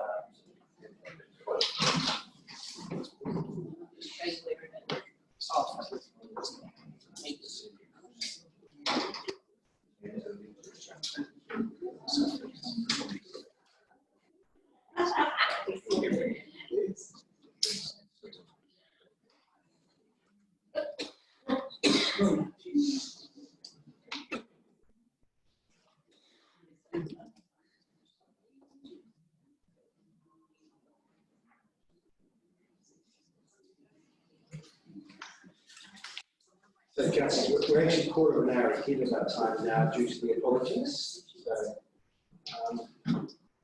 we don't mind. Well, I don't want to hold you up, so. No. We're 1/4 hour ahead. I understand that, but you can tack that on at the end of the day and go and have a drink early or something. We're more than happy to wait 1/4 hour. Look, I'm happy to go ahead. I was doing most of the talking anyway, so. But Alan is your representative on the Cobblestones Trust, so. We'll wait until the correct time to give it a chance to appear. Mr. Chair, since we've got Graham here, it's probably not give them a chance to answer some questions. It's a pretty important presentation, it's done. It certainly is, but unfortunately that compromises other submitters. So we really need to stick to a standard availability. So unfortunately not. Can we take Colin and ask Colin on? Sorry? Can we jump Colin onto that? I think we'll get back on schedule again because it just puts everyone out.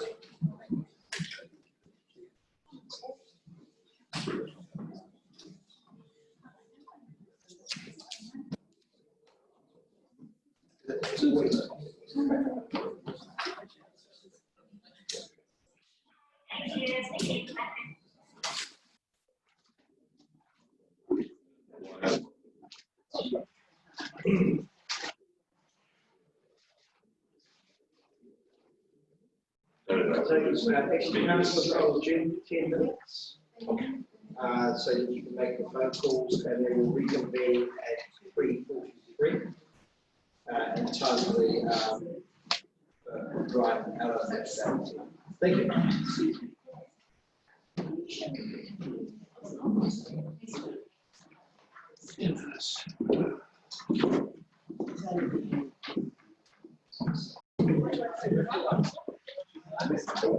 Okay, everyone, we're back this morning again.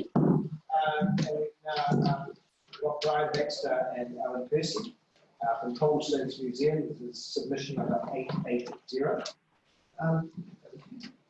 Thank you. And we've got Chris Hume here as well, who's also a board member. Alan, of course, is the South Warwick District Council representative elect on the board, and I'm here. He's obviously got our submission. It's pretty brief. Just a little bit about Cobblestones. As you know, we're Greytown's #1 tourist attraction. Over 6,000 visitors a year. A large proportion of those are overseas tourists. Which is pretty unfortunate just at the moment. We're also used extensively by local schools and host many community events. So that's Cobblestones. You all know us. We support the proposal to buy the Rugby and Bowls Club land, as we believe it will be beneficial to the community and will preserve existing green space. So we support that component of the plan, proposed plan. Cobblestones is in a similar position to the Rugby and Bowls Club. I remember being here this time last year saying something similar. We're in a similar position to the Bowls and Rugby Club in that Trustlands Trust owns 2/3 of our land. We own the other third, but they own 2/3 of it. We pay them rent of $37,000 a year. And until recently, they've given that back to us by way of an annual grant. That was until this year, and when they advised us that the grant, this year's grant would be the last.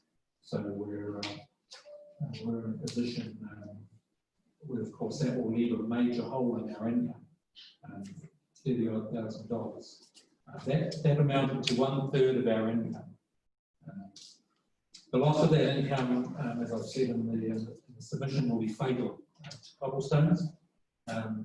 While we fundraise every year, and we've certainly ramped that up in the last little bit, we can't fill a hole of that size every year.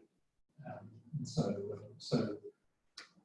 we're in a little bit of trouble. We have financial reserves that will get us through the next 2 years. We just recently prepared our budget for the next year, and it has a $15,000 deficit. And the budget for the following year has a $30,000 deficit. And then our reserves are pretty much gone after that. So we can last a couple of years. We previously talked to you about this, you know about this, and we've talked to your council informally about possibly buying trust land from them as you're proposing with the Rugby and Bowls Club. An alternative proposal, of course, would be for someone, perhaps yourselves, to give us a grant of about $37,000 a year to help us pay our rent. But we see that as economically not a very good option, and it certainly provides no long-term certainty for Cobblestones. But we're not asking to do anything this year. All we're asking is that we start work on your long-term plan, which will happen later on this year, that you remember us and that you look to include a solution for cobblestones in that plan somewhere. And we have any questions. Thanks. Thank you very much. Councillors, do you have any questions? Thank you, Councillor Clinton. Can I ask, you said that Greytown Trustlands Trust owns 2/3 of the land that Cobblestones is on, and you own 1/3. Can you tell me how do Cobblestones has the little cobblestones in the ground? Is that under the third that you own, or is it under the 2/3 that the trust owns? It's mostly in the bit that Cobblestones own, but the Cobblestones do spread sort of throughout the museum, so parts of the Cobblestones are in the Trustlands Trust. A lot of them are under the ground, under the topsoil, so you can't actually see it. Only when you start digging, you hit the stones. And so they have a heritage trust rating on the cobblestones. They do. 6 of our buildings have heritage trust ratings, category 2 rating. Some of those buildings are on our land, some of them are on the Trustlands Trust land. In fact, most of them are on Trustlands Trust land. So some of those buildings have heritage ratings. Right. Of the category 2 buildings that are not on your land, are they able to be moved, or do they have to remain there to retain their heritage status? Well, some of those are the cobblestones, so I guess we couldn't move them. The main building that's on our land is the original stables. That's an original building. A lot of the other buildings were brought in the back of the truck. But the stables is the original building. That's probably unlikely to be able to be moved. It's not in a great state, and it's built on the cobblestones as well. So I think the answer is yes.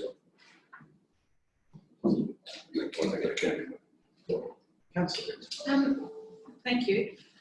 What is the percentage of international visitors that you would get per year? The percentage is between 30 and 40%. We measure we ask visitors where they come from, and it's 30 to 40%. So, and that line you would gauge that would be a reduction of that amount? I mean, we're hurting in several ways at the moment. Our visitor numbers are right down because obviously we have no international visitors. So our income is going to be down this year. We're hoping that it's not going to be too low. We're hoping that local visitors will fill the gap, but that's not happening yet. So we'll wait and see. Of your, and so you're looking at a $37,000 rent increase. How long does that last for before any other increases might occur? We've got another couple of years before the next rent review. We're on a 7-year cycle, and I think in 2 years' time the next rent review will occur, and almost certainly it will go up. I don't think we've had a rent increase yet, or I don't think we've had a rent decrease yet. So that's reviewed every 7 years, and we would expect the rent increase in 2 years' time.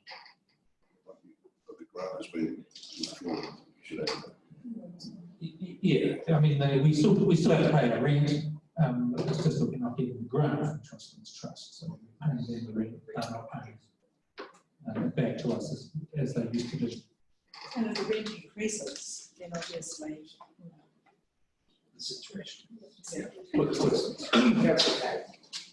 So, given that the heritage buildings on the land, and if the stables are potentially unlikely to even be allowed to move, is your rate based on a commercial base of rate, or is it residential land? How's that rated, or how's the value of it? I guess? It's a land rental. So they just value the land and we pay rent on the land, not on the buildings. Essentially, we own the buildings. Trustlands Trust owns part of the land. So you're saying the council land value is what the rent's based on? No, They value it. A valuer comes in every year, every 7 years, does evaluation and says this is the value, and in 2 years' time that person will come back and they'll give us a new value, and they'll say that land's value X amount of dollars, and a percentage of that will be our rent. I think the other thing, I'm not too sure whether all of you might be aware or may not, that the bit that Great Yarn Trustees Trust owns, there is subdivided into 2 sections along Main Street and 5 sections along East Street. So, yeah. Whereas the bit that Cobblestones owns is one. Yeah, Councillor. With your promotion job, you'll be obviously working with other Greytown tourist operators. So you're taking successor with the other Greytown operators. Absolutely, and we're part of this Lee's big promotion in July, Greytown Country Heaven Winter Christmas. I'm not sure what you're calling it, Lee. So we're part of that, and we'll be, and we take part in all those promotions, and we're members of Destination Wairarapa and all those organisations. And so yes, we're part of all those organisations. Councillors, any other questions? Thank you very much. Thank you for listening. Thank you.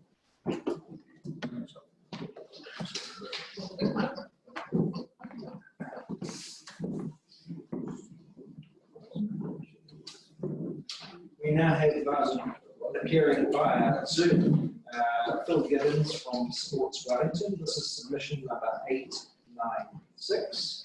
Stella. Over to you, Phil. Can you hear us okay? Yes, I can. So, tēnā koutou katoa, tēnei te mihi kia koutou. Thanks for the opportunity.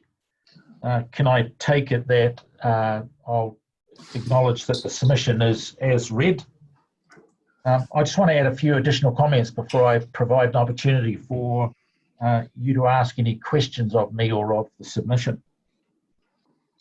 7 years ago, Sport Wellington and Sport Wellington Wairarapa had a focus of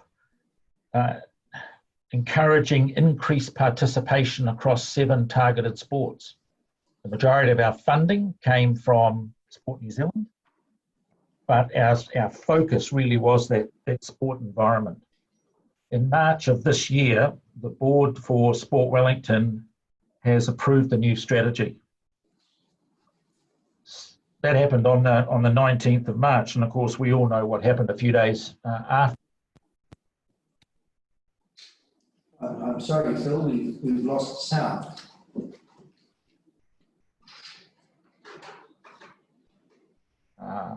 How's that? Is that better? You're back now. Thank you. Okay.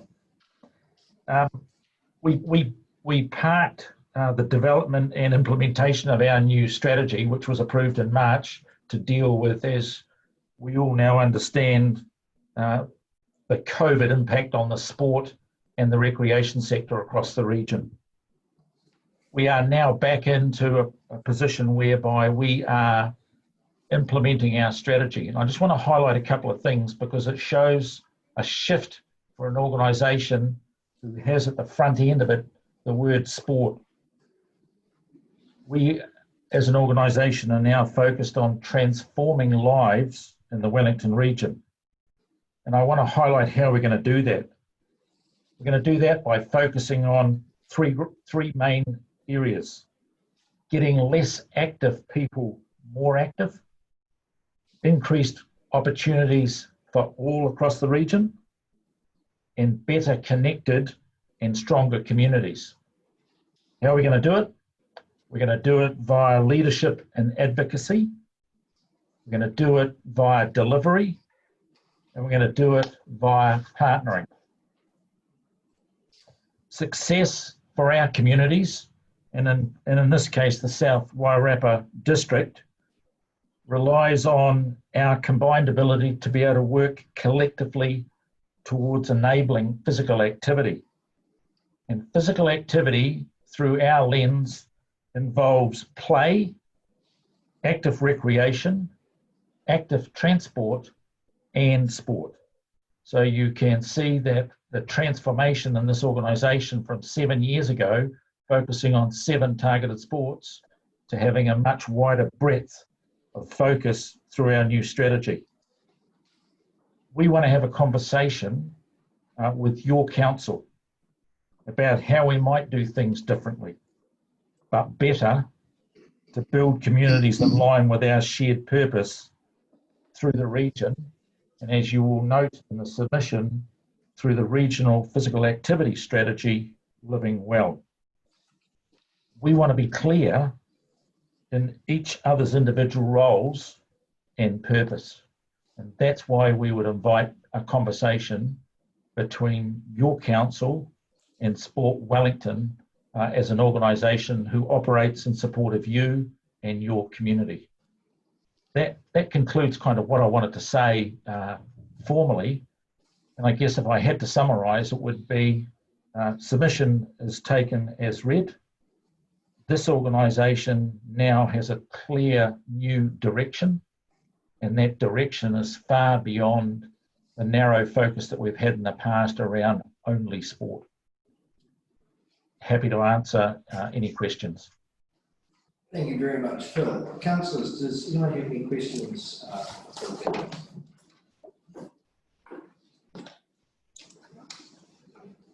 Phil, well done. I think you've obviously succinctly stated your case. So thank you very much for your time. I appreciate that, and I look forward to meeting a number of you during one of the up-and-coming combined council meetings. Thank you very much. Thank you. Thanks, Phil. Right. I understand some Colin there. So perhaps, Colin, if you're ready, we could start with just early. This is Colin Ryan, submission 890.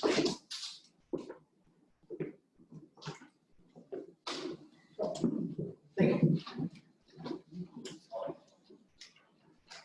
Firstly, I want to talk about financial aspects of the annual plan. I was very surprised indeed to find the proposed increase of 18% in operating expenditure for this coming year. This is very different to the current long-term plan, and also what was indicated in the pre-election report here by the Chief Executive a few months ago. Or for that matter, it's very different to the election platforms of candidates. If you look at the local government legislation, the annual plan these days is supposed to be a fine-tuning of the long-term plan proposals for the year in question. It seems to me that this is far more than a fine-tuning of the long-term plan numbers. It's a complete rewrite, and it should have been dealt with as an amendment to the long-term plan of the disciplines and the consultation and the auditing that is required for that process. Probably stating the obvious and saying the biggest change that's happened in the past year is the COVID-19 situation and its dramatic effect on the economy. Not any perceived shortcomings by this council with its operations. The community has repeatedly been told in recent weeks that there was only a 2.5% rate increase this year, but it has not been made at all clear that if the present proposals go ahead, the real impact on rates is over 13% and quite likely more, especially as the sports proposal wasn't included in the numbers. I think this council needs to ask itself, have we actually been open and transparent with the public? Because I don't believe that you have in terms of the information I've seen. The real increase of rates has been disguised by borrowing to buy the groceries, as Graham Evans talked about before, and by borrowing for a deficit. And again, as he said, what are you going to do next year? Do you borrow again, or do you substantially reduce operating expenditure? Substantially reducing the operating expenditure once you've increased it seems highly unlikely. It just seems to me you're actually proposing to have a very large increase in what rates, a virtually every other council in the country is trying to have little or no increase. But I know this council's not perfect in terms of its activities and so on. No council is perfect. I've been a chief executive of 2 local government organisations. I've been the deputy chief executive of the regional council for 16 years. And I would have loved to have a 80% increase in operating expenditure. It would have made my life a lot easier. I wouldn't have so many grey hairs now. But I just think it's wrong particularly at this time, to be increasing expenditure by that magnitude and not actually being clear about its real impact on the rates.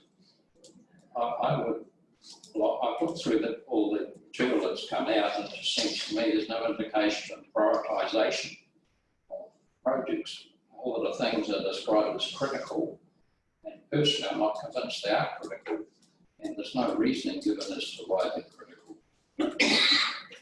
In terms of the sports proposal, as per my written submission, I support getting a proper sized gymnasium at Gurney College, and the council assisting with that. I don't support at this time what to me is a half-baked sports hub proposal. The only cost given are buying land because of pressure from the Land Trust. There are virtually no details at all about an actual sports hub, what it might involve and what costs might be incurred, and especially over time before you go down this track. And I also understand there is some legal questions about the ability of the trust to sell that land, but I'm not going to talk about that. In terms of water conservation, I've wrestled with that challenge for many years of my working life. In fact, the South Europa Council's present water charging policy is based upon what I first put together at Carterton many years ago. That policy is based upon the politics around the initial acceptance of water metering by the public, and that included only charging a few people, as much as it is around trying to conserve water. Water metering has conserved water, but I think the present policy has effectively run out of steam in terms of its effectiveness. And it seems to me if you're actually serious about saving water, you'll be looking at charging for water, as in my submission, like they do in Kapiti and several other places around the country. It just seems to me that, from my experience, the best way to save water is through appropriate charging, as there is then a very real incentive for people to not waste it. It also means that the single person living alone and not using much water gets a benefit, because their charges would go down, and people with swimming pools or whatever would pay for the cost of providing that water. And what I'm talking about is charging for water on the same sort of basis as electricity, where you pay a fixed amount to be connected to the system, costs of basic infrastructure, and you charge per cubic metre for the costs of producing that and treating that particular water. It's been done elsewhere, and that could easily be done here. It just seems to me writing a conservation plan will have little real effect on water usage, and having individual rainwater tanks for urban households, while it sounds good in theory, will actually cost the whole community much more dollars overall than providing water through a community system. And there's been research to show that that is the case. In terms of housing for senior people, again, from direct experience, I believe council should be looking at options other than council itself providing this service. There are other established providers of accommodation for elderly people who may well be interested in doing this. I was the chair of a working party set up by the previous council to look at housing, and we concluded several times that we didn't think the council was the best organisation to providing that service. And we had discussions with more than one provider, and there was some interest about other organisations providing that. That's all I wish to say at this point. Thank you. Fantastic, thank you very much, Paul. Councillors, do you have any questions of Mr. Mark? Thank you for that very thoughtful submission, Colin. Just regarding putting usage, do you suggest or think we should be looking at smart meters? It's hard for me to answer that question. So either smart meters or regular water measurement. Yeah, it's hard for me to answer that because I've had no experience with smart meters. It probably doesn't make a lot of sense, but I'm not the person to advise you on that. Thank you. Councillor, any other questions? Councillor Fox. Okay, thanks, Colin. Can you just help me understand something here? So, in terms of priority for water, I might have misheard you here. Were you saying that a conservation strategy may not have been priority, but charging people for water was the priority? Did I misunderstand you? What I'm saying is the best way, my experience in achieving savings in water usage is by charging for the water for every cubic metre, rather than writing a plan on a bit of paper that most of the public won't be aware of, take much interest on. But if it fits their back pocket, they certainly take interest in their ongoing incentive to live on wastewater. Save it every day. So effectively, you could spend money on conservation plans, which may, for example, include advertising regularly about not running the tap while you're cleaning your teeth or whatever it may be. But the real way to make people make a change in their habits is by an appropriate charging policy that provides for those people who do conserve water. They might well get a reduction of what they're paying now.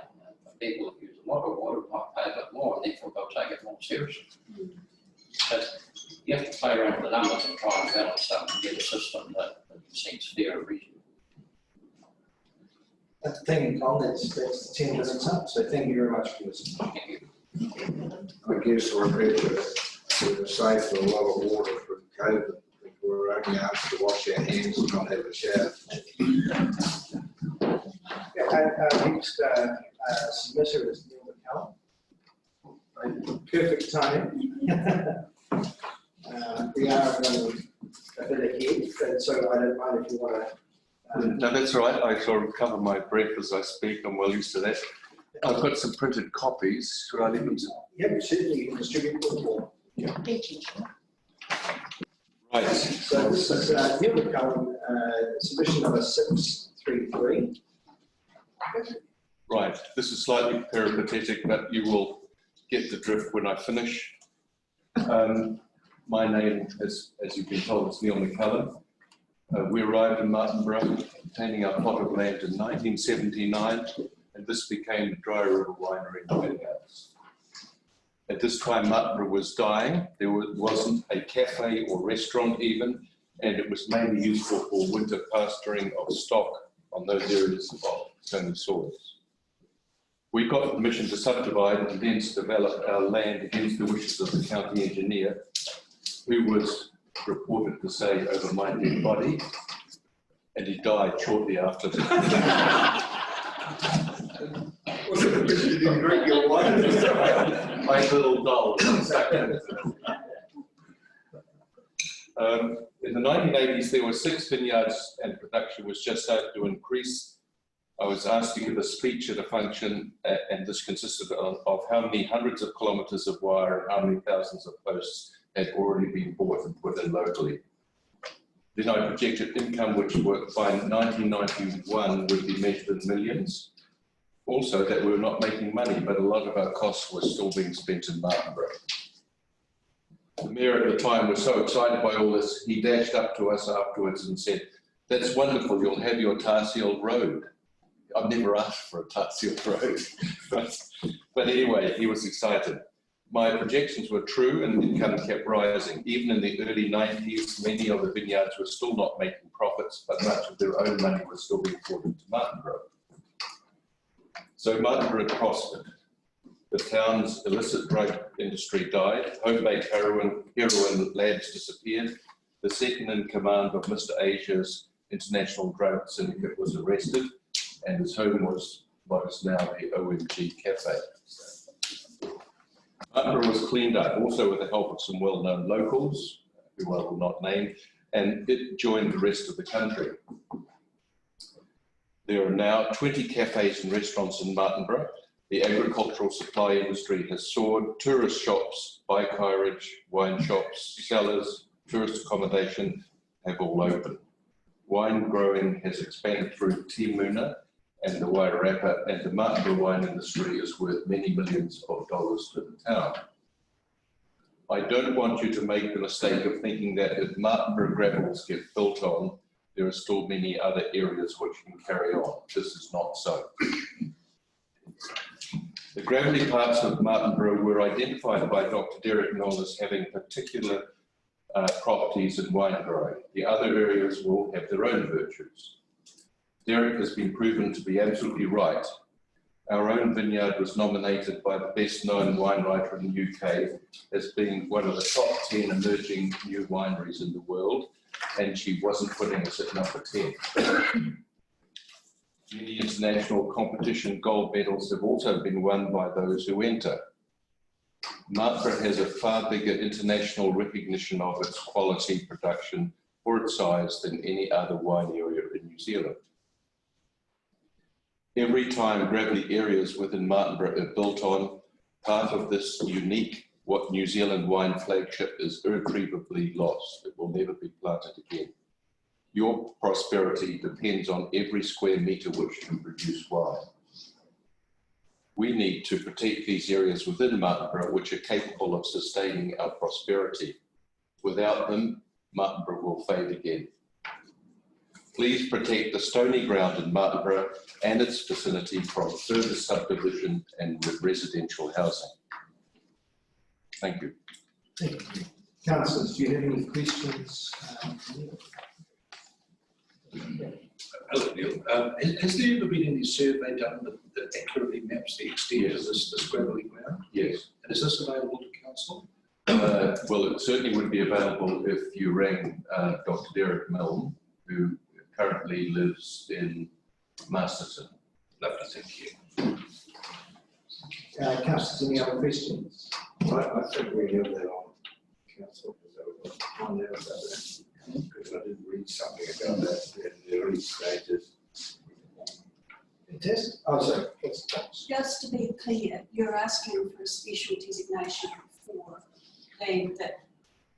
Well, you people are in charge of the legal side. What I'm saying is that if there is a gravelly area and it is used for other purposes, it's subdivided, or they build houses on, it will be lost. Yeah, we have something like 640 hectares of land in Martinborough, which produces millions of dollars for Martinborough and for New Zealand, and the price of some of the Martinborough wines are way beyond anything else and almost anything else in New Zealand. Councillor Jensen. Neil, is it correct that only wines that are produced from a certain soil type can be called Martinborough wine? Was there something? Well, we tried to introduce that, but there was some kickback. So it's not. So Martinborough wine now refers to everything, including Te Muna, and we're not denigrating Te Muna, and we're not denigrating wines coming from clay soils or whatever. But it is quite fair to say that the wines which have achieved the outstanding international recognition are the gravels which Derek identified. Thank you. Neil, you're aware that we're looking at a spatial plan down the district of all about what South Wairarapa. Yeah. Is this something that you would like included in that spatial plan so that officers can take account of that as they prepare the documents for? Well, I don't know the best course for this to happen, but if you think that's the best course, so it should be. Yeah. Councillor Gibbs. I was just going to raise the special plan. Councillor, any other questions? Thank you for coming. Thank you. Thank you.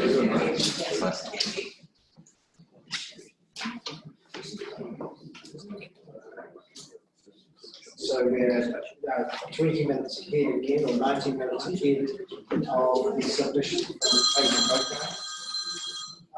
So we will just adjourn until Marina arrives. For the next team.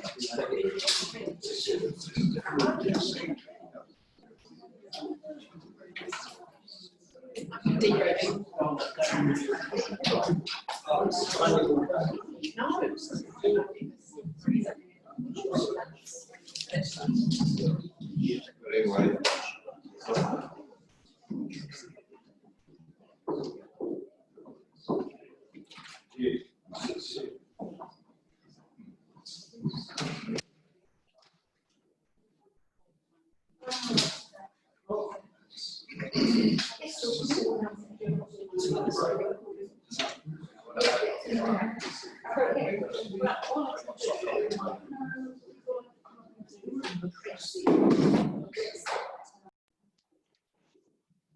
So now we'd like to invite Marina to approve submission number 958.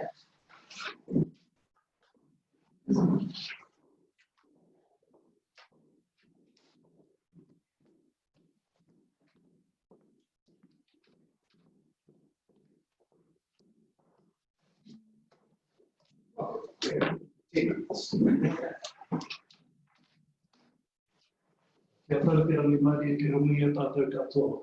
Ami nui tuku i hone ko whakatua ni koe tātou. Kono kia tīna.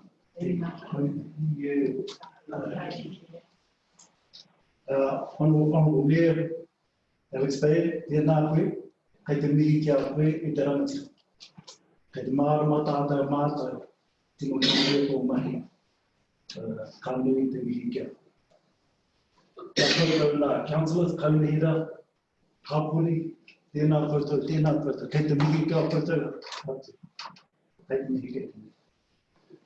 Hauria ki te reo tauiri hei whakamārama te ata. Speaking our language. I'd like to acknowledge you here, Honourable Mayor. Sparing us waka, that your money is not, your work is not lost on us. I'd like to acknowledge you first and foremost. And councillors, Peter Mihioki, each and every one of you. Would also like to acknowledge this beautiful sky that's shining down on us today. Can't wait to get outside, get amongst it. Also like to acknowledge the beautiful maunga around us. Aorangi, nā kupe o waka, ringu taka, pararua, mana whenua, our beautiful rivers and land that nourish us.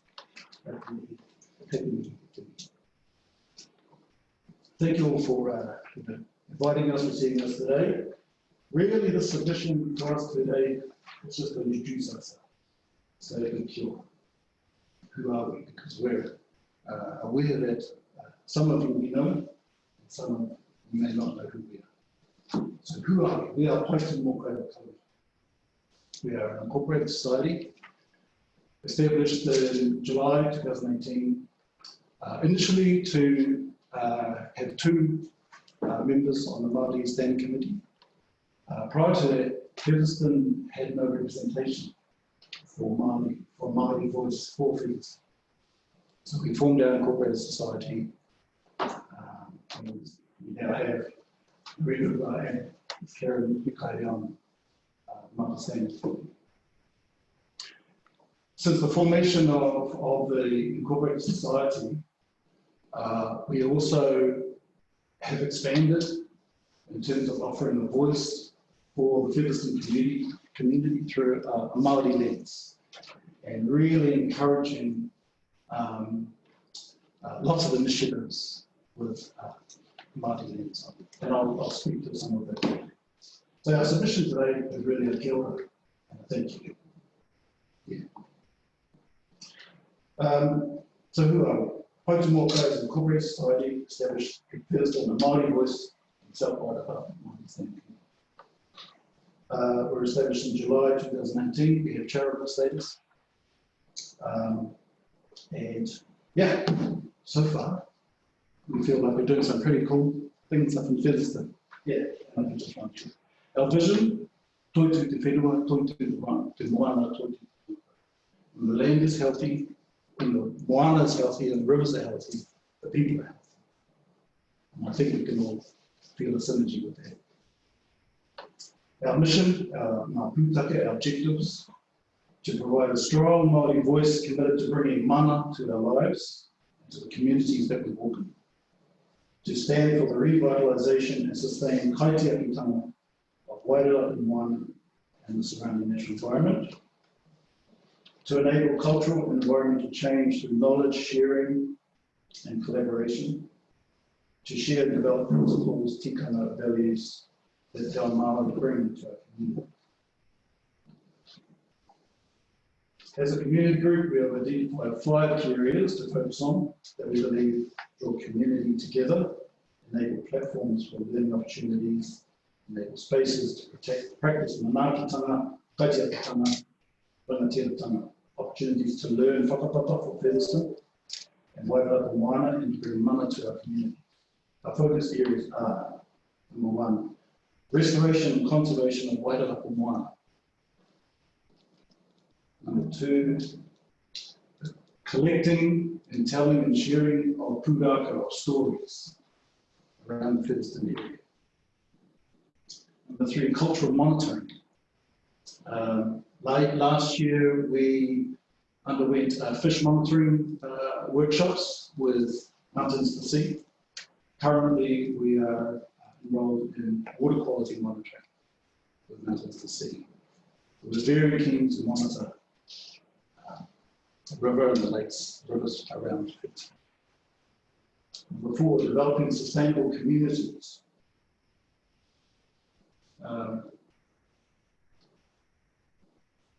There's quite a lot of weight on this one, especially post-COVID, how our communities become sustainable. And we're very much looking towards being innovative, but also appreciating the environment. So you're very keen to talk further with your communities can be more sustainable. And number 5, establishment of a native plant nursery at our leased premises, the Featherston Golf Course, which again we'd like to thank Council for. Since 2018, we've developed projects in each of these focus areas. Some have already started. The planting hugel culture at the top end of Lake Domain. We started there. I think very good. Yeah. But that process is underway, and we're looking to plant trees top in Lake Domain.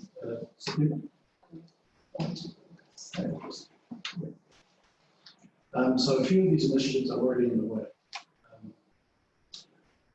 We have a relationship now with Te Wānanga Aotearoa, who started te reo classes through our facility, through our, which we have Daphne here is coming along, a few others. So, you know, again, it's encouraging more te reo, more titanga, and more visualization of our Māori around. So I'll talk a bit about the nursery. This space will be a plant nursery up at the golf course there. We're looking to establish and construct a plant nursery to create employment. And of course, you know, lead on to riparian planting, which seems to be quite a buzzword, but rightly so. With Wairua and Moana now looking to seek international recognition with Ramsar. So, you know, more planting, I better we feel. Yeah, we thank you for this opportunity for us to meet face to face, kanohi, that's the way, the old way, pre-COVID. And yeah, we look forward to any questions. Is there anything else I've forgotten? I've forgotten my name, Gilbert. Or Warren Maxwell, took the email. Gilbert.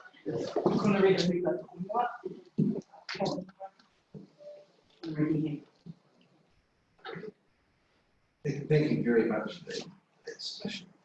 Councillors, do you have any questions? Start with Councillor Gibbs. Yeah, I was just going to ask you this, pretty exciting, this nursery.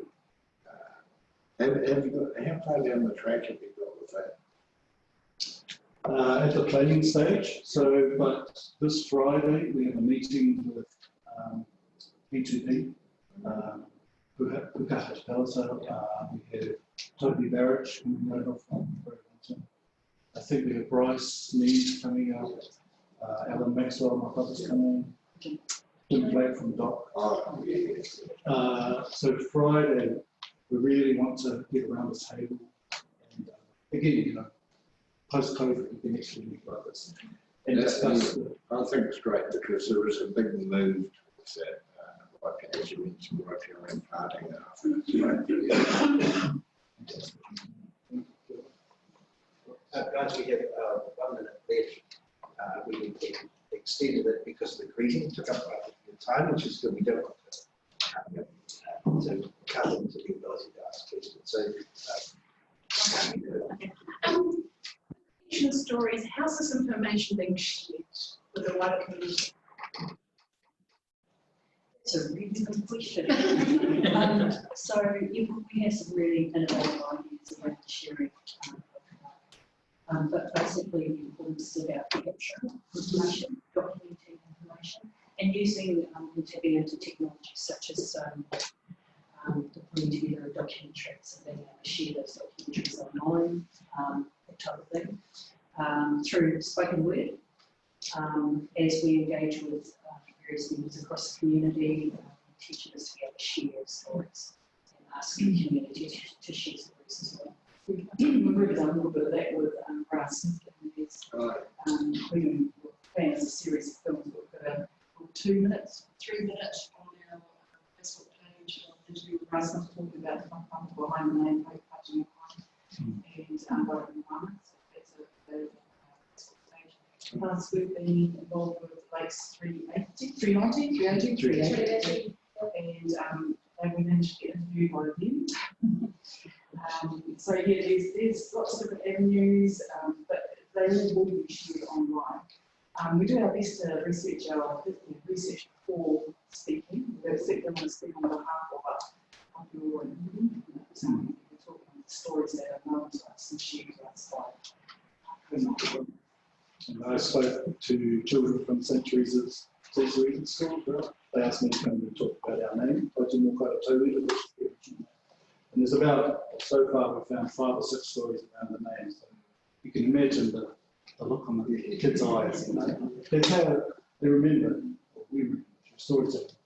Guys, I think we've reached our 10 minutes. I could happily continue this. So thank you very much for your submission.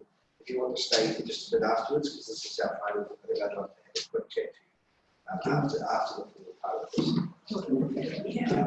Thank you very much. Thank you.